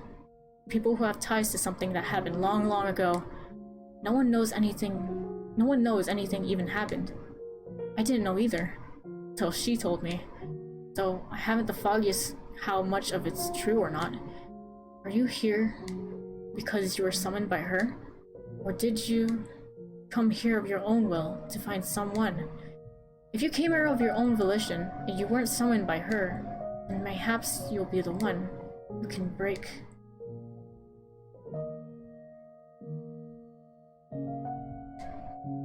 Good morning. Who is the maid? Might as well ask her that directly, but she won't say till you've regained your own self. I see. Well, in that case, if you want to know, you know what you gotta do. It's entirely up to you whether you make an ally or an enemy out of her. There's no guarantee and she is even right in the head. You never know. Maybe you're not the only one who hasn't found themselves.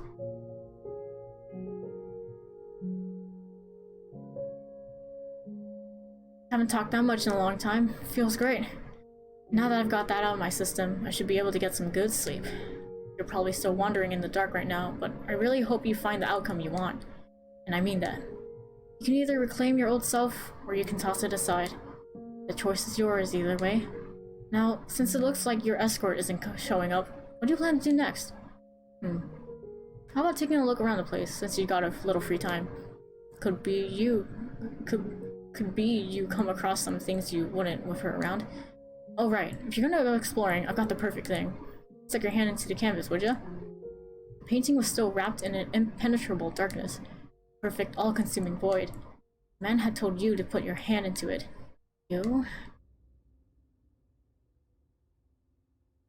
These choices really take a good chunk to come up.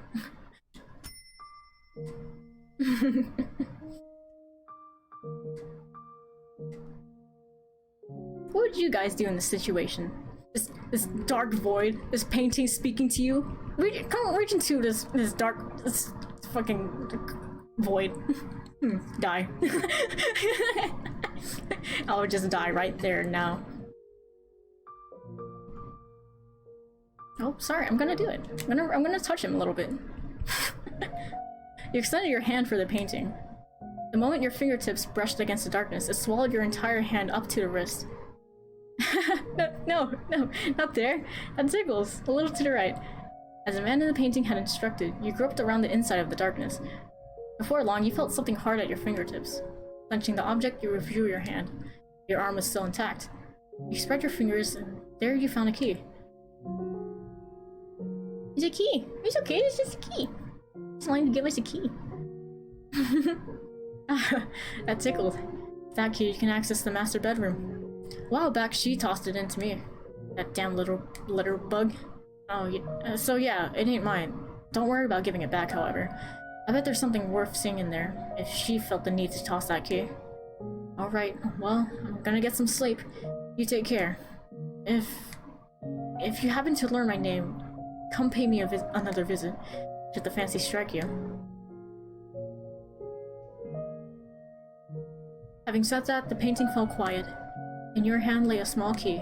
It seemed rather antiquated and vaguely familiar. Silence once again drew over the corridor. You stood there all alone, no sign of the maid. After considering it for a few moments, you decide to explore a mansion on your own.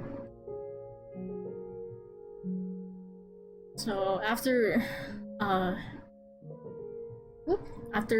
practically seeing the entire mansion, well, maybe like the most of the mansion through the 3 doors, we can all just walk around. Let's go take a journey. Go to the entrance. You made your way to the mansion's entrance. There was no one around, nor any source of light. Groping through the darkness, you found a front door, which was sealed shut with a heavy bar. You pressed against the bar, but it remained firmly in place. The door did not budge either. It seemed you could not leave the mansion. Burn the witch! Crucify the impure! When you made to step away from the entrance, you heard a muffled voice.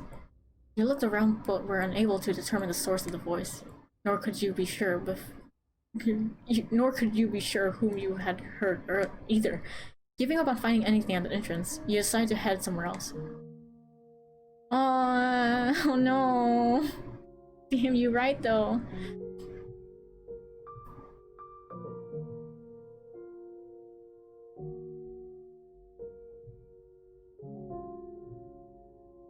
You made your way to the room with the fireplace. What remained of the fire crackled weakly, leaving the room in a veil of darkness. You remembered that you had awoken here. Out of sheer curiosity, you sat down in the rocking chair you had been asleep in. Creak, creak, creak. It was as soothing as a cradle to a baby, and in short order, you found your consciousness drifting from your grasp. Throwback. Reading a story about the fireplace like this almost makes it feel like we're in another world, doesn't it, Master? I bet that's why troubadours perform at pubs, so they can be near the fire. Oh, you're such a cynic. That's okay. Say, do you remember when I first arrived here? When I was cleaning the library?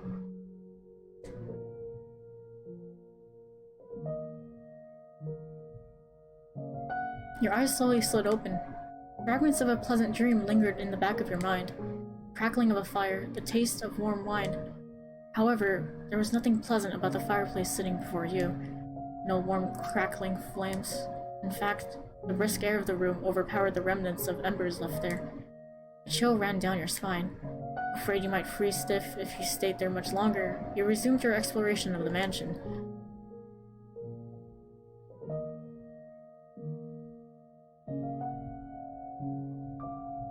The den. The den? The den. Den? Oh, this is the den. Okay. The scent of cigarette smoke lingered in the den. However, the room was silent. Not even an echo of the men's chattering remained. Something was moving. Billiard balls. There was no one present to strike the balls. They rolled spontaneously around the table. The paths they traced across the surface were rough and erratic, contrasting that of when the former master had held the cue. The spheres collided awkwardly with one another, not a single one coming close to the pockets. As an experiment, you pulled a ball off the table. In response, the paths of the balls became even clumsier. Having lost one of their targets, they began bouncing aimlessly off the cushioned walls of the table. As you stared intently at the table, a man's voice rang out from somewhere in the room. Spinning around, you saw a silhouette of a man. However, you could not make out what the man was saying. The man thrust his finger at the table. He appeared to want you to return the ball.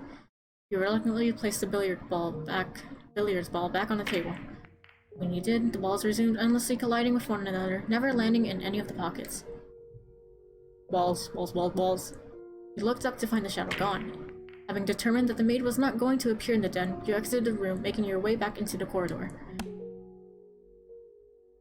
You put the ball back. Put the ball back. Let's go to the rose garden. Oh, look how pretty it is. It's so pretty. Look, your head is covered in roses, Redacted. Oh, Redacted, you got petals on the book. This isn't mine. I can't afford to. Though you could hear the sound of children laughing, you could not see them. Regardless, their cheerful voices warmed your heart. You decided to linger there in the garden for some time. Along with the children's laughs, wafted a sweet fragrance. The wind blew whisking flower petals up into the air. It was an enchanting sight. Oh, fuck. But after a while, the roses began to wilt. You could no longer hear the children's voices either. The young man stood alone in the withered rose garden. As you drew nearer, you called out to the youth, but the young man did not appear to notice you. He merely stood there, staring vacantly across the garden. The youth muttered something in a lifeless voice. This isn't what I wanted. I just wanted a normal, peaceful life. I can't bear being alone. I can't take this. Someone get me out of here. Oh God, tell me. It's not all my fault. You tried to call out to the young man several times, but he did not seem to hear you. He simply continued muttering to himself. Before long, the youth's shadow faded into nothing. Unable to bear the chilly air any longer, he stepped back into the mansion. Ross just fucking loses it.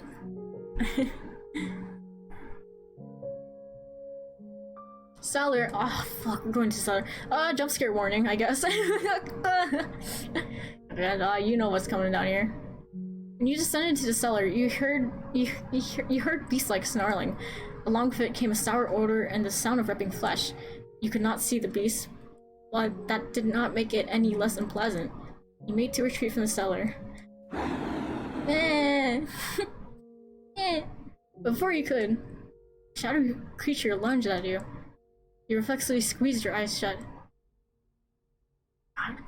When I was playing this first, it was like full screen of me, like, oh. Thankfully, it's like just on the side.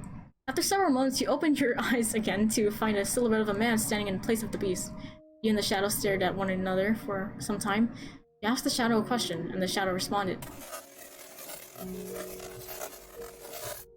However, you had no idea what it said. The shadow seemed to be trying to communicate something to you, but trying to make sense of something you could not understand was pointless. Having no reason to remain in the cellar any longer, you made your way back upstairs. I don't want to be here. I'm like, the cellar is not full. No good memories. There's never any good memories in the cellar. Library.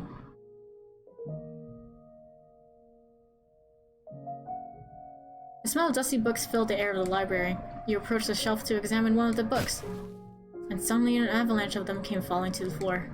You stared blankly at the mountain of books. They had fallen down on their own, but they showed no signs of putting themselves away. Since no one else was there to do it, you began placing the books back on the shelf.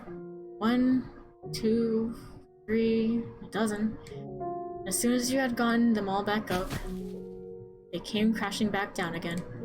You wished very much to implore of the maid's assistance, but she did not appear to be in the area. Pretending you had not seen anything, you made your way back into the hallway. Well, fuck.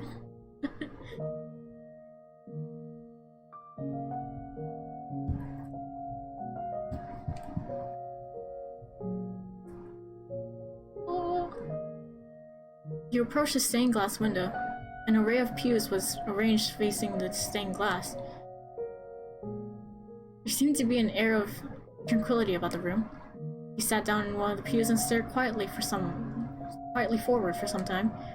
For a moment, you felt like you were on the verge of recalling something, but ultimately, memory never managed to surface. May did not appear to be there. Where could she have gone? You decided to resume exploring the mansion.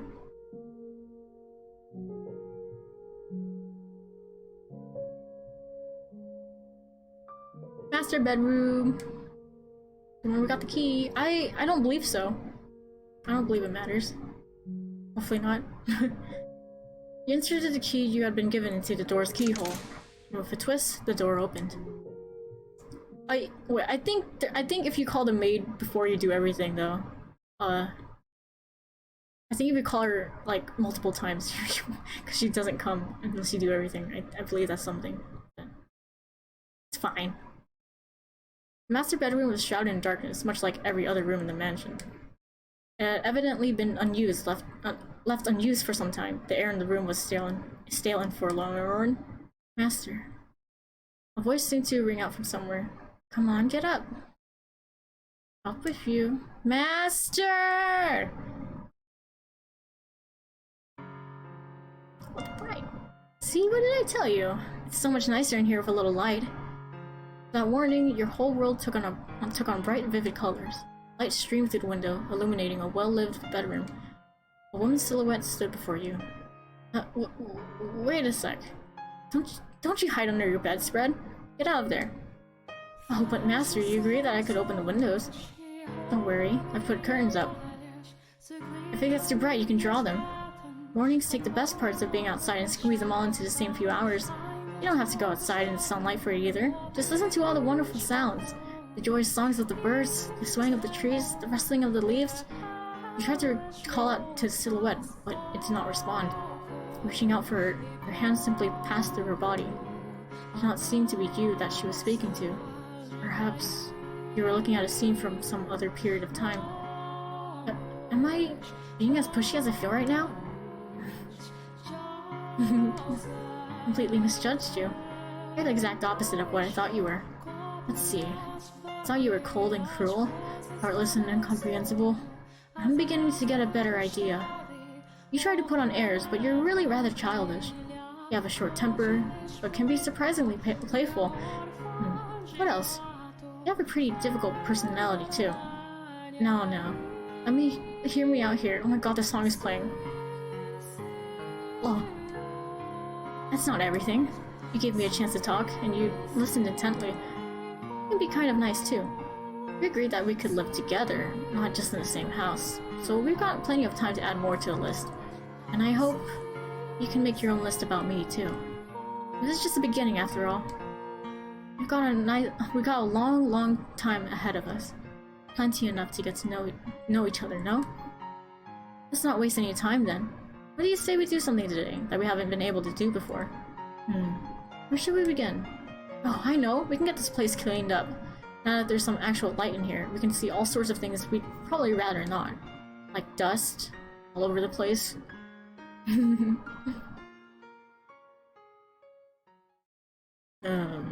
Let's back to shit town.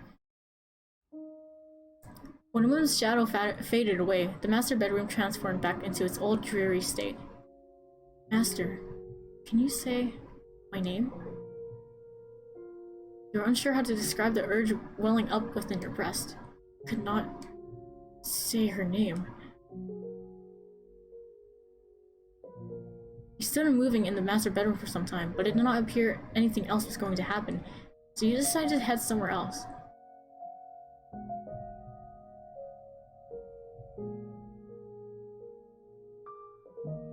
I can go back to the window.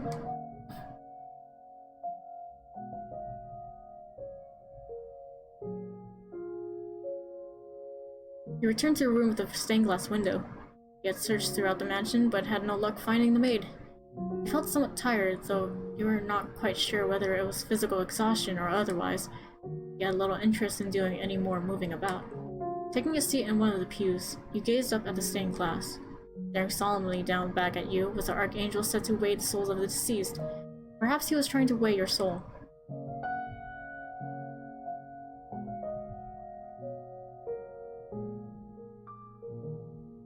Hey, please. Master. Master. Oh, there you are, Master. Gave me quite the scare. After returning from the third door, you disappeared without a word. Oh my. It was I who disappeared?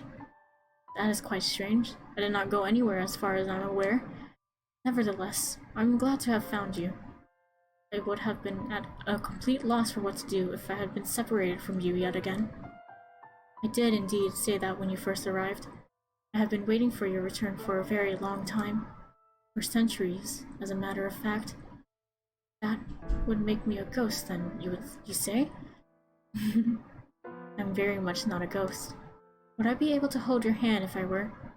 Saying this, the maid took your hand. It was cold enough to send a shudder down your spine, and completely devoid of life. Though, as chilling as it may have been, you still took comfort in the feeling of her hand in yours. The maid looked down at you with gentle eyes. After a few moments of silence, she sat down beside you. The stained glass is quite beautiful, is it not? Every time I see it, it brings a tranquility to my heart. A dreadful, deep-rooted curse afflicts this mansion. However, this room is one exception. Can you feel the purity that hangs in the air, Master? Yes? What is it, Master? You are correct. The stained glass window had been shattered and was not present in the time period of your previous tale. I wonder. Perhaps it is because the mansion we are in presently resides in a realm separate from the real world. We are in a room constructed from myriad memories and histories. I'm sure that when you regain your old self, Master, the mansion too shall be restored to its original state. So do try and remember, alright? Oh yes, where did you go in my absence, Master? I see. So you explored the mansion then? And did you find anything noteworthy? Memories? I'm not quite sure what you mean. Peculiar. As a servant of this house, I pride myself in being aware of most everything present in these walls. I wonder whose memories they could be. The key to the master bedroom? Why did I throw away the key? Beg your pardon? You say a painting told you? You could see perplexity on the maid's face. He had never seen her make such an expression before. I know nothing of any key. Oh, Master, you should not tell jokes meant to cause others discomfort. But a talking painting, you say? You seem to have a rather vivid imagination. Maybe you can tell the next tale, Master. I'm only teasing. Now, that was a nice break, but we should get moving. The tale I'm about to show you is the last of the mansion's memories. I'm certain you will remember yourself after seeing it. To our feet. Final door is not far, and please, do not let go of my hand.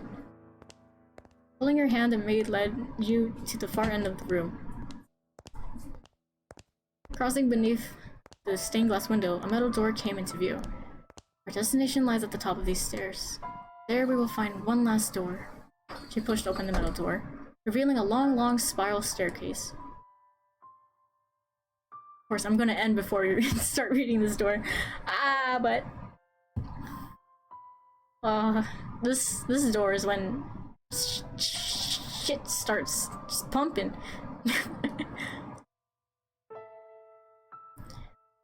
Maybe a bit of a walk, so let us be on our way. And please do watch your step. This is called an observation tower. Normally, towers such as this were built in castles or churches, so it is rather strange for there to be one in a mansion. As if it hasn't already. Oh, this is like double shit pumping. I don't know. The last door I wish to show you, Master, resides at the top of this tower. I mean, like, dude, it's the last door. Rectangular windows were carved out of stone in several locations along the way up the spiral staircase. You attempted to peer out of one of the windows, but all you could see was a thick layer of fog. Perhaps the maid's suggestion that the mansion did not presently reside in reality was, in fact, correct. With each step upward, you found yourself gripped by an indescribable sense of anxiety. Feeling somewhat resembled irritation or annoyance. Sensing this, the maid tightly gripped your hand. There's nothing to worry about. You will be fine. It is all in the past. No matter what may happen, so long as you do not let go of my hand, you have nothing to fear. You and the maid continued climbing the stairs, up and up, around and around, marching ever nearer the supposed final door. High up into the tower, as the light from below drew distant, a rotten wood door came into view. Patches of what appeared to be blood stained the surface, and holes had been bored into it with sharp objects of some sort. You heard a scream far below, where no one should have been. Kill the witch, kill the witch, kill the witch. Burn her, burn her, burn her. You were struck with fear. The next moment, the maid opened the door. And then... you slowly descend into darkness. And that's where we end! Whoa! That's nuts. It's crazy. It's crazy. I'll finish it now. Woo! Fuck! Oh. Epic.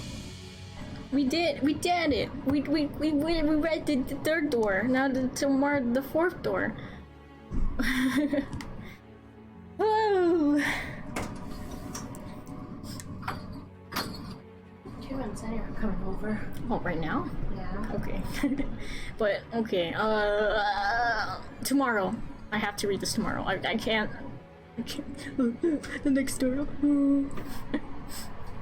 Okay, I'll end this now. Bye bye!